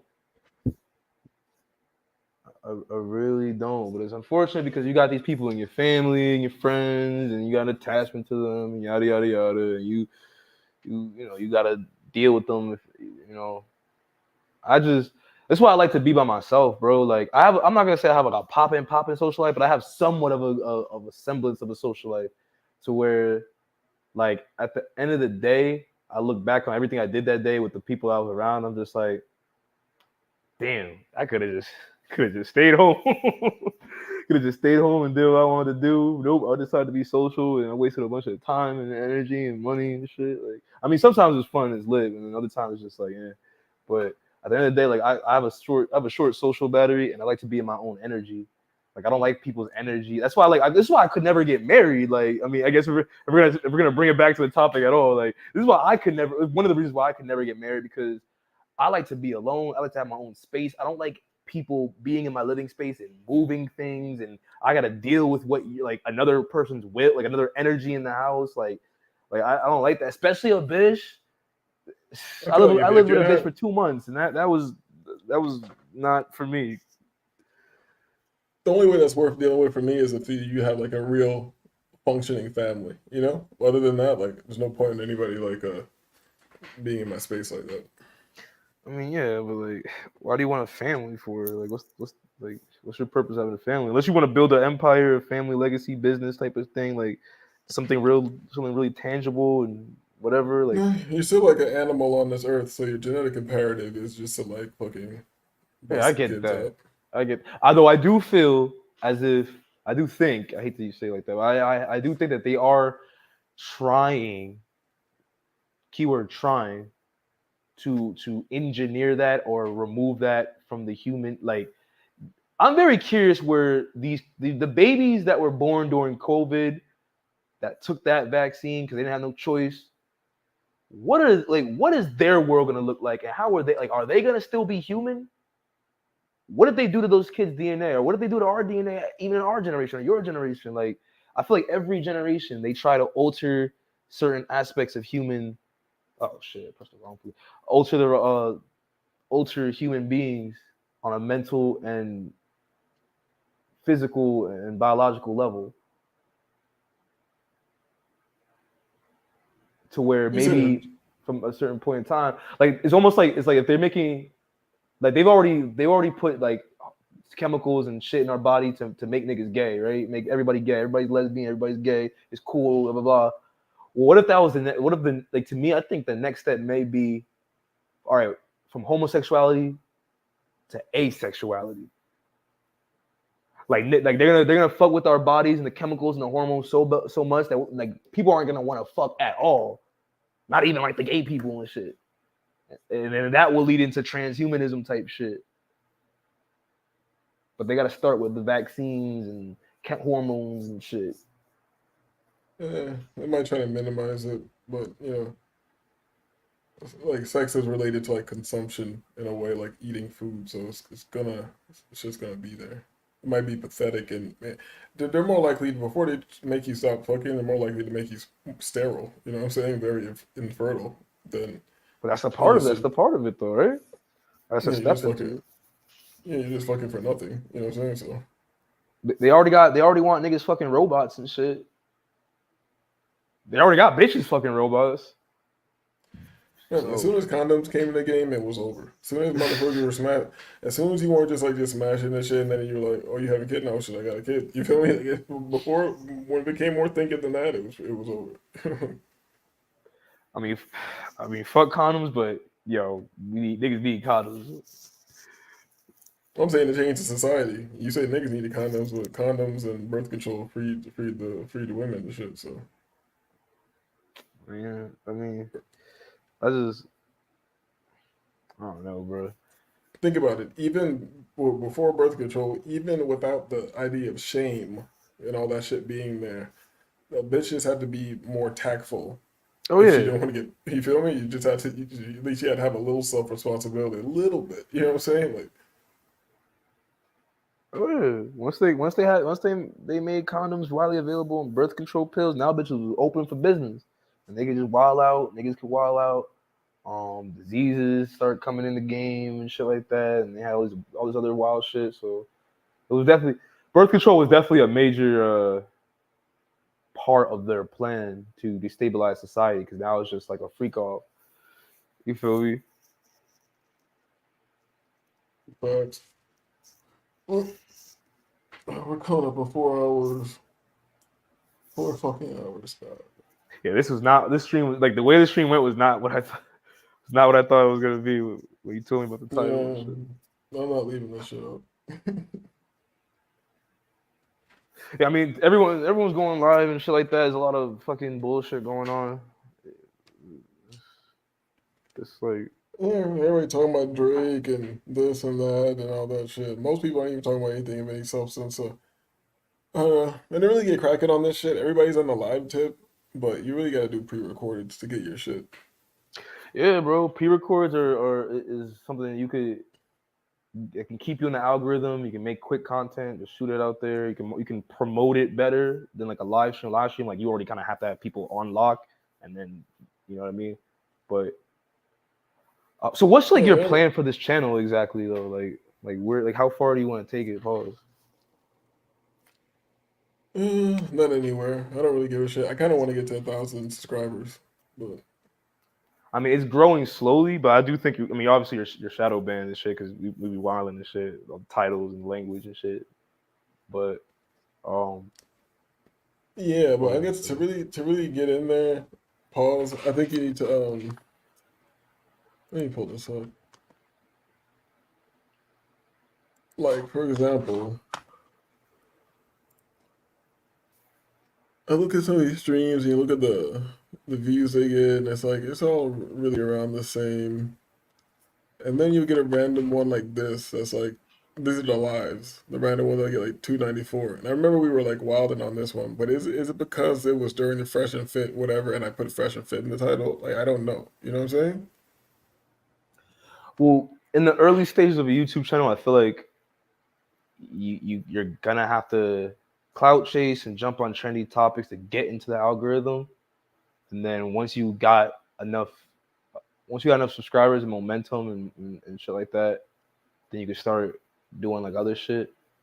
But people are definitely thirsty for certain shit. Cause when I was in Colombia and I went live and my shit like said disagreeable live in Colombia, my shit was getting mad people in there. We're getting cracking quick. Like there had to be mad like niggas online searching Colombia live and shit like that. Right. You know? When Colombia's a hot topic right now, you know, niggas is dying to go there. Shit. Niggas is dying to go there. No pun intended, but niggas is dying to go there. That B-dub shit with the Greek fraternity bitches, that shit is fishy. The shit that I sent you, bro. Yeah, but it's like I don't want you to analyze it. It doesn't make any. I'm like whatever, dog. You know. Here's another one. Like this one kind of hit the algorithm. It's like, but I wasn't clout chasing anyone on this. This is a black men don't understand all women. Like that's the title. So like the Black shit doesn't men make and sense. women, that might be phrases that helped. Possibly. Because that's a But- certain but topic you- too. But my lives don't like my top viewed videos are my pre-recordeds that I've done before. Those are What kind of pre-recorded content would you want to do though? I don't know. I was just doing weird shit and being and like just wilding out, being funny and shit. Like I was at first because I had a content strategy just to eat off Adam 22 because I don't respect him. So I was just gonna make fun of him and eat off him and like I had my own angle talking about how he was a Crip. You know what I'm saying? That was doing some views. Like yeah, all these random little videos like hit that. Like this one hit the one that I think I'll watch this video back a little bit. If you ever watch this one, it's kind of funny. Fucking Kanye makes Eliza twerk naked for him in Future. That one hit the algorithm like 2.2K. How I had my first threesome, 600 something. Eliza Jane back nastier than ever. Cause I had like I don't know if you were around the channel at this time. I had the whole angle where I was like, there was like Eliza and Selena Powell, and I was just acting like yo, these nasty bitches are like our mascots for the channel, so we just keep up with their lives. I mean, you could do some like what I feel like if you did some like I don't know how to describe it, but basically shit like that. Like find a certain. You never watch Rico Strong? It's a funny style. It's funny style. Nah, wait, what? Rico, the porn star? Yeah, he was like Adam 22, like that, yo. And there was this one. Remember this guy from like the Manosphere, or whatever. This authentic alphas or whatever guy. They came out and said he was a male stripper or shit. Like that video. But this is my most viewed video, period. Creepy Sports #1. This was going to be like a series I did, and I got 72K views on this shit, and it's still like my top viewed video all the time. It's getting views. It just continues going up. I mean, it seems to me that then like I mean, obviously like women, red pill shit, celebrity shit, rap shit, political shit. Those are like easy go-tos. I mean, but you just got to do it in your own way, like you do, like and kind of make it like a series and like a kind of create a culture around your channel, which you already kind of are doing. But I definitely think that if you kept that shit up, bro, and then do your live streams too, that's a lot of work though. I mean, you know, you gotta grind. Yeah, you just never know what's gonna work. I don't know if I want to test the market like that or just be corny, because you can only just be corny, but that's just it is corny. I remember like this, back when I was first starting this, I was just testing the market. Like I was like, fuck it, let me see if Mr. Beast hits the algorithm. I was like, or reacting to Mr. Beast and shit. That really didn't do shit. Let's see what. You ever saw my conspiracy video? Nah, bro. Hold on, we're gonna get into it. Let's get into it. I had a guy who was the boss. He still is the chairman of the biggest record label. I used to sit on his lap. Not his lap. Not his lap. You understand? So I literally lived the devil taking me to the mountain and saying, you need to go to the left. You have all of this. And it was, I was there. It was ritualistically done. The vice president sent his right-hand man to me 3 straight weekends. They do everything in threes. 3 weekends in a row. Hey, D-Brad, let's go hang out. And every weekend, he kept beating me in the head. Get rid of this Rap City, man. You can do more than Rap City, D-Brad. You can do more than you need to come with us. Then the 3rd night, it was the vice president's birthday. They picked me up in a long white stretch limo. We go to Joe's Uptown, up in the Bronx in New York. We go to Joey hanging in VIP. Get me everything I want. Then every time we hung out, it was the same way. Then they bring me to the back room. And in the back room, they had this long table with a white sheet set out. I mean, beautiful thing. Looked like the damn Last Supper. On one end is Derek Jeter, there's Stephon Marbury, there's Fat Joe, and I'm chilling. But the whole night, the vice president is on me like this. I'm trying to talk to the model chicks. He's like, nah, D-Brad, come on, sit right here. So then we party, but I'm not a drinker. So if I don't get unnecessary spirits inside of me, we get inside the limo. He drops his right-hand man off quickly. We're in the car, the man standing across looking at me like I owe him something now. And I know the look because when I was young, I had the same look for women that I took out. So I know the look, and I know the energy. And while he's doing that, he's sitting there with his legs spread open, rubbing his balls. Now, I'm in a situation where I'm like, no, what am I going to do? This is my vice president, this is my boss. But the problem is, I was just raised differently. You think you've done songs with gay rappers? Yeah, I think I've done songs with gay rappers. You're pretty sure of that? I'm pretty sure of that. You don't have to name names. But I'm pretty sure the football niggas is gay, the basketball niggas is gay. There's millions of gay people in the world. Yeah, girls too. Like they just this is the fucking gay mafia, my man. Right. Like, you know what I'm saying? They are in power. This game will use you. Yeah. And spit you out. So let's go music business 101, y'all. I had a guy who was the boss, he still is, the chairman of the biggest record label. I used to sit on his lap. Not his lap, not his lap. I used to sit in his office and talk shit with this guy for hours and eat sushi and think we were friends. On one end is Derek Jeter, there's Stephon Marbury, there's Fat Joe. What is Fat Joe saying on anybody's I'm lap? pretty sure the football niggas is gay, the basketball niggas is gay. There's millions of gay people. I had a guy who was the boss, he still is, the chairman of the biggest record label. I used to sit on his lap. Not his lap, not his lap. I know the energy. And while he's doing that, he's sitting there with his legs spread open, rubbing his balls. Now, I'm in a situation where I'm like, no, what am I going to do? This is my vice president, this is my boss. This game will use you. Yeah. And spit you out. So let's go music business 101, y'all. Distinguished guests, and men and women of the finest military in the world. Most of all, Admiral Mullen, Deborah. Michael and I also want to acknowledge your son Jack, who's deployed today. All of you have performed extraordinary service to our country. Michael and I also.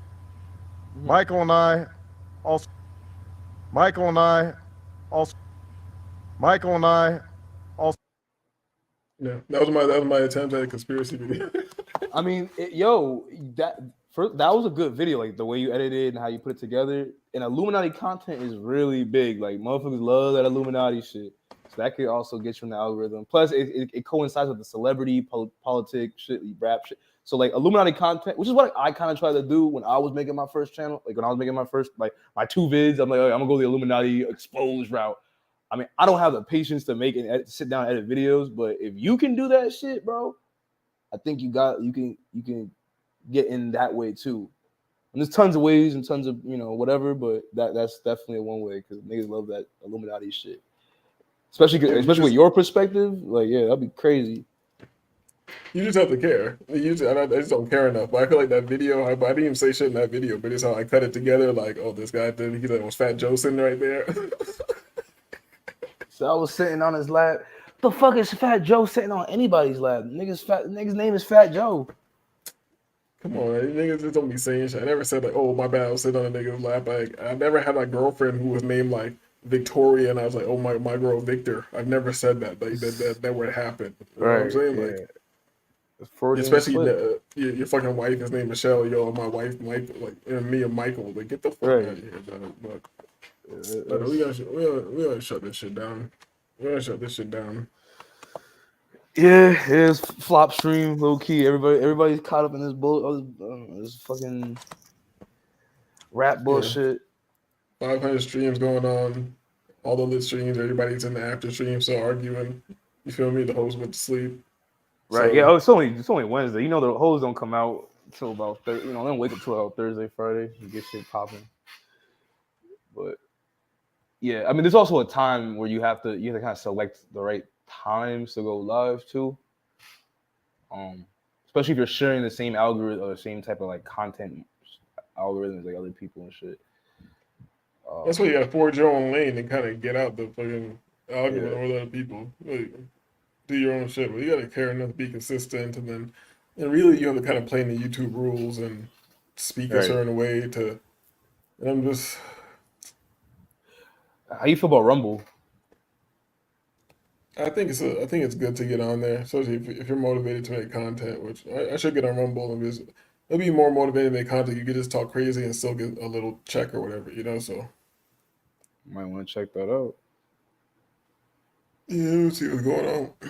We'll see what's going on with it. That shit just gonna like. I don't know. I just gotta think about it. How I'm gonna approach things. I don't even know. It's just like this is. I don't see getting rich off YouTube without doing goofball shit. Yeah, borderline goofy shit or goofy shit. You just have to be with the masses, you know? The masses are your fucking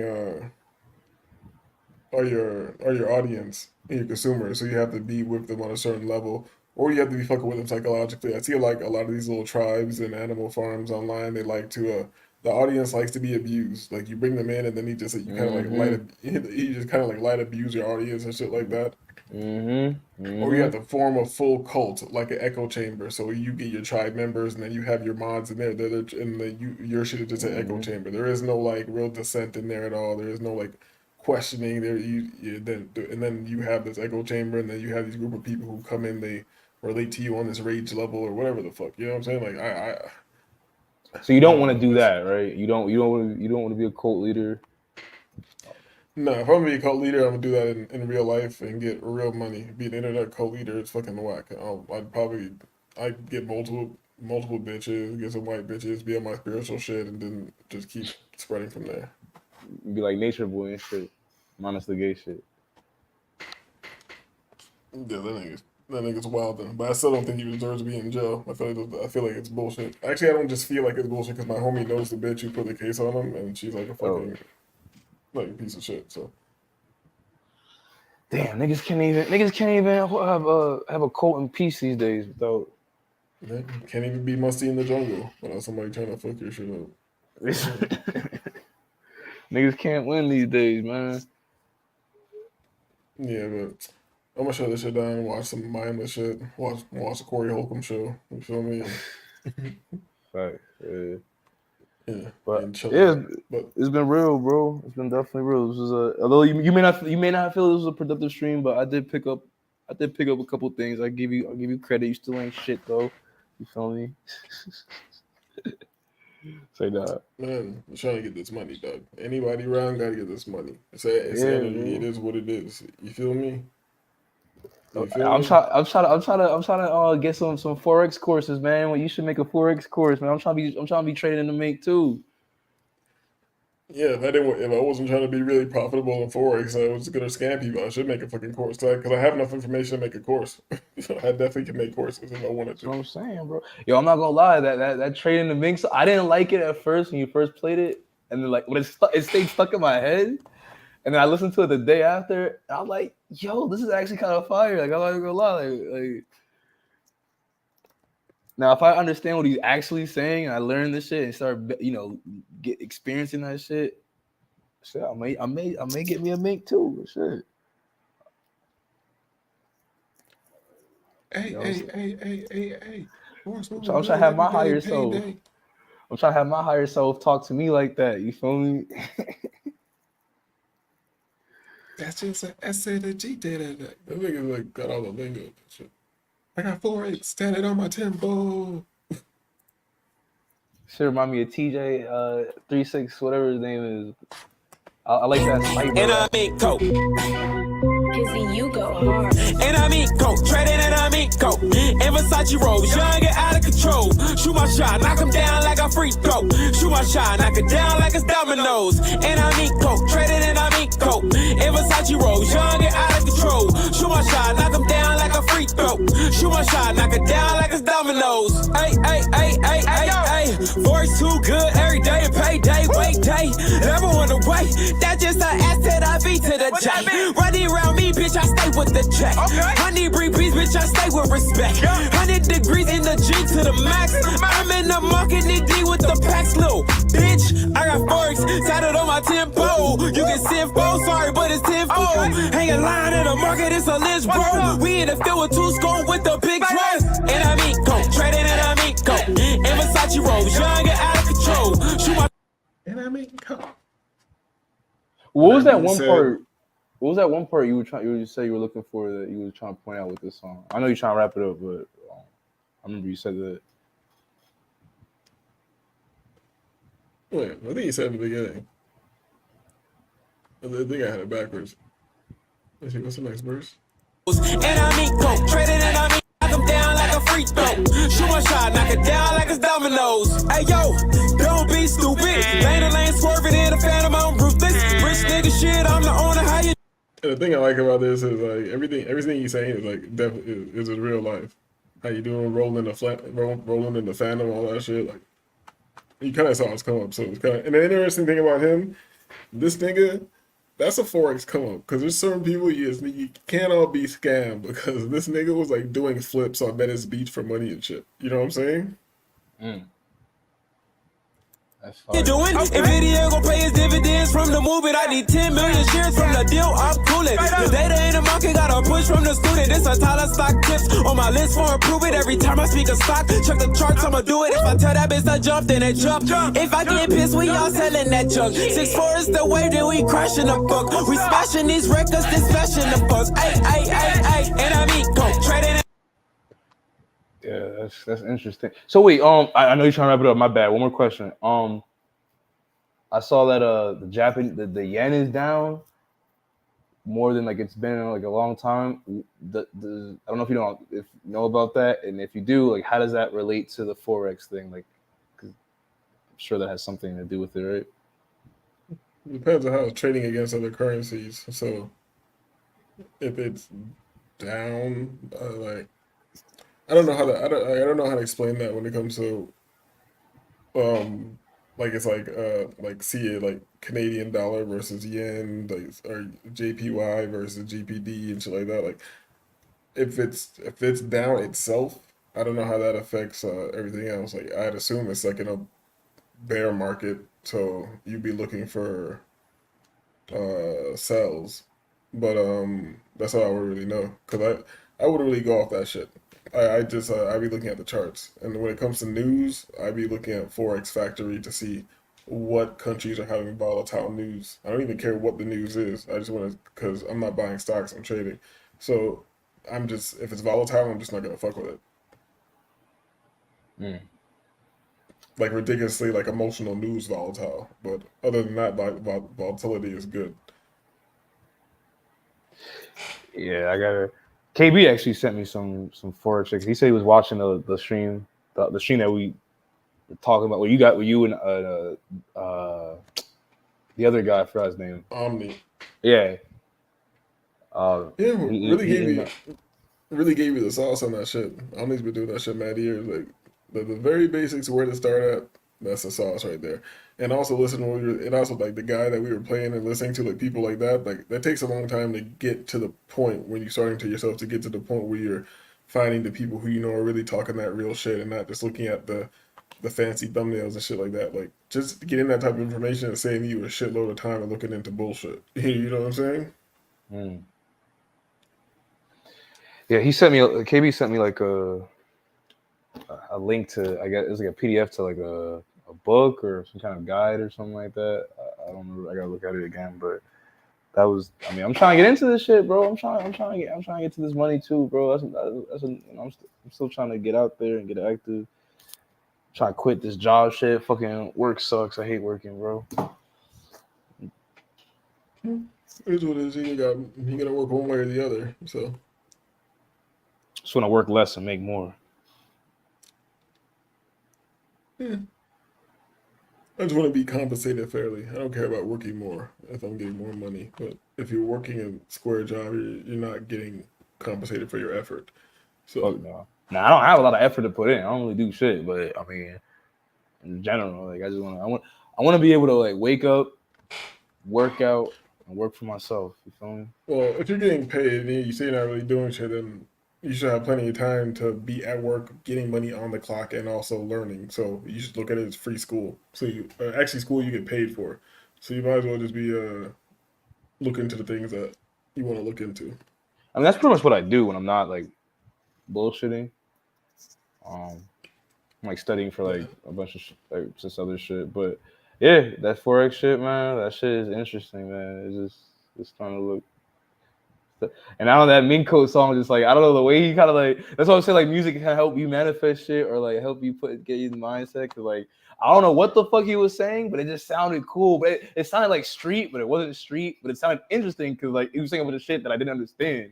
You know what I mean? I understand street shit, but like that shit, I'm like, yo, like, what is he saying? But he sounded so lit saying it. Like, that's how I get into shit. Like, I have to, like, not to say I have to have music or anything like that, but like if it's like something that isn't like a song, I don't know, maybe that's how you know I really am black. Cause unless it's like in a song form, I'm good. I need it to be in a song form so I could get into it. I wish there was a song. There was a song I used to listen to in the gym when I was really getting into trading, and I don't have any idea what the guy's name is. I can't remember the name of the song, but it was straight trading, and it was like a different style than. I don't know where he was from. It was a different style than this guy telling there. But now I just looked up Forex rap and I'm scrolling. I'm seeing there's like a bunch of different ones. So I never really looked for it like this. But it's not like an overwhelming amount of ones, but it looks like just some interesting shit. You got Africa's finest, so African niggas rapping about Forex. Shout out to KB. Let's see what the fuck this is.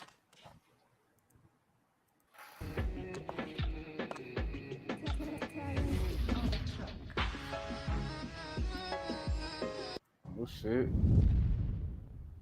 Forex Brotherhood, Universal Effects, FMG. Ellie Nelly wasn't selling dope. We ain't getting no money. All we got is hope. We're working hard, drop away from negativity. Now we're doing so fine, we keep the trip. I'm a shock now. I got spear on my back now. No fear, all I hear is the claps now. Tawadia ni wambia, yeah I get now. What's up, how? Hello haters, we don't get chop now. Nilionekana jobless, doing all nonsense, believing this Forex. And now all they see success. Number one suspect, and they show the respect. You gotta be a trader for sure. Tuna make it dough, tunafanya maisha na juu. Alafu ile kizazi kishua. The niggas speaking half African, like I was trying to give them the chance. They're dropping sauce, but they're just more like, yeah, you need to be a trader, my nigga. And I'm like, nigga, shut up. The accent, I didn't know what he was saying, but yeah, bro, that shit just if something is something that's like, if a lifestyle could be built around something, like a thing, like something like that, like I find that interesting. You feel me? Like that's cool to me. Yeah, people making their own lane, not being in the same bullshit. Hold on, let me see. Let's see. 12 days ago, TM Forex. 12 days ago, nigga. Let's see what you talking about. My God, was that Jamaican nigga talking about Forex Kappa YG through? You look kind of Jamaican. That nigga kind of looks like Vibes Cartel a little bit. Taking a trade, Forex rap song, Mason and Welch. I want to hear a white guy rap about this shit. He's using the trippy beat.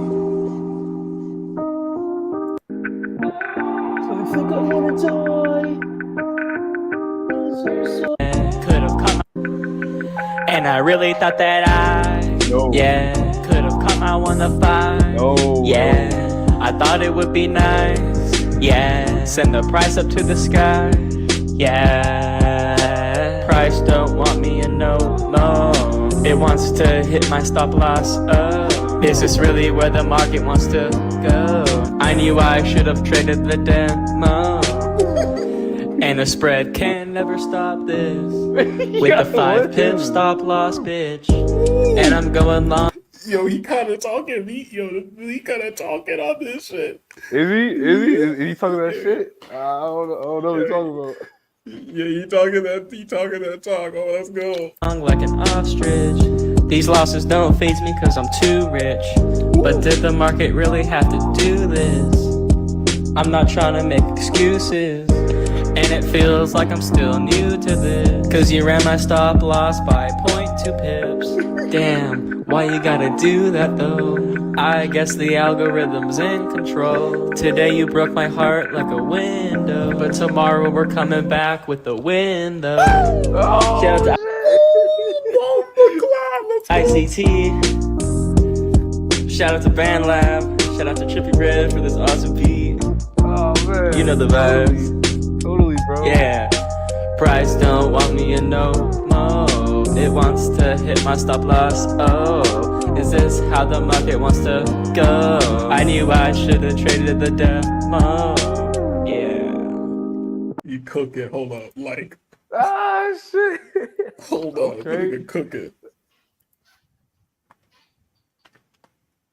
And document my self-improvement journey and my forex. And the nigga self-improving. He's self-improving. I can't be mad at that, bro. I can't be mad at that. This nigga, he's bearing it all. Nigga look like Uncle Fester with hair. Get money, nigga. Yo. Little gyno. Now let me ask you this. Wavy, are you in a room like this right now? Like what do you mean? Does it look beat down and distraught and? Oh hell no, hell no! I live, man. I live clean, bro. My room is not dirty. No, hell no, bro. All right, so let's go. I want all you niggas to stop complaining. Flex on these niggas. Bow. And I'm gonna give you the nigga pass. I think you kind of got an afro or something. Don't only chicks do this where they go like that? They go. I thought only chicks do that. That's my bad. Oh yeah, we gotta do a last range. Yeah, my nigga self-improvement. I fuck with that though. I fuck with that. Like he looking at himself, back to himself, talking to himself, getting to himself. You feel me? Like that's what you're supposed to do as a man. That's what you're supposed to do instead of wallowing in despair and shit 24/7, or wallowing in pure bliss and like ignorant bliss type shit. And that's not. I don't think that's cool either. But I respect anything that he's doing. I like how he's getting on his savage shit. Rest days are feminine propaganda. Oh shit! He's reclaiming his masculinity. Look at that! Don't tell me you're doing no fab too. He might be in there. Why I'm not going to Matrix Leg, aka college. Matrix Leg. young niggas breaking out the mold. Come on, let's go. And he got bars. What? Oh yeah, we're gonna shut it down with that. It's not gonna get better. Actually, let's see. Me say, girl, listen my office when I didn't yes. I forget when I didn't yes. Believe me, man. Yeah, yo, ideally, my dogs them make cash flip. One skull office send me them pay slip. Funny lines king drop one new whip. Inna me house too bad bitch I seal it. Badness real Glock them they are still cheap. Run up on me, I dey Glock them a wheel it. From your this again. What you saying? I like he bleached the skin. Hell yeah, he just fucking bleached the fuck out of his skin. What do you mean you think? Yeah, he definitely bleached the fuck out of his skin. And these niggas are fucking gangsters. They ain't trading forex. But anyway, yeah, I'm gonna shut this shit down. We out of here. It's too late. Fucking long bullshit ass show. We out of here, man. All right, I'm disagreeable. This is disagreeable. We're disagreeable. Hit all the buttons if you hung out during the show. You know, hit the buttons, man. We out. Peace. Peace.